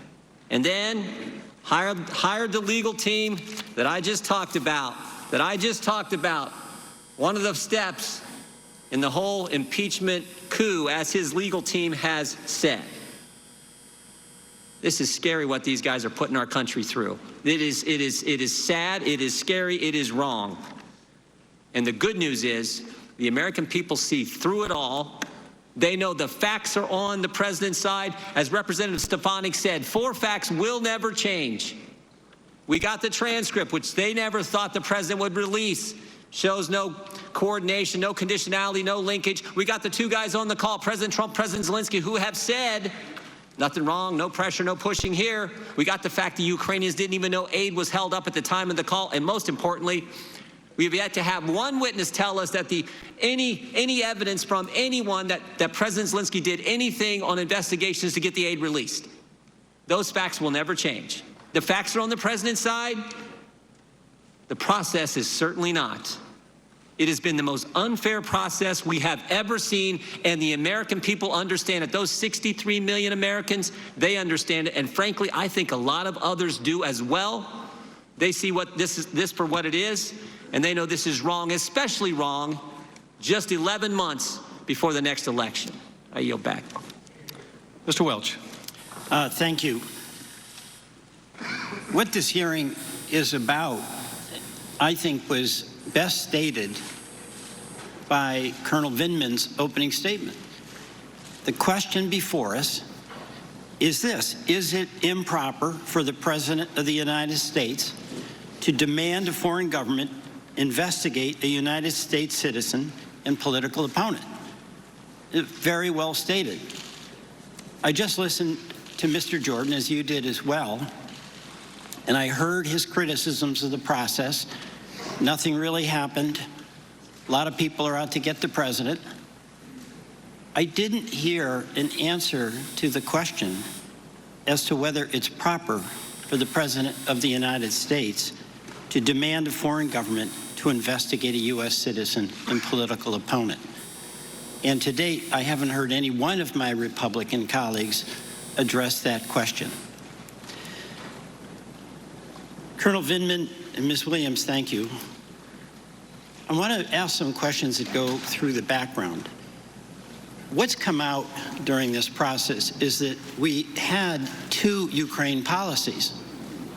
One was bipartisan and long-standing, and that was to assist Ukraine, which had freed itself from the domination of Russia, to fight corruption and to resist Russian aggression. Is that a fair statement, Colonel Vindman? I think that's a fair characterization, Congressman. And to give folks a reminder of the extent of corruption, by the way, a legacy of Putin's Russia, is it your understanding that when their prior president, Mr. Yanukovych, fled to Russia into the arms of Mr. Putin, he took with him $30 to $40 billion of that impoverished country?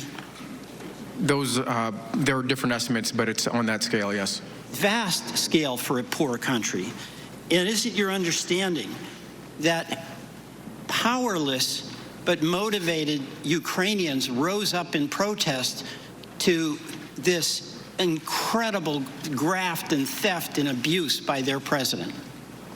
That is correct. And that was in the Maidan, it was called the Maidan Revolution, the Revolution of Dignity, correct? Correct. And young people went into that square in downtown Kyiv and demonstrated for months, correct? Correct. And 100 died.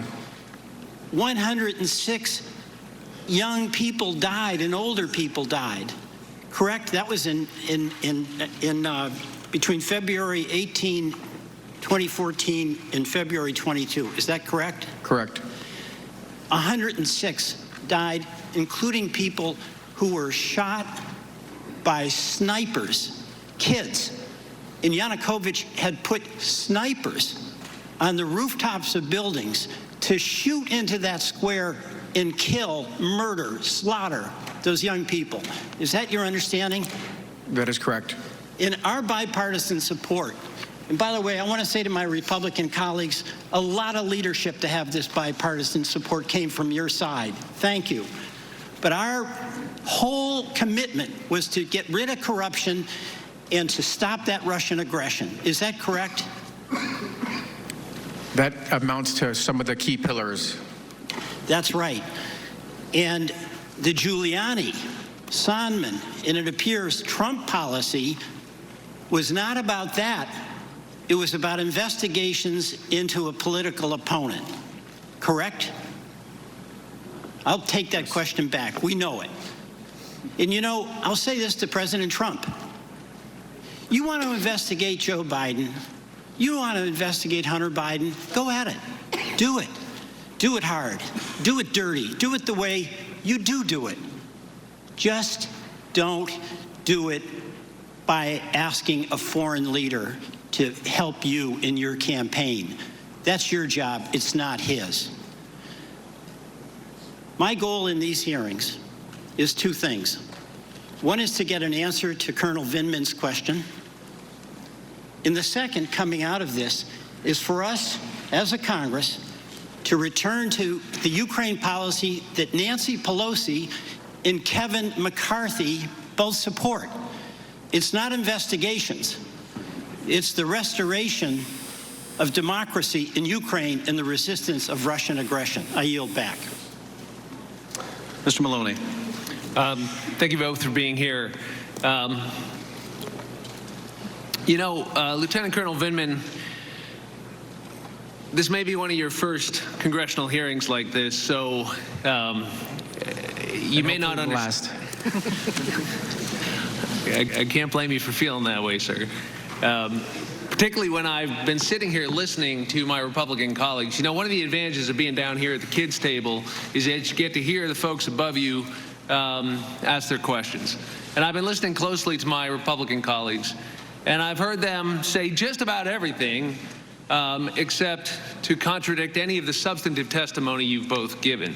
You may have noticed there's been a lot of complaints, and there's been a lot of insinuations, and there's been a lot of suggestions maybe that your service is somehow not to be trusted. You know, you were treated to questions about your loyalty because of some half-baked job offer, I guess, the Ukrainians made you, which you, of course, dutifully reported. I guess Mr. Castor is implying maybe you've got some dual loyalty, which is, of course, an old smear we've heard many times in our history. They tried to demean you as though maybe you've overstated your importance of your job. But, of course, you were the guy on the National Security Council responsible for directing Ukrainian policy. We've heard them air out some allegations with no basis in proof, but they just want to get them out there and hope maybe some of those strands of spaghetti, I guess, will stick on the wall if they keep throwing them.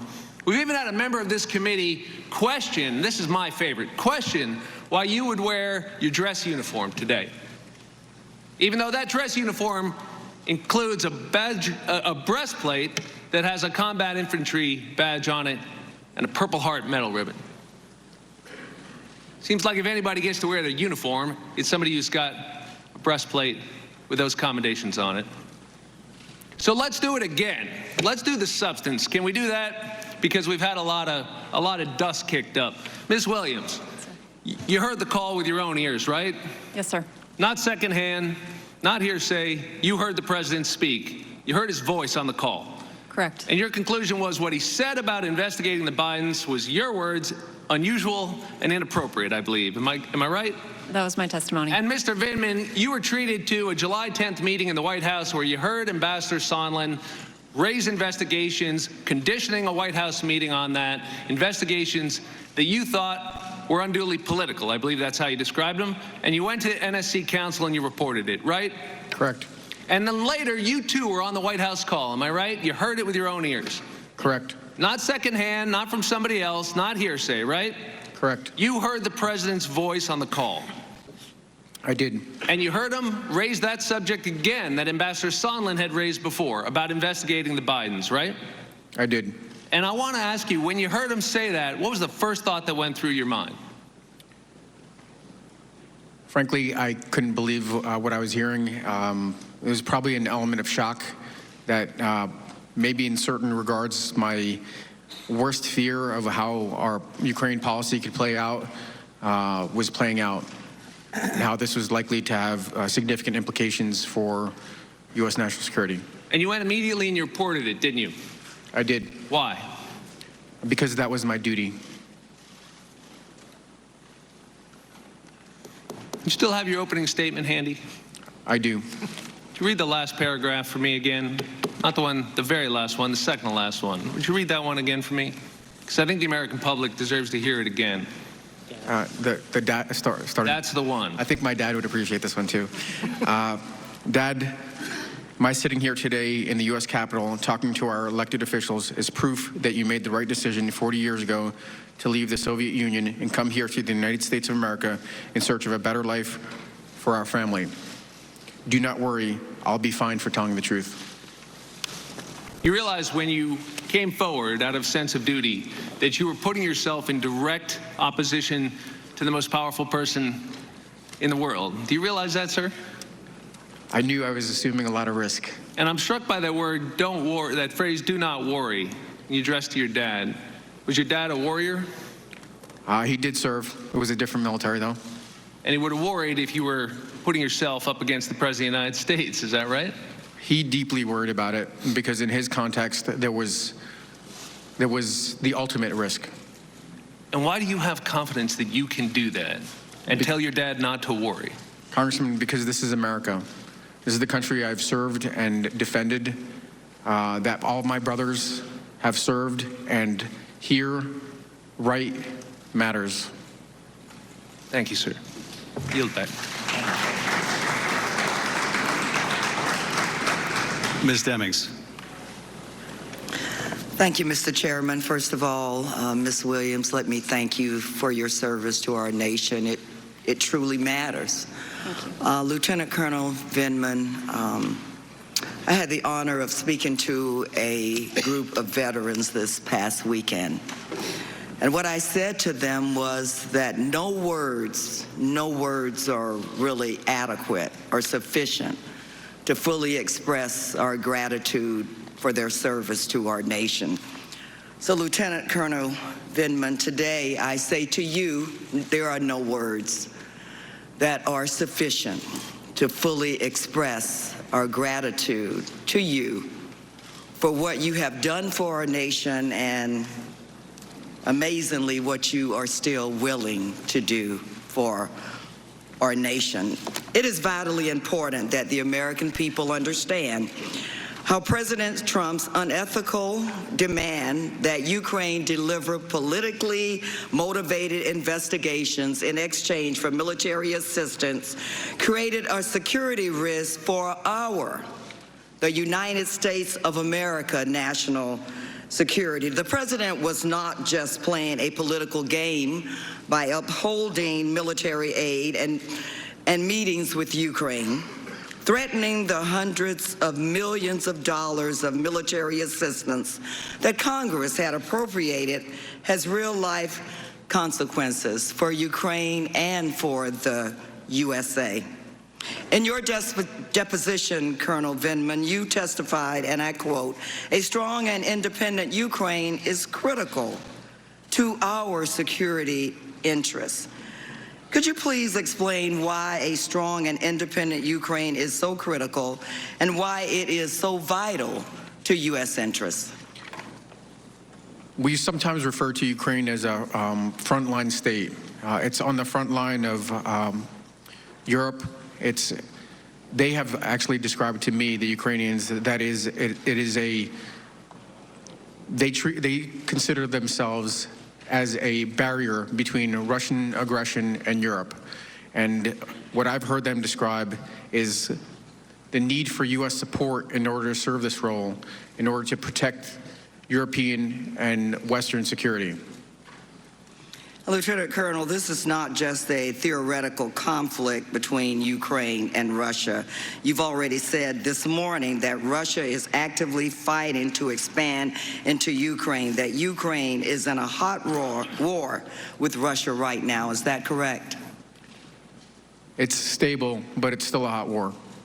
And isn't it true, Lieutenant Colonel, that even if the security assistance was eventually delivered to Ukraine, the fact that it was delayed, just that fact, could signal to Russia that the bond between Ukraine and the U.S. was weakening?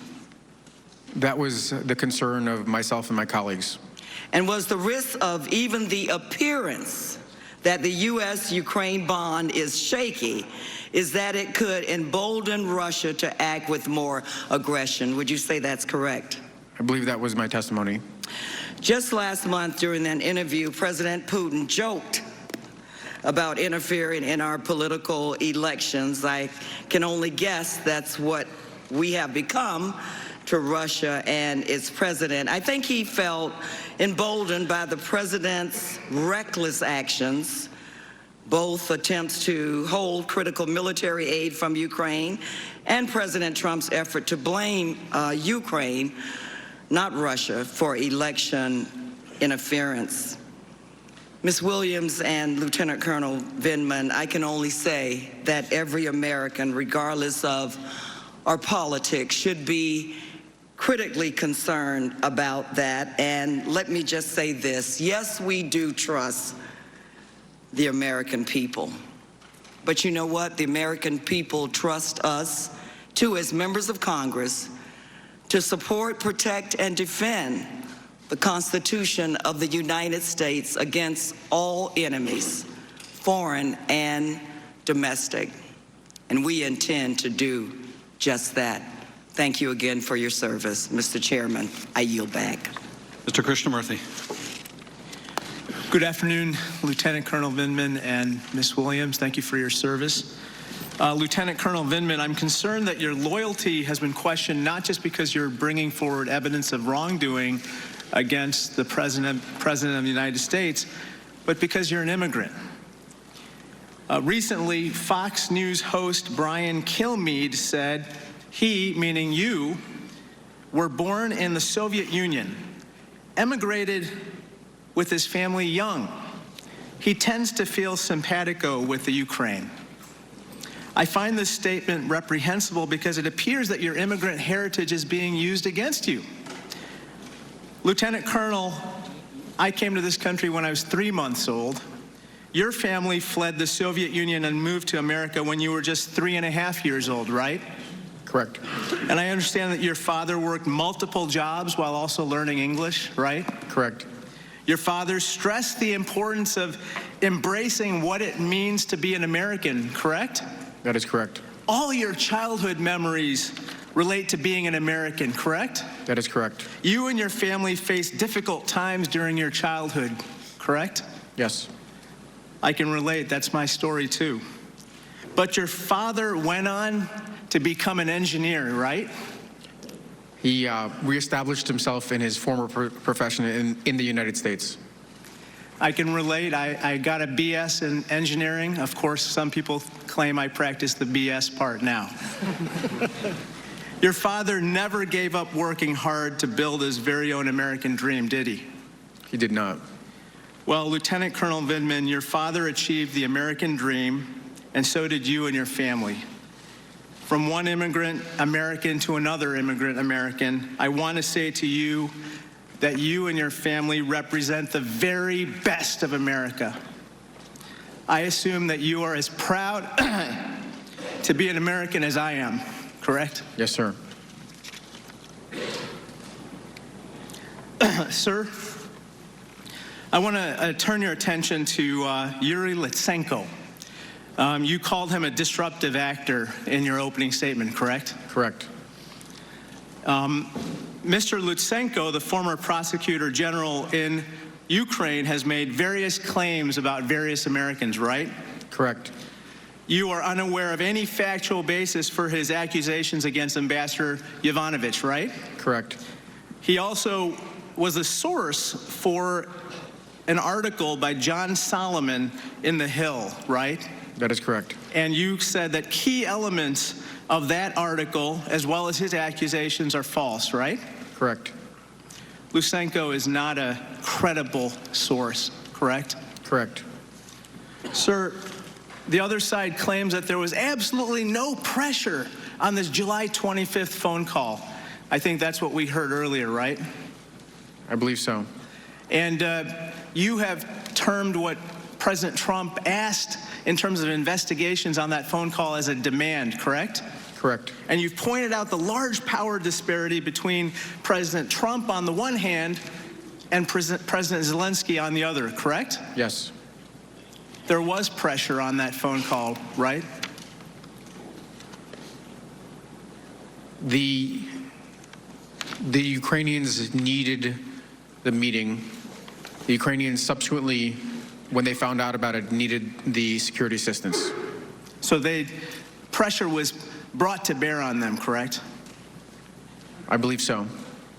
Sir, Colonel Vindman, last week we heard a decorated military veteran, namely Ambassador Bill Taylor, come before us. You interacted regularly with Ambassador Taylor, and you know him to be a man of integrity, and he's a patriotic American, isn't that right? Superb individual. I asked Ambassador Taylor a series of questions based on his experience as an infantry commander. I asked him, quote, is an officer allowed to hold up action placing his troops at risk until someone provides them a personal benefit? Ambassador Taylor responded, no, sir. Colonel Vindman, do you agree with Ambassador Taylor? I do. I then asked Ambassador Taylor, quote, is that because they would be betraying their responsibility to the nation? Ambassador Taylor responded, yes, sir. Colonel Vindman, do you agree with Ambassador Taylor? I do. I then asked Ambassador Taylor, quote, could that type of conduct trigger a court-martial? Ambassador Taylor said, yes, sir. Do you agree with Ambassador Taylor, Colonel Vindman? I do. Thank you for your service. Concludes the member questioning. Representative Nunes, you're recognized for any concluding remarks. Well, Act 1 of today's circus is over. For those of you who have been watching it at home, the Democrats are no closer to impeachment than where they were 3 years ago. In the process, the Department of Justice, FBI, State Department, elements within the IC, the ICIG, have all suffered long-term damage. The Democrats can continue to poison the American people with this nonsense. We sit here all morning without any evidence for impeachment, which would be a very serious crime, high crime and misdemeanors, as it says in the Constitution. No such thing. Policy disagreements and the Democrats' failure to acknowledge their involvement in the 2016 election, I would say it's astonishing, but that would be putting too little emphasis on their actions. With that, I yield back the balance of my time. Thank the gentleman. I want to thank our witnesses today, Ms. Williams, Colonel Vindman, both of you for your service to the country, for your testimony here today. And I just want to address briefly some of the evidence you presented, as well as others thus far in the impeachment inquiry. First of all, I want to join my colleagues in thanking you, Colonel Vindman, for your military service. And I should tell you that notwithstanding all of the questions you got on why didn't you go talk to your supervisor, why didn't you go talk to Mr. Morrison, why did you go to the national security lawyer, as if there's something wrong with going to the national security lawyer. Are you aware that we asked Mr. Morrison whether he went to the national security lawyer right after the call, and that he did? I am. And are you aware also that we asked him, well, if you had this problem with Colonel Vindman not going to you instead of the lawyer, naturally you must have gone to your supervisor, and you know what his answer was? He didn't go to his supervisor either. He went directly to the National Security Council lawyer. So I hope my colleagues will give him the same hard time for not following his chain of command that he complained about with you, apparently. The president may attack you, and has. Others on right-wing TV might attack you, and they have. But I thought you should know, and maybe you know already, that this is what the former chairman of the Joint Chiefs of Staff had to say about you, Colonel Vindman. He is a professional, competent, patriotic, and loyal officer. He has made an extraordinary contribution to the security of our nation in both peacetime and combat. I'm sure your dad is proud to hear that. My colleagues have tried to make the argument here today, and we've heard it before, that the president was just interested in fighting corruption. That's our goal, fighting corruption in Ukraine, this terribly corrupt country. The problem, of course, with that is there's no evidence of the president trying to fight corruption. The evidence all points in the other direction. The evidence points in the direction of the president inviting Ukraine to engage in the corrupt act of investigating a U.S. political opponent. Ambassador Yovanovitch was known as a strong fighter of corruption, so what does the president do? He recalls her from her post. Ambassador Yovanovitch, in fact, was at a meeting celebrating other anti-corruption fighters, including a woman who had acid thrown in her face on the day she was told to get on the next plane back to Washington. You prepared talking points for the president's first conversation with Zelensky. He's supposed to talk about rooting out corruption. If this president had such a deep interest in rooting out corruption in Ukraine, surely he would have brought it up on the call, but of course we now know that he did not. We then see Rudy Giuliani not fighting corruption, but asking for an investigation of the Bidens. And my colleagues say, well, maybe he was acting on his own.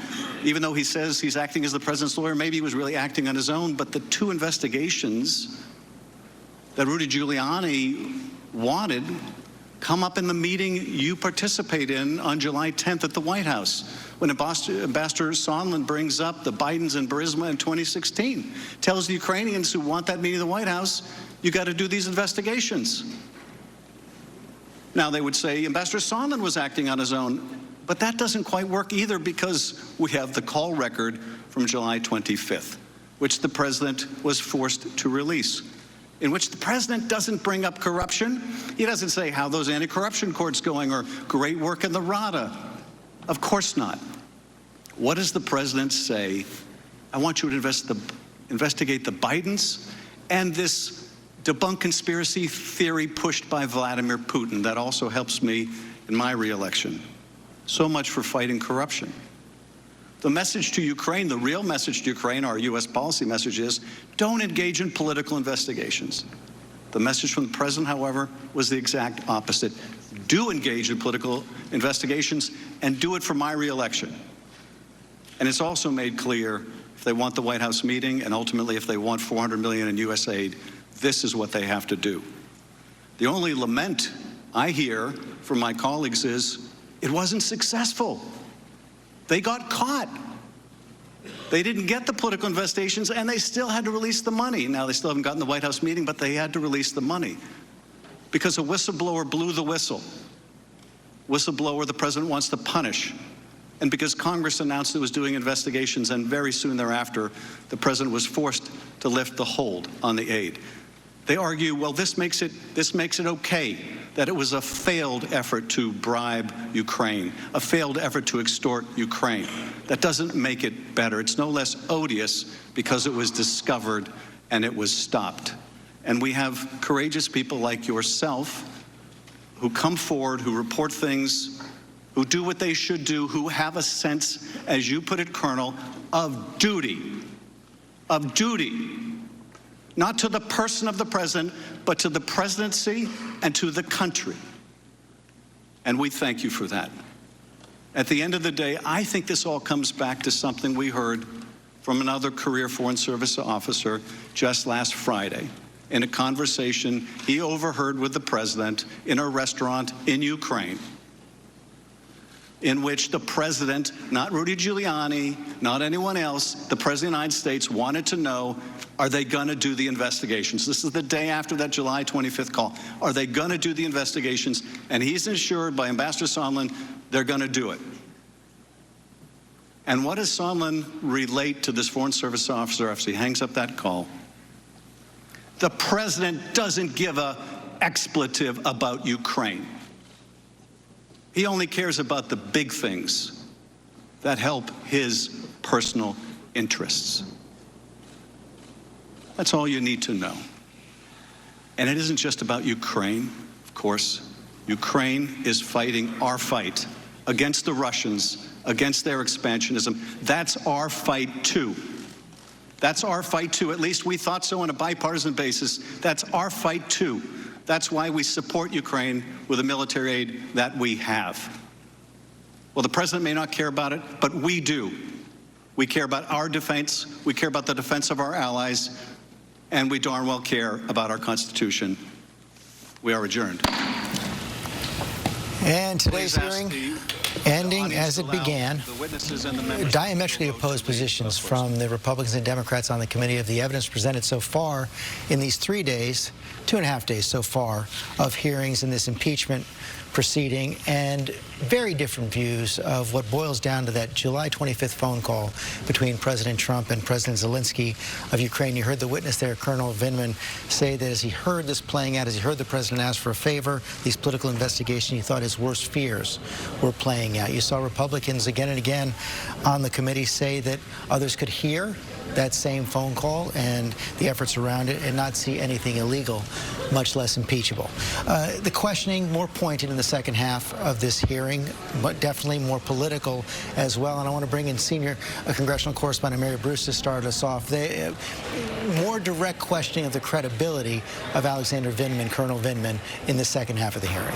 Yeah, George, there's no question, especially Republicans were sharpening their line of questioning here, and it seems they were trying to check a lot of boxes. Republicans were trying to make the argument to the American people, essentially, that there's nothing to see here, and it seems they're also trying to show the president that they are launching a fierce defense. They were questioning Colonel Vindman's credibility and his loyalty, arguing that these witnesses who heard that July 25th phone call were simply sharing their opinion of what they heard. While Democrats, on the flip side, it is clear that they believe these witnesses boost their argument that the president abused his power. The president has said the call was perfect. Well, that's not what these witnesses heard. They said that what they heard was alarming and inappropriate. And I think if we take a step back here, George, the president has said that what he did on that call was not wrong, that there was nothing wrong that he did. And yet we are hearing from a growing number of officials who say the opposite, that they believe that what they saw, what they witnessed, what they overheard was concerning. I have asked Republicans here if all of these other witnesses are simply wrong, and their argument is that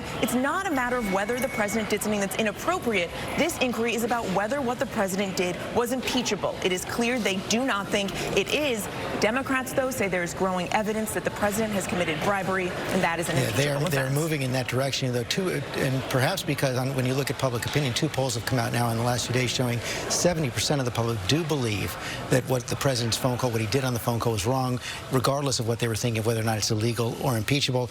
Martha Raddatz, we saw not only members of the committee questioning in somewhat indirect terms the loyalty of Colonel Vindman. You also saw the president himself during this hearing raising questions about whether Colonel Vindman should have been wearing this uniform at the hearing. In a mocking tone, the president said, "I understand now he wears his uniform when he goes in.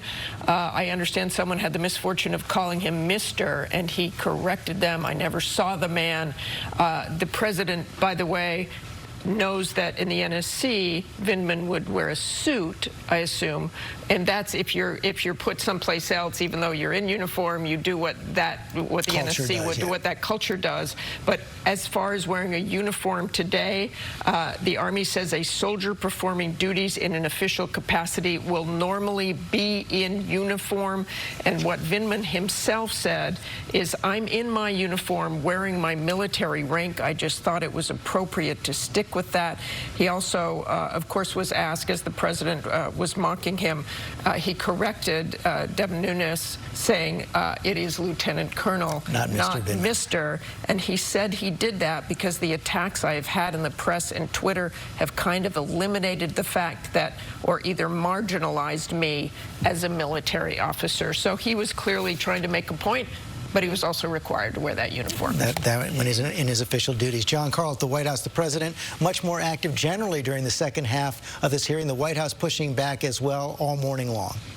All morning long. In fact, the president, in a space of just a few minutes, retweeted more than a dozen times Republicans talking about this hearing, Republican talking points. The president had a cabinet meeting. That's when he made the comments about Lieutenant Colonel Vindman's uniform. He also, in that cabinet meeting, said that Republicans, quote, "are absolutely killing it. They are doing so because it's a scam. It's a big scam." But one thing that was particularly notable to me, George, was that the official White House Twitter account actually attacked Vindman. Take a look at this. This is, again, the official White House Twitter account, quoting Timothy Morrison, who is going to be testifying this afternoon, questioning Vindman's judgment. That was something that he had done in closed testimony. But this is an extraordinary moment. Look at that tweet.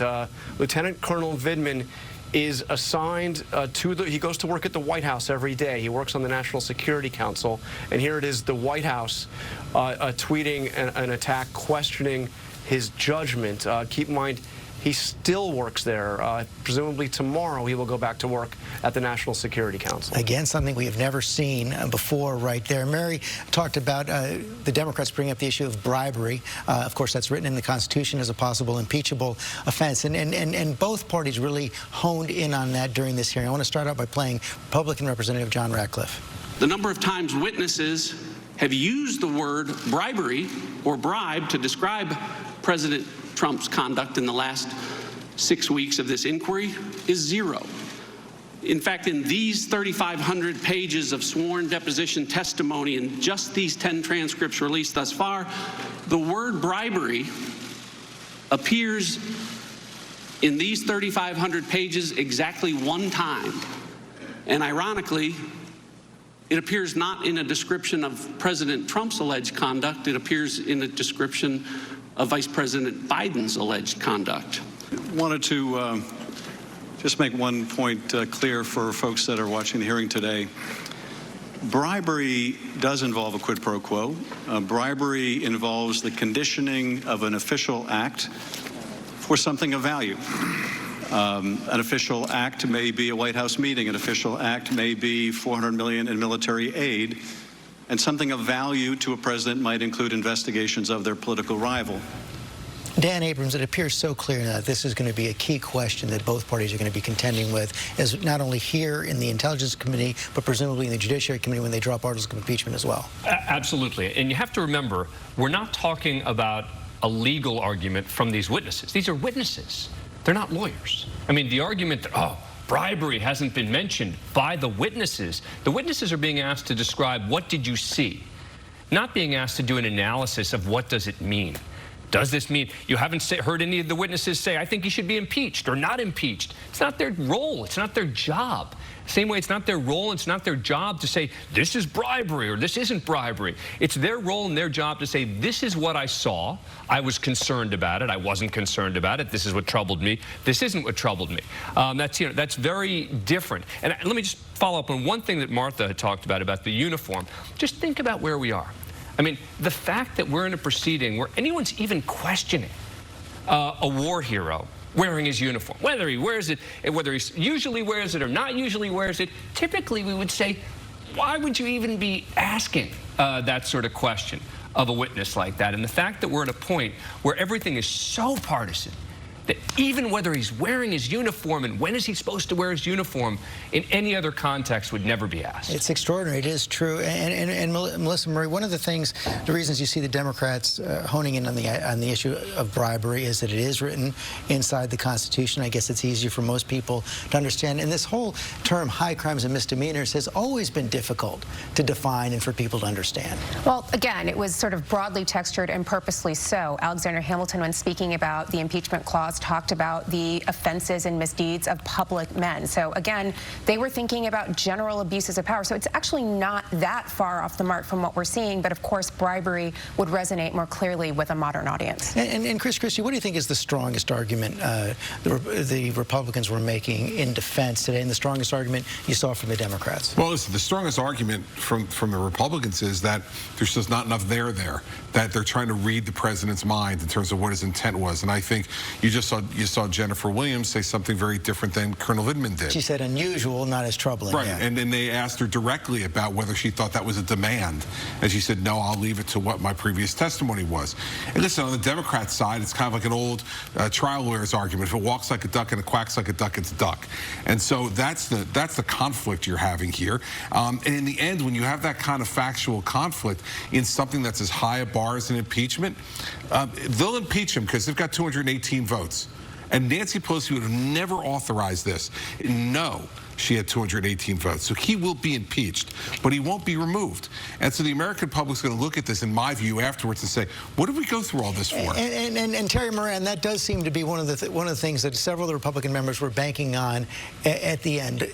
Whether or not you think it was wrong, 11 months before an election, should we be doing this? And that's a question that American voters will have and resolve for themselves. But I think for a lot of Democrats and a lot of others, the specter of a president abusing power in this way, in their view, through bribery not as defined in the modern statutory criminal code, but as the founders understood it, the abuse of office for private gain, a very broad conception of bribery. For a president to do that and not be held accountable in some way. I think they want to lay down a marker for future presidents, and I think deep down Republicans might want that as well. It seems at the end of the day, there may be a majority for censure. Nobody knows really at this point. Although really, the defenses the Republicans offered here were all over the map. What were they saying about Vindman? That he didn't follow the chain of command, that he's loyal to Ukraine, that he's trying to usurp the power of the president? You know, when I covered jury trials, that many options in a defense lawyer meant a bad defense. The real defense, be loyal to President Trump. And I think at the end of the day, that's going to be a challenge for them as well. One place, Pierre, thank you, Terry. Pierre Thomas, the president, did get some loyalty. Remember, this all began with the whistleblower's complaint, which led to a criminal referral to the Justice Department led by Attorney General Barr. George, that's exactly right. The tension between the president, the White House, and some of the career staff is what's striking me about all of this. As you recall, the whistleblower filed a complaint. The intelligence community inspector general looked at that complaint, deemed it of enough concern to refer it to the Justice Department for a criminal investigation. That's a fact. That's what happened. The Justice Department looked at it in a very narrow sense in terms of the call itself and determined that the call did not amount to a campaign finance violation. But, George, they did look at these other issues in terms of bribery and some of the other facts that have come out since, and that is the question going forward, George. It is the question going forward. Also going to have another hearing this afternoon. 2 more witnesses coming up, including David Muir. One witness's name we heard a lot during this first hearing, the supervisor to Colonel Vindman, Tim Morrison. Tim Morrison, it raises the stakes for him this afternoon. This is a Republican witness that we're talking about this afternoon. He has neglected to say so far whether or not he thinks anything illegal or improper happened, but his biggest fear, and we heard it this morning, was that this would be leaked, that the transcript of the phone call would somehow get out there over time. But this growing tension now between the Lieutenant Colonel Vindman and Tim Morrison at the NSC will be something that's probed this afternoon. You also have Ambassador Kurt Volker, former special envoy to Ukraine. On the one hand, he said in his testimony already that he saw no evidence of a quid pro quo. On the other hand, though, he's part of the three amigos. Rick Perry, obviously Gordon Sondland, the EU ambassador, who are part of this back channel, and he'll be pressed about these text messages where he was helping to prep for this public statement from the new president of Ukraine in a back and forth saying, no, you've got to double down on these 2 key points, these 2 investigations. Yeah, and Dan Abrams, it appears that Ambassador Volker and Ambassador Sondland, who's going to come up tomorrow, have similar issues. Sondland is somewhat more serious than those of Volker, where their recollections don't match up with what all the other witnesses several of the other witnesses have come forward and said, and they're going to have to be making some revisions along the way. Well, Sondland, very different than Volker, I think. I mean, I think that Volker has has apparently decided to change a little bit of his testimony and is going to be saying that he may not have been in the loop on certain things and that he may not have understood certain aspects. Not when he said, for instance, the Burisma dealt with the Bidens. It's right, exactly. So with Sondland, it's different. Sondland, I had a conversation with him. He said this. And numerous witnesses talking about conversations with Sondland, which he's either going to have to say didn't happen, or I don't recall, or they did happen. And I think that's why he becomes the critical witness. The more Volker sort of adjusts his testimony, he becomes a little less significant. But I think it is important to something David mentioned. Remember that Volker and Morrison have been called by the Republicans. These were not people the Democrats asked to testify. The Republicans had a list of 9 witnesses. Democrats agreed to 3 of them.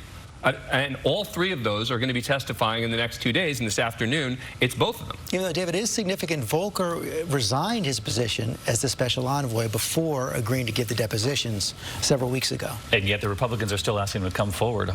Their suggestion here, and inviting him as a witness, is that he's going to provide for them this afternoon, although he's going to have to explain for those exchanges where he seemingly on the one hand says no quid pro quo, but then he's involved in the demand from Zelensky in exchange for the aid and for the White House meeting. George, we're talking to get back to the law on this for a second. I think Dan will probably agree with this. Adam Schiff at the end talked about official act, right? And he said the White House meeting or the withholding of aid. Well, the Supreme Court ruled unanimously 4 years ago that the granting or denying of a meeting by an executive is not an official act under our statutes that govern bribery.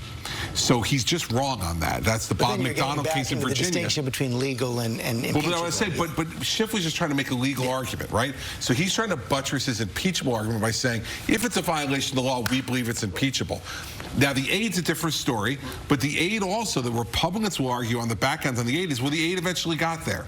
So no harm, no foul, as you said earlier. It's soliciting in and of itself, right? I mean, if you concede that the aid, withholding the aid is a potential crime, and again, just talking crime for a moment, that in and of itself may be enough. Exactly. Listen, legally it would be, I think. But the Republicans are going to argue, they're going to switch it to impeachable and say, hey, no blood here because maybe he did that and maybe we think that's distasteful. But the aid ultimately went there. So I think Schiff's on a slippery slope if he tries to make this legal argument. If they argue, yeah, it might be a crime, but it's not impeachable. Well, they're not going to say that. No, I understand they're not. But that's sort of the argument you just made. I want to bring Melissa. I want to bring Melissa back in on this, though. It does though go back to, if you can look at what the founders were thinking about, debating about with impeachment. The whole idea of foreign interference in our political system was something that was very much on their mind. Well, I think you overstate it, Governor Christie. I mean, what the founders were thinking was about this broad misuse of office, and everything that's been laid out here, as the Democrats want you to understand it, is about the misuse of office, misconduct, the misdeeds of public men. That doesn't need to be statutorily prescribed in order to be impeachable. Listen, I totally agree with you. I was talking about the argument Adam Schiff was making. Adam Schiff was not making your argument. Adam Schiff was making a statutory argument. He was saying that denying of a White House meeting is an official act. Well, the Supreme Court has spoken on this right on topic 4 years ago with Bob McDonnell from Virginia. There, he said to somebody, give this person a meeting. He was convicted by a jury on that and went to the United States Supreme Court and 8-0. They said that the granting or denying of a meeting by an executive is not an official act under the bribery statute. So I'm not arguing about what the founders thought. I was just listening to what Adam Schiff said, and what he said is wrong. The denying or the granting of a meeting is not an official act under the bribery statutes, and 8-0 the Supreme Court ruled that just 4 years ago. Well, that's only if you're trying to link this to a statutory argument, which I don't think he was trying to do. I think he was trying to say that this broadly is about the misuse and abuse of power, not necessarily the misuse of power that constitutes an official act for the purposes of some federal. He should have put He did refer to statutory language. It was statutory language. It was official act. For those of us who prosecuted this for 7 years as a U.S. attorney, that's what you want. You want an official act that then they take some kind of money or other remuneration for, and that gets them. And the Supreme Court says no longer is a meeting enough. And Mary Bruce, this is all coming as Democrats at least thinking about expanding what could possibly be an article of impeachment. We saw the top lawyer in the House go to court yesterday asking for grand jury evidence designed to show, build up the case that the president may have lied to Robert Mueller. Yeah, George, Democrats we know are now exploring the possibility that the president wasn't truthful in those written answers that he submitted as part of the Russia investigation. We know that Democrats here, as they move towards impeachment, are considering not just focusing on the Ukraine issue, but also looking at whether or not the president obstructed the Russia investigation. And just one point on this argument about no harm, no foul. Well, Democrats are quick to point out that there are two big problems with that. One, as Republicans say that the aid what was ultimately restarted, that freeze was lifted. Well, that only happened after Congress launched an investigation and after the whistleblower filed his or her complaint. And as for this argument that well, the investigations were never launched, well, we know from other witnesses that Ukrainian President Zelensky was prepared to go to the press and make a statement to that effect. Okay, Mary, thanks very much. Before we go, the president was making some news on another front. I want to quickly go to Cecilia Vega at the White House. There had been all these questions swirling around the president's visit to Walter Reed on Saturday. The president addressed it directly during this hearing. Yeah, George, it's the other fire that they are trying to put out here at the White House today, this speculation over the president's visit on Saturday. It was an unscheduled visit. He had not announced it before they went. The president is saying it's unusual because this was done in installments. I've got to tell you, they went this weekend. He says they're going to go again later in January, perhaps. President said that this was completely routine. George, the president's doctor, released a statement overnight saying as much. The White House is essentially saying that they had to get this done now because 2020 is going to be very busy. Okay, and we're a busy day coming up. Another panel in about an hour. We'll be back with full coverage. Our coverage right now continues online. This has been a special report from ABC News. When you've got Oprah's favorite things. Gayle King and Adam Glassman are the queen and king of holiday cheer. And we're going to show you how you can get in on the giving. Then, Kristen Davis is always holly jolly. For all of you, it is free. Plus, when it comes to holiday meals, Chef Josh Capon is on a roll. So tender. It's so delicious. And here's Rachel's gift to you. A simple, satisfying turkey bacon chili. Right?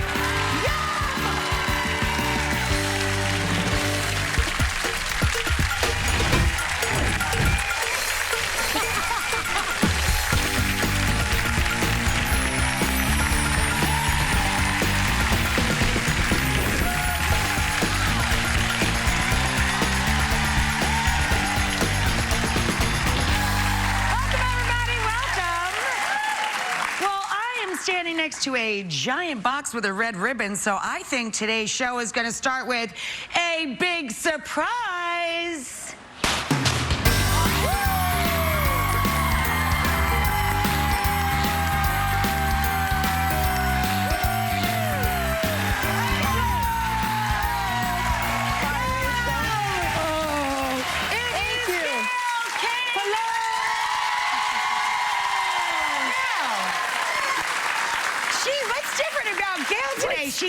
She came out of a giant box and she's holding a candy cane. And it's like a present. Do you think it might be Oprah's favorite thing? Could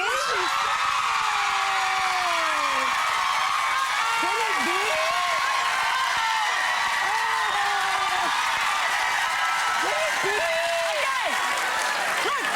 Look, we didn't even give got a one good gift. list this year. And we got a standing O for Oprah. Of course, it is that time of year. First, you're going to get this candy cane.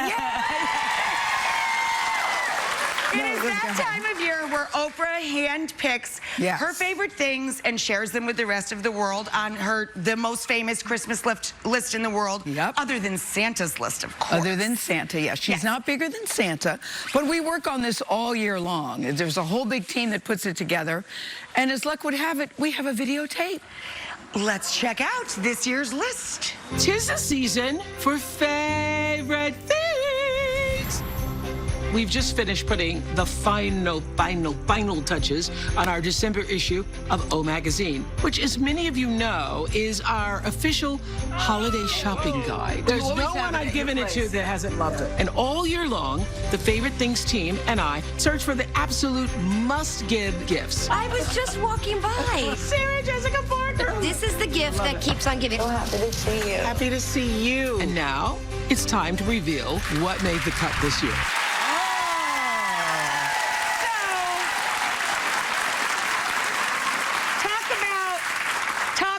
Some cool elves that Oprah is rolling with. Gaga and SJP. And Sarah Jessica Parker. Yeah. So Gaga is launching a makeup line. This is a little known fact. Oprah loves makeup. From the time she was a little girl, she likes playing with makeup. So she got an individual tutorial from Gaga herself. And it made the list because Oprah liked it. Not because it was Gaga, but because she liked it. She's Gaga for Gaga. She's Gaga for Gaga. Well, who isn't? And SJP, what did she bring? And Sarah Jessica Parker. Who I love. Have you guys noticed that more and more people are carrying backpacks? Have you noticed that? It's a very trendy thing. Audience, have you noticed men, women, boys, girls are carrying backpacks? Sarah Jessica Parker designed her own backpack. Cool. But it's not just your typical one. It's got all sorts of compartments and pouches. So she came and gave her personal demonstration, which was very nice. So, made the cut if you guys have seen our show that we do with Gail every year for Oprah's Favorite Things, you might know this, but one of you today is literally, right? There's 79 gifts. It's worth over $13,000. Somebody in the audience is going to get all one. All of them. All of them. Every single one. All of them. Now. Is it you? Is it you? Is it you? Is it you? And you have a very diplomatic way of picking. You have a very diplomatic way. We'll show you. You'll show them later how it's done. Everybody has the same shot. Everybody will be leaving with something. Yes. You get a gift. You get a gift. Yes. You get a gift. Everybody gets a gift. Everybody here gets a gift. Because Oprah and Gail are very generous people. We have a special elf in the wings. Do we? Yes, we do. Did you bring a partner in Christmas? I have a partner in Christmas crime. His name is Adam Glassman, who's our creative director.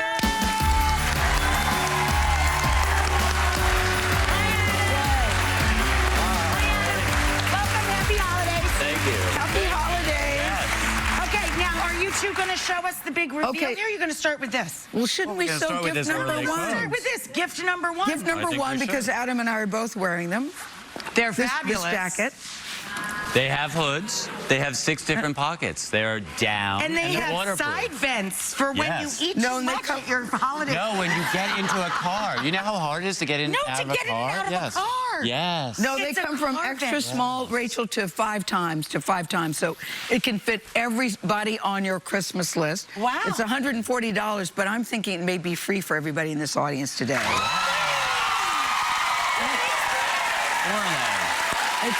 Tell them who it is. It's made by a company called It's the Amazon Orlay coat. Very, very popular coat. The Amazon Orlay. Orlay coat. Orlay coat. Can we show you all yes. the gifts for just a Yes. second? Okay. Can you? I'll get on this side. So one person here is going to get all of this. All of this. Ready? 1, 2, 3, go.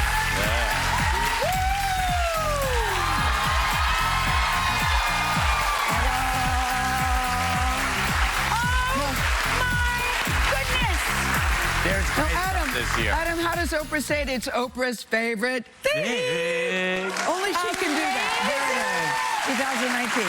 Okay, so this was gift number 1. Gift number 1. Adam, you have for gift all. number 2. Okay, so we did number 1 now. Yeah, number 1 are these jackets from Amazon. Everyone's going to need this wheelie. Yes, because you're going over a lot of stuff.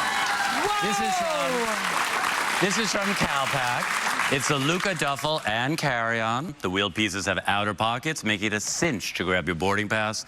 And the duffels, which attach to the luggage right there, have a shoe compartment. Everyone's going home with a $165 gift card, so you can pick what you want. Yes. I like that it rolls. Capon!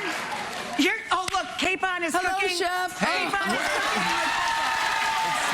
Oprah and I just wondering if you guys ever get hungry over there. Adam, Gail. Thank you.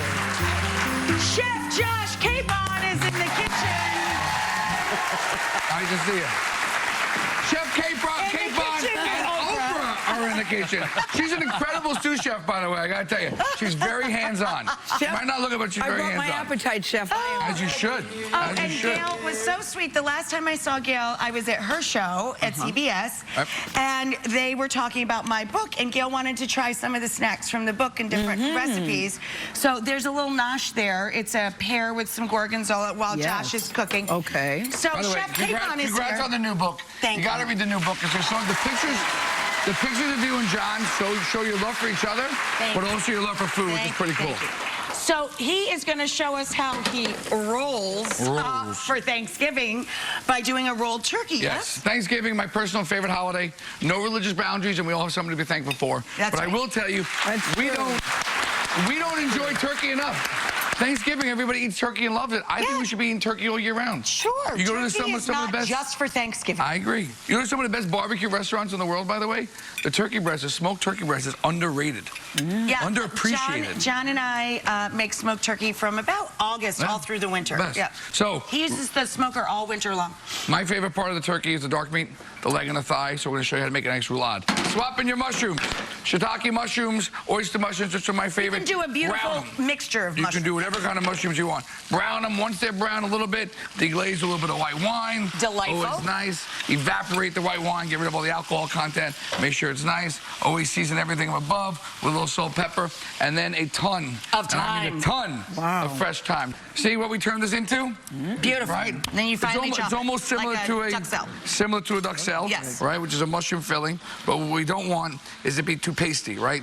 Leave some integrity, leave some character, if you will. So what are we doing now? We're going to debone this leg and thigh into one piece, being very careful. He's trying to use, you have to have a very sharp knife to do this. You can ask your butcher to do it for you as well if you're not proficient with a boning knife. Yes. You want a nice sharp tip and you're following the edge of the bone. You're separating bone from the meat. Yep. Are you cooking for a lot of people this year? I'm always cooking for a lot of people. When do we not cook for a lot of people? But do you spend any of the day in the restaurants or are you at home? I usually prep a lot in the restaurants, but I do like to be home for holidays. I think my job is tough enough to not be home on Thanksgiving with my family. I can't do it. So, do me a favor. We kill that. Oprah. Sure. Oprah. Oprah. Oprah, would you just not stand there for crying out She's loud? scared to go near the flame. She's wearing paper. So, with a chef knife or a cleaver. See what we did there? I can't wait for people at home to be trying this one. Maybe just ask your butcher to debone it for you. I know, And by the way, that does look hard. It does look pretty easy. And just to show you how easy it is, we even went ahead and made it ahead of time, so you can see. Boom. There you go. What you want to do is remove all the tendons and all that kind of stuff. So it doesn't get in the way of cooking. Now, what do we do now? We always... You're going to roll your bird. Season. A little bit of mustard. Ton of flavor. A lot of mustard. Add some flavor into that. Don't be afraid. We have more of that fresh thyme? Yeah, we got more of that fresh thyme. Okay, then we're going to take some of that mushroom mixture.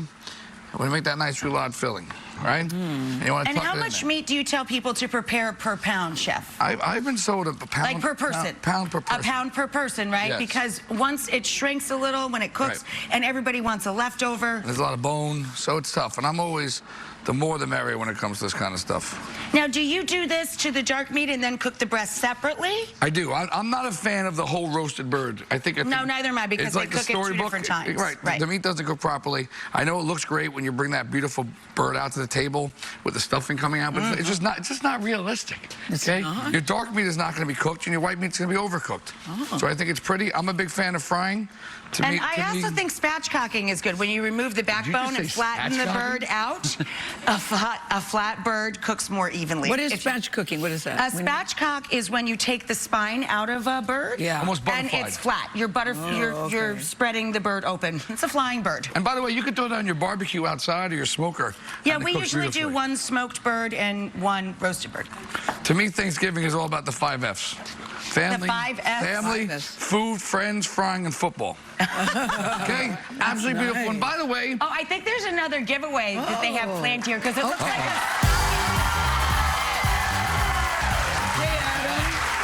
you have any idea what this might be? Rachel, I know you know what it is, Rachel. Is it a peppermill? Is it a... No, it's not a rabbit peppermill. electric screw. Corkscrew. It's a corkscrew. This show is taking You just place it on top. It's electric. Press down. Extract the core. It cuts through the foil. The foil. It's $100, but we're giving everyone in the audience it for free. That is good. That's a good gift. I think that's a good gift. This is a good gift from Rabbit. And by the way, it's very pretty, too. It's cool. So we're going to pop the rolled turkey leg into the oven. You're going to come back a little later in the show. Yep. You've got you one can also do working. this ahead of time if you want to, a few days ahead of time. Even freeze them and have them in the freezer and pull them out anytime you want when it's not Thanksgiving. And we've got a couple stuff back here. Here, I'll drop the oven down for you. You can throw it in the oven, Chef. Beautiful. Okay, so Chef Josh Capon is coming back in a bit. He's going to go get the ones he has roasting in the back. We're going to serve that up in a bit. Oprah and I go grab a drink. Up next, we haven't seen her in far too long. She has a new project on Netflix. Kristen Davis is going to join the fun right after this.